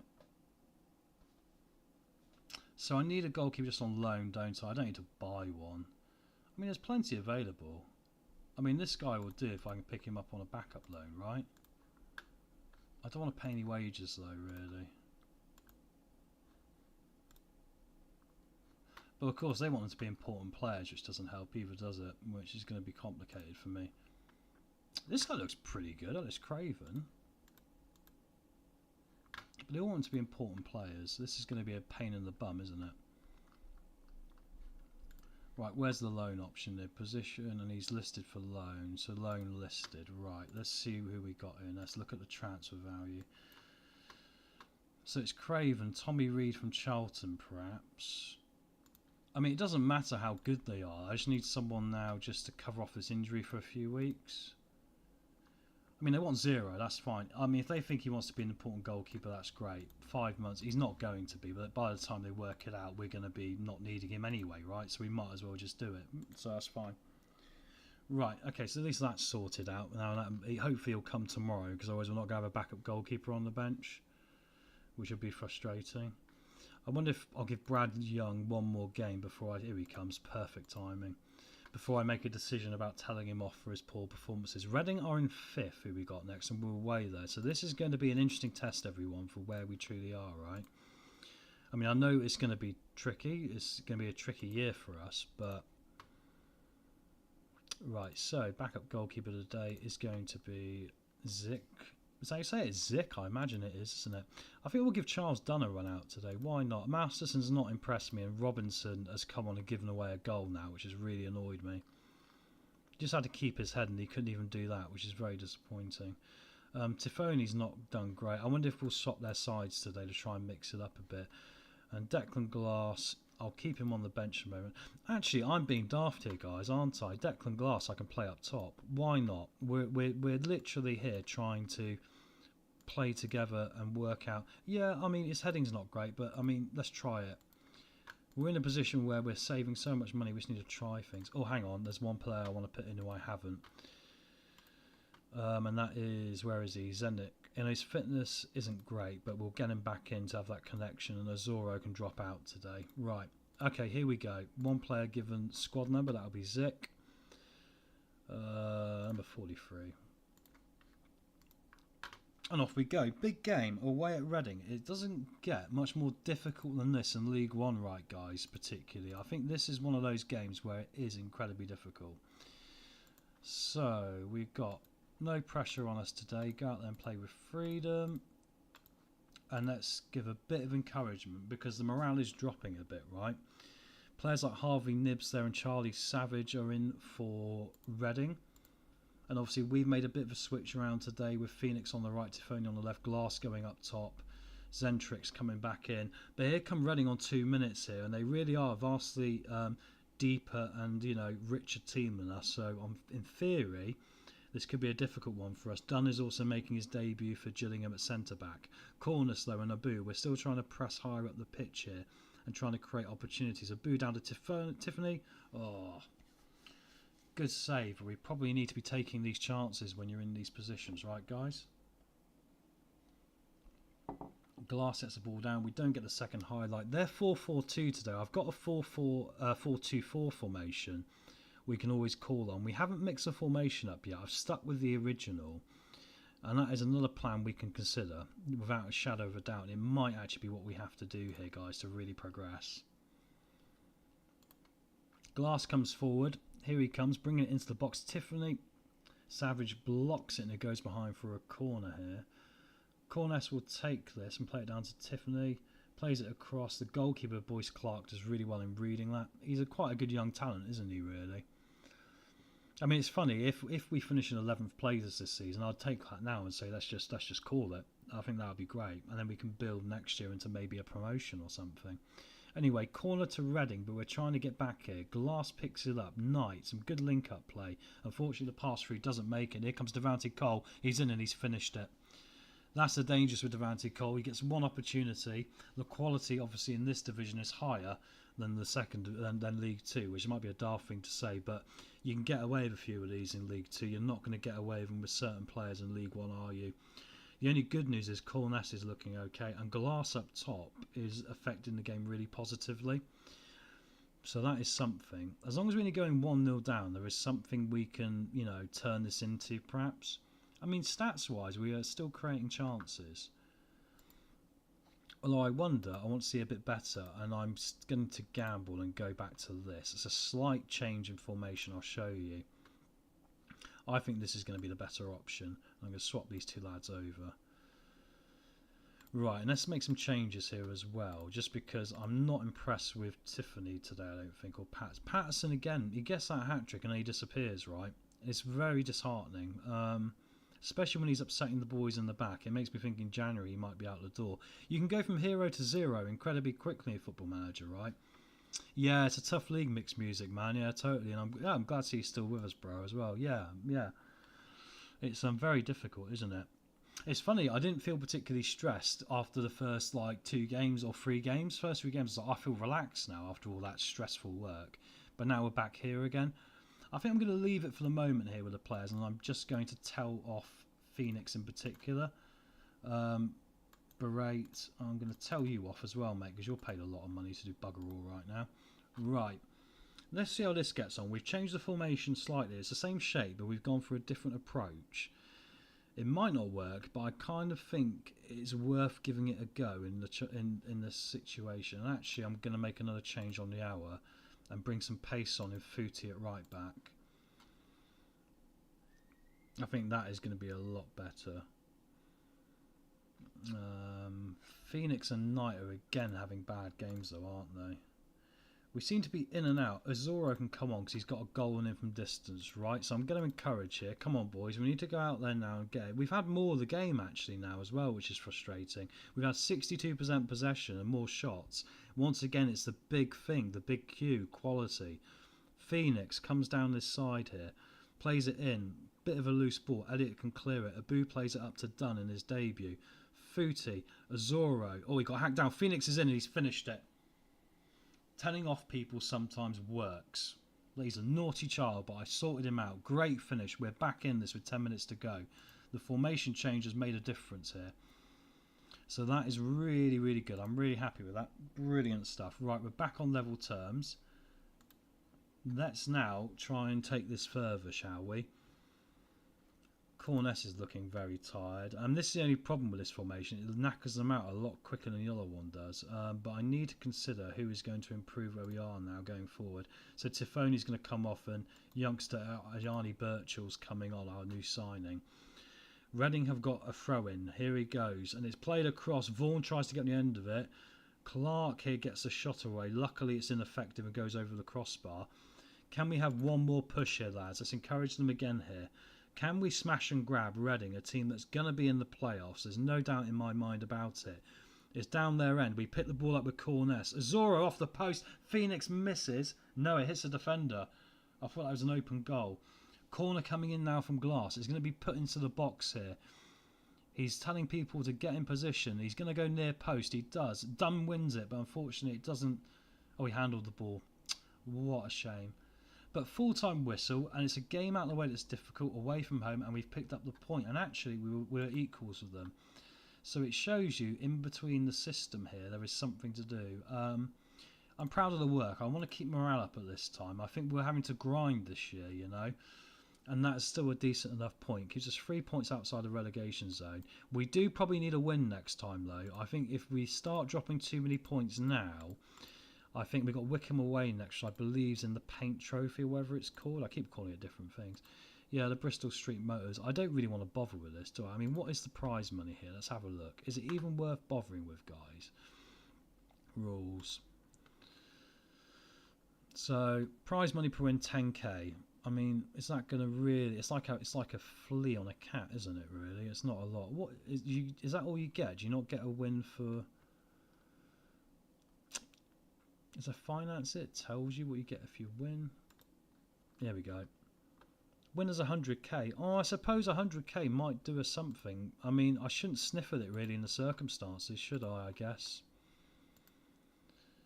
Yeah, I think I'm probably right there. But right, it's also transfer deadline day more importantly. So what have we got? Lewis Richardson hopefully will come in, but if he doesn't, I might have boned myself. So I might have to have another look here at bringing in another striker, right? Just to try and make sure we've got 2 options in case he doesn't want to come in. Ben Wayne I quite like, with his determination. But the problem is that he wants way too much money for what he is. Jaden Williams could be a shout as well. Good decisions. Heading's not... Oh, he's at West Brom, isn't he? I like Jay Bird, and he's available on a free transfer, actually. My battery's going on my mouse, I just noticed. Do we go for a Jay Bird? Is he 24? That's a bit old, isn't it? Jack Marriott's still there. What does Jack Marriott want? Perhaps I just need to bite the bullet. Nothing. That's really good. Look, I want less. £1,000 a week? I'll stall it, but I'll see if he wants to do £1,000 a week. Not going to be a regular starter, squad player. Yes, and he wants a 3-year deal, but I mean, we'll take him to 33, but he's all right for that. Right, okay, I quite like this signing for a £1,000 a week. If we are going to sign players, I don't mind giving them £1,000 a week at the moment. We can't go any higher than that. I've made my big money deals, right? So, and obviously with the finances, it would just be reckless of me. And the other problem as well is this wing position. Gillingham's Patterson gets Young August Player of the Month, which is utterly insane because he's had 5 appearances, 5 goals and that average rating, but he's had 4 goals in one game and 1 in the other.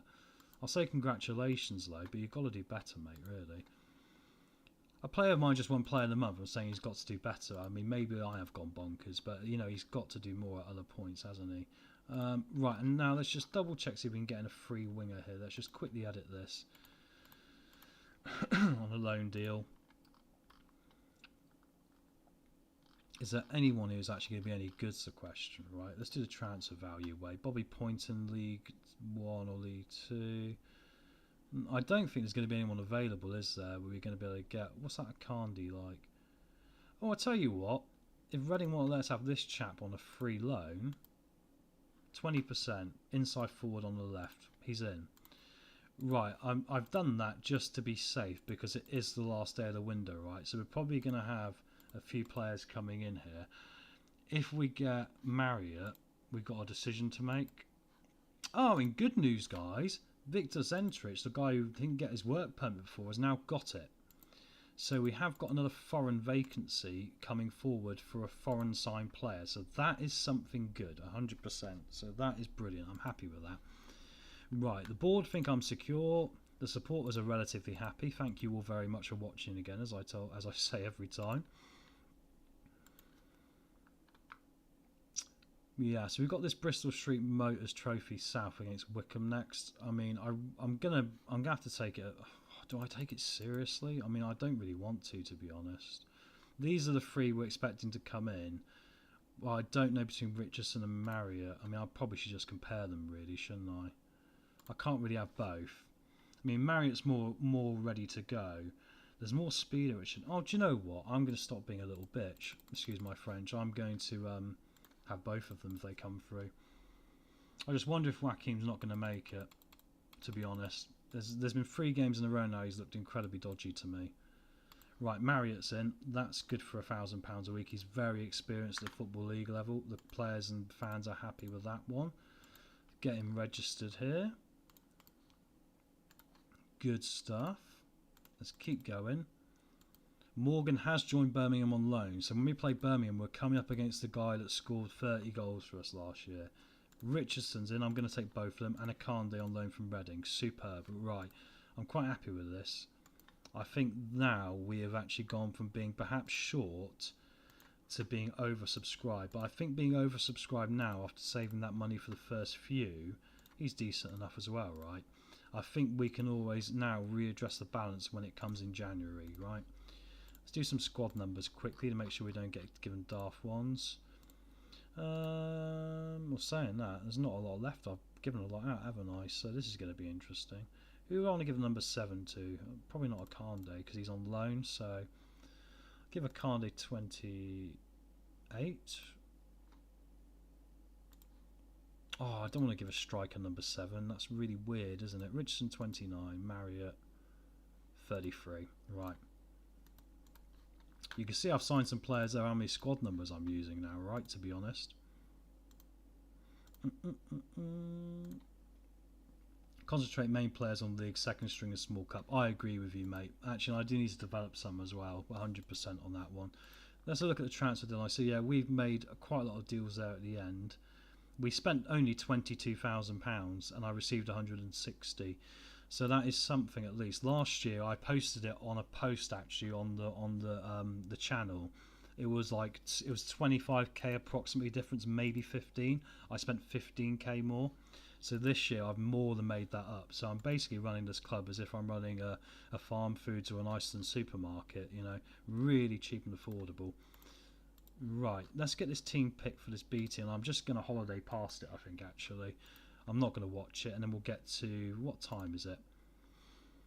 Yeah, because we'll get to another league game then, guys, all right? Because today's been quite heavy on admin, hasn't it? And if we go back quickly one more time to finish the admin, the projection, 8.5 million. Okay, I'm happy with that because it started on 16. I think we made a difference there in this spell today. So, yeah, that's really good. Right. So that's done. Masterson, maybe. Dunn played well, so let's get Dunn in. Oh, no, what am I talking about? I'm doing the B team, aren't I? So we can go... Actually, no, we can go Robertson, Chaplin... We'll go for Footy, have a run out today. Actually, no, I've got Matey Boy, haven't I? I've got to keep remembering. I've got Harry Webster down there. He needs a rest, but I'll put him on the bench then. Is there anyone else? Hazeman, I want to get involved in this lot as well, I think. The rest of them are going to need a bit more time, but those two can definitely get some minutes in this competition. Let's give Mackenzie a run out as a reducer and try that. Kumbi, Azoro's got a knock there, which is probably not helpful. Birchall... Hang on, I need my defender right, don't I? It's going to be Footy. Excuse me, I did break my nose then. Wow. Left-hand side. Going to have to be a boo, isn't it? Unfortunately, I think. This is a shame with... Oh, do you know what? He needs a rest, but... Oh, he does need a rest. That's a shame. I'm not even going to bench him, actually. That'll be daft, won't it? Masterson. All right, we'll give a boo another run out here. I don't really like him. I would prefer to bring him off, but...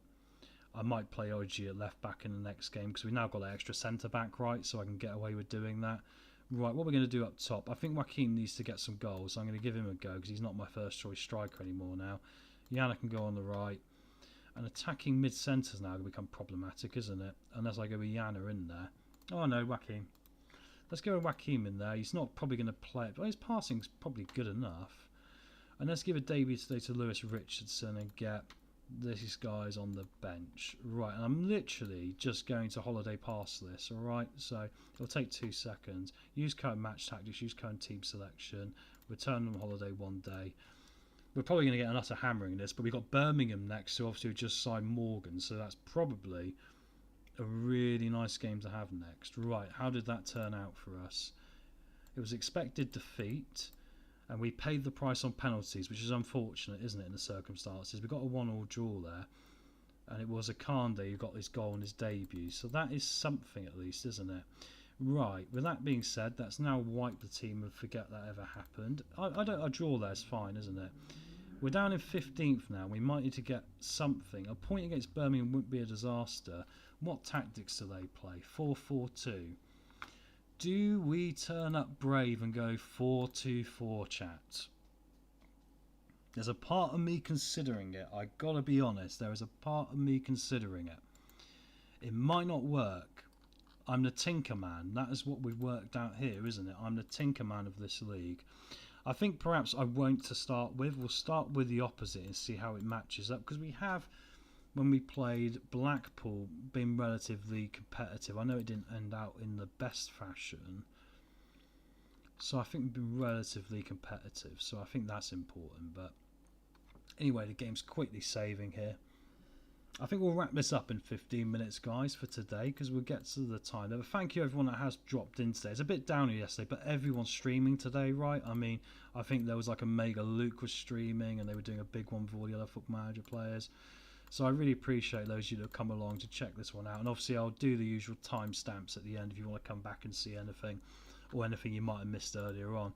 But this season, without a doubt, is going to be a grind. I'll actually be glad when we get through this season and hopefully stay in the division.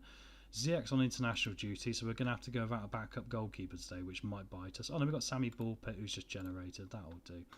Right, Birmingham at home. So let's get some players in here. Who do I want to right back today? Because Hutton's not fit, so we might have to go Footy. I think going Footy will be okay. The problem is his positioning's not good, so we might get murdered. But I think we're still going to go for it. Masterson, we'll chuck in him alongside Oji. We might move Oji to the left second half, and then we got obviously our normal two of Corness and Zentic. Declan Glass was okay, but I think we need to probably go Jack Marriott today for experience. Richardson had a poor game. He only got a 6 last time, which is quite disappointing. So Richardson on the bench. I think Yana's not going to make the cut anymore. Akande played really well, so I think I might give him a go actually. Well, they're saying that, no, what am I doing? Patterson just won player of the month, didn't he? I can't do that. So bench for you, sir. Joaquin will go there. Ben Knight goes back in his middle, and then we'll have Tifoni again and give him another crack. Right, and we've got Len, Declan Glass, Mackenzie, and the last one today, Charles Dunn, I think, will be a good one, won't it? Yeah. Right, guys, Birmingham. This is arguably the biggest game in the division, right? Arguably the hardest opponent you can get. They probably should have gone up last season, and it hasn't quite happened, so let's see if we get utterly in trouble here or if we can get through this. But there's our team today. We're still sticking with Brad Young because we've got injuries in goal. I was considering swapping him out as well. So anyway, let's turn my faith in them here and pump fists and see if we can encourage something. Home game. Biggest home game of the season, I'd argue. Oxford United have also come down as well, don't forget. Anyway, against Birmingham City, and here we go. They're in the red today, we're in the blue. Knight comes forward. Tifoni, unfortunately, you lose it. Now Hansen's got an opportunity to counter. Buchanan for Birmingham. He's got time and space and he's buried it. That's really unfortunate, and that annoys me. And I think Young is actually fast losing my support. He's meant to be an upgrade, but for some reason, I don't know if it's just his determination or something, but that seems pretty poor to me. It wasn't the best strike in the world, was it? And defensively, we still can't quite get it right. I mean, maybe I should have started Dunn. Maybe Masterson was a bad choice in hindsight. You could label a lot of the problems here at the manager, and I think that's why football managers get that in real life, right? Oh, we've given away a penalty. You've got to be shitting me. Oh, dearie, dearie, dearie. Hansen takes it, and Young saves the penalty, though. So, okay, right, makes up for it a little bit. I'm going to fire up already here. I know it's only been 5 minutes, but I'm like, guys, you've got to wake up here. Maybe off the bar. You see, otherwise they're going to utterly destroy us here. And I might even only give us a couple more minutes, and I might even actually change this formation up. Come on, be brave. We need to show the quality we do have, and we do have quality, but we sometimes lack a bit of confidence. Knight's in, and he's lifted it over the goalkeeper, and it's back square. Come on, 1-1. That's more like it. I love the composure he showed there under pressure, just dinking it over. Brave pass from Zentik, and Phoenix did really well actually in tight quarters there, didn't he, just to get the ball through. Ultimately, as long as we get the ball through, it doesn't particularly matter, right? That's the main thing. So yeah, Gillingham 1, Birmingham 1, right. Interesting game now we got. We've still got a long way to go here though. We've still got about 70 minutes of football in this one. Abu slid in there and he's not good at tackling sometimes, and Mays luckily missed a golden opportunity. And of course for them, Stansfield's a danger man up top. He's a very talented footballer. And actually Gardner Hickman, ex-Bristol City youngster, is a very good central midfielder as well. But so far, once again, I know our XG is down on Birmingham.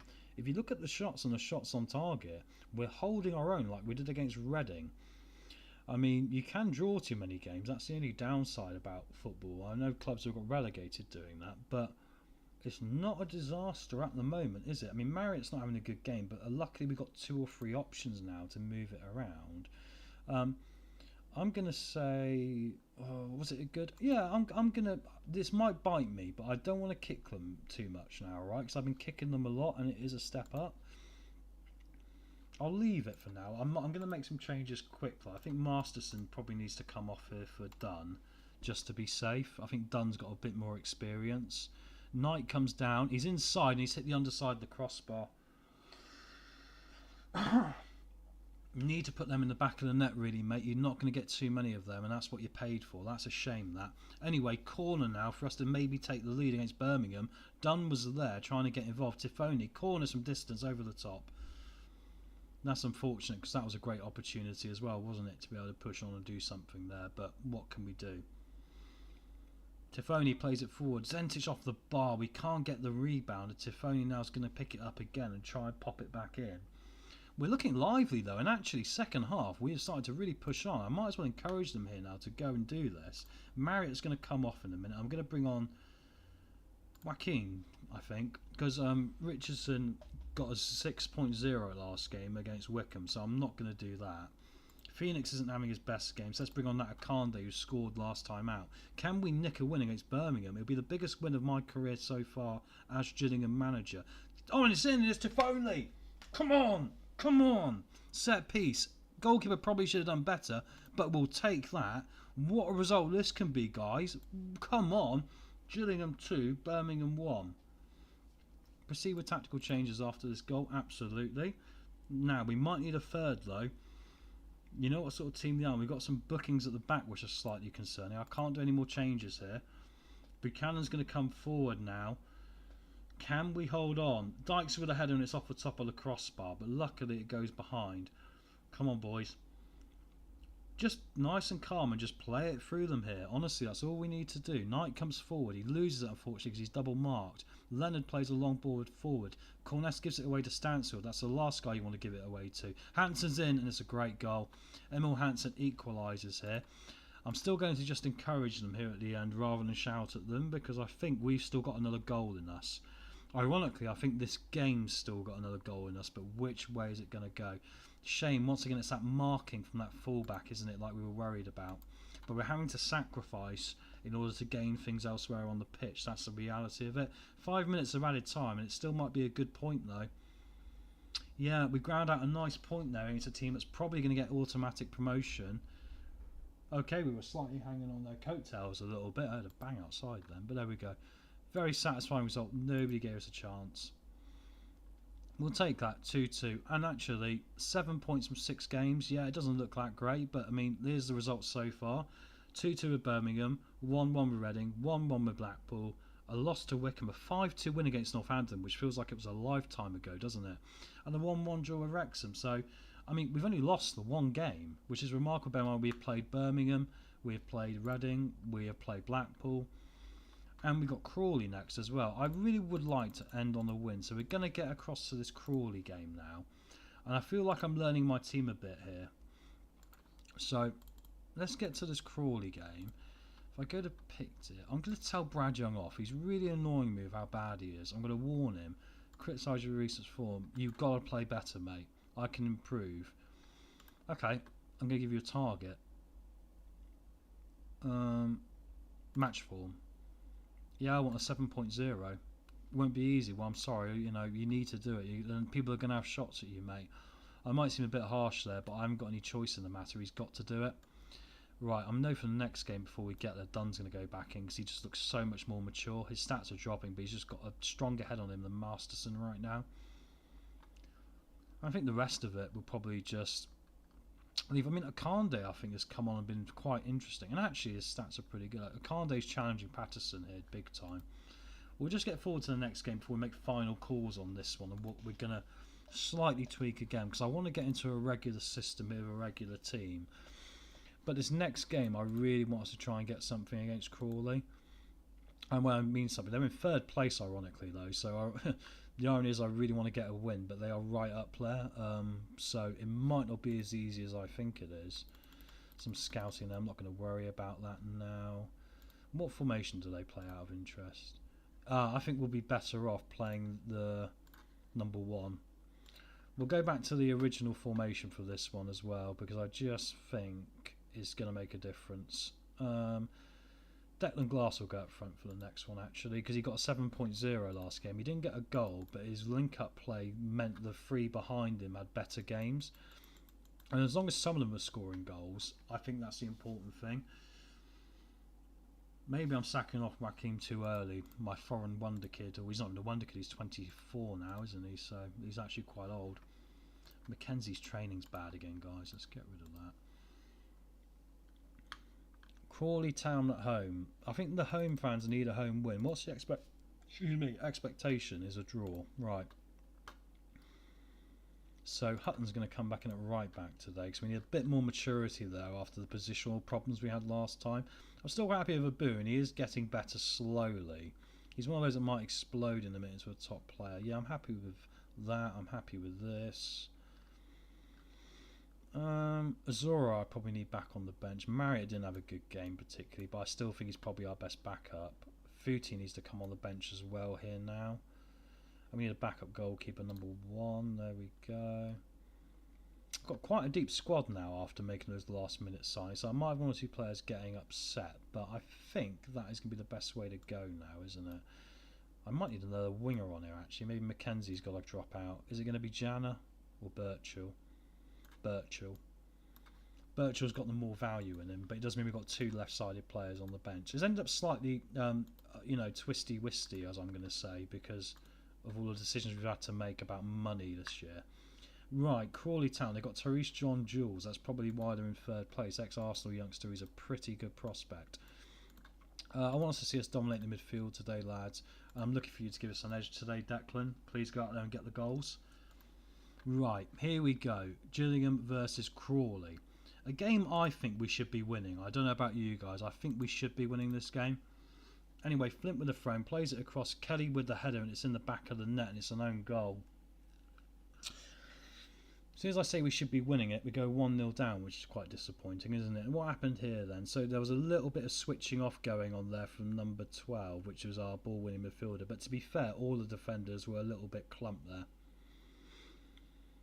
Maybe my change of formation wasn't a good move in hindsight, because now it looks like we've got a Crawley team that's looking for blood. And here we go. Watson comes forward now, plays across. Luckily, John Jules didn't really deal with that very well. I'm going to have to ask these guys to calm down a bit. It's only 5 minutes in. They're already giving away yellow cards like they're them in, trick or treat candy. Ball forward now. Radcliffe, can we pick a ball up here and try and get back? We can. Zentrich, oh, he's hit the outside of the post. The biggest problem this year is going to be that quality step up from League 2 to League 1, isn't it? And if you're lucky, if we were lucky enough to retain, say, Bradley Dack on 4,000 a week, we couldn't afford 16,000 a week. I mean, look what it's done to the club so far. I think that would have made a difference, but the problem is that we just couldn't make it work. It was not going to work in the slightest. Hutton plays it back here. Glass is injured, but he's all right to carry on for the moment. Phoenix might get on the end of it. Zentrich. We need players to step up and give us everything they got. We're going to get something. Hutton across and Glass has scored. We'll take that. I'll leave him on for the minute. He has got a tight groin though, so I think if he gets any worse, I'm not going to risk it. I don't want to tear his groin. Especially as so far he's been our best forward for scoring goals, or looking like he's going to score a goal. First goal for the club after his free transfer down from Dundee United. Excellent, excellent stuff. Right. Anyway, 1-1. We're back in this after a shaky start. So that is good news. Our XG is double theirs as well. This will put us back into the mid-table yet another point. But I'm a bit concerned if you draw every game, you're looking at being down near the bottom, aren't you? It'll be about 46 points. So you'll be there or thereabouts for a relegation probably in this league. Because I think you might need, well, maybe 40 will do enough. It depends how bad the bottom teams are this year, doesn't it? But anyway, here come Crawley now coming forward. Flint, Hutton, Corness. Hutton to Corness here. Corness up to Zentrich, up towards Phoenix. We want to do a little bit of magic. Back to Zentrich. Knight from distance, 2-1. We have turned this game around. And that is what we wanted. Brilliant stuff. 2-1. From 1-0 down to 2-1 up. And the home fans are a bit happier now. Nice bit of play there. Nice bit of pass between, the triangles. Knight taking the opportunity. And Glass has done a good job of creating the space for Knight there. And ironically, Glass has been doing that more than any other one of our forwards. Every time he's played, these guys have played better. Corner for Crawley though in half an hour, and there could be 4 goals in 30 minutes here. Kelly's going to take a long shot, and Young makes a good save there, or it comes off the bar. One or the other, and then Knight has to come across, but Evans can't get it on target, luckily for us. High, wide, and not so pretty. Millwall losing to Northampton. Millwall have come down, obviously, from the Championship, and we beat Northampton by 5. When we get to half-time here, looks like Glass's groin is heading up, which sounds a weird thing to say as a bit of a conversation, doesn't it? But there we go. Tifoni now. Can he pull the ball inside it? 4 minutes of added time we're into the end of the first half. Corners down to Dunn. Dunn lays it off forward, and it's a poor pass. We've got problems at the centre-back position, haven't we? I even wonder if, I should chuck in the young lad. Because he got a 7.0, and he's got potential to really grow, and I think he probably could become a Premier League player. So why don't I just chuck him in? He's not on the bench for this game, but for the next one, let's only figure out. Knight gets another one. Look at that. Come on, Ben Knight. That's the man. Stepping into Bradley Dack's shoes from last season. We have taken a 3-1 lead here. And bearing in mind, I feel a bit clammy because it's quite warm here in, you know, the southwest of England today. I felt a bit more clammy about how this was looking in regard to our performances, but I'm a bit more settled now after that. I think we're looking a lot more tidier. Right. I'm now going to take off. I'm going to say don't allow complacency though, because we're at that point, aren't we already? Declan Glass is going to come off to protect himself here. Let's give Marius a run out. Deserves each other card. Let's get Masterson on. 2 changes at half time just to try and lock this down, and Cornus has got to calm down. I'm not going to tell him that, but hopefully he won't get sent off, because that would be a big loss for, you know, even the game for us. Anyway, ball comes forward now for Crawley on the counter. Flint driving forward. Can we get to him? We can't. John Jules is in. Luckily for us, John Jules didn't get that one on target, otherwise it would have been game on yet again, as it ironically is at the Northampton game, where Millwall have pulled goal back to make it 3-2 now. The question is, do we keep Cornus on as our third substitution here, or do we maybe move Tifoni off? Marriott's now got a knock as well, which is a shame, but if he does get hurt, we're just going to deal with it. Right. Cornus plays the ball down, he spreads it nicely to Abu, who comes forward. Can he use his pace? He has to go backwards. OG goes through Abu here. Abu up to OG again. Can we find a pass that isn't going to go to the opposition and get us in trouble? I mean, we can argue me playing out from the back still from a League 2 team. Marriott's got a chance here, good effort. Unfortunately, it wasn't on target, but it wasn't a bad effort actually, really. You could argue my tactics of playing out from the back with a League 2, top-end League 2 quality team, don't get me wrong, might be a bit risky against teams, but against Birmingham and Reading we have got a point. So I suggest we might want to stick with it and just get better at it with connectivity. Marriott's trying to get on the end of that, he can't. Zentrich picks it up. Marriott's at the bar, but he was offside. Right, let's make a change here a minute. Phoenix isn't having a good game. Or actually, no, because of this injury, I'm going to wait, because I just wonder if he goes down with 2 minutes to go, we might get ourselves in trouble. But it looks like, guys, we're going to get a win here at home against Crawley Town, who are in 3rd place at the moment, and everyone else is drawing today, so that's really helped us in the league table. As you can see from the XG, that's a really good result for us in the circumstances, isn't it?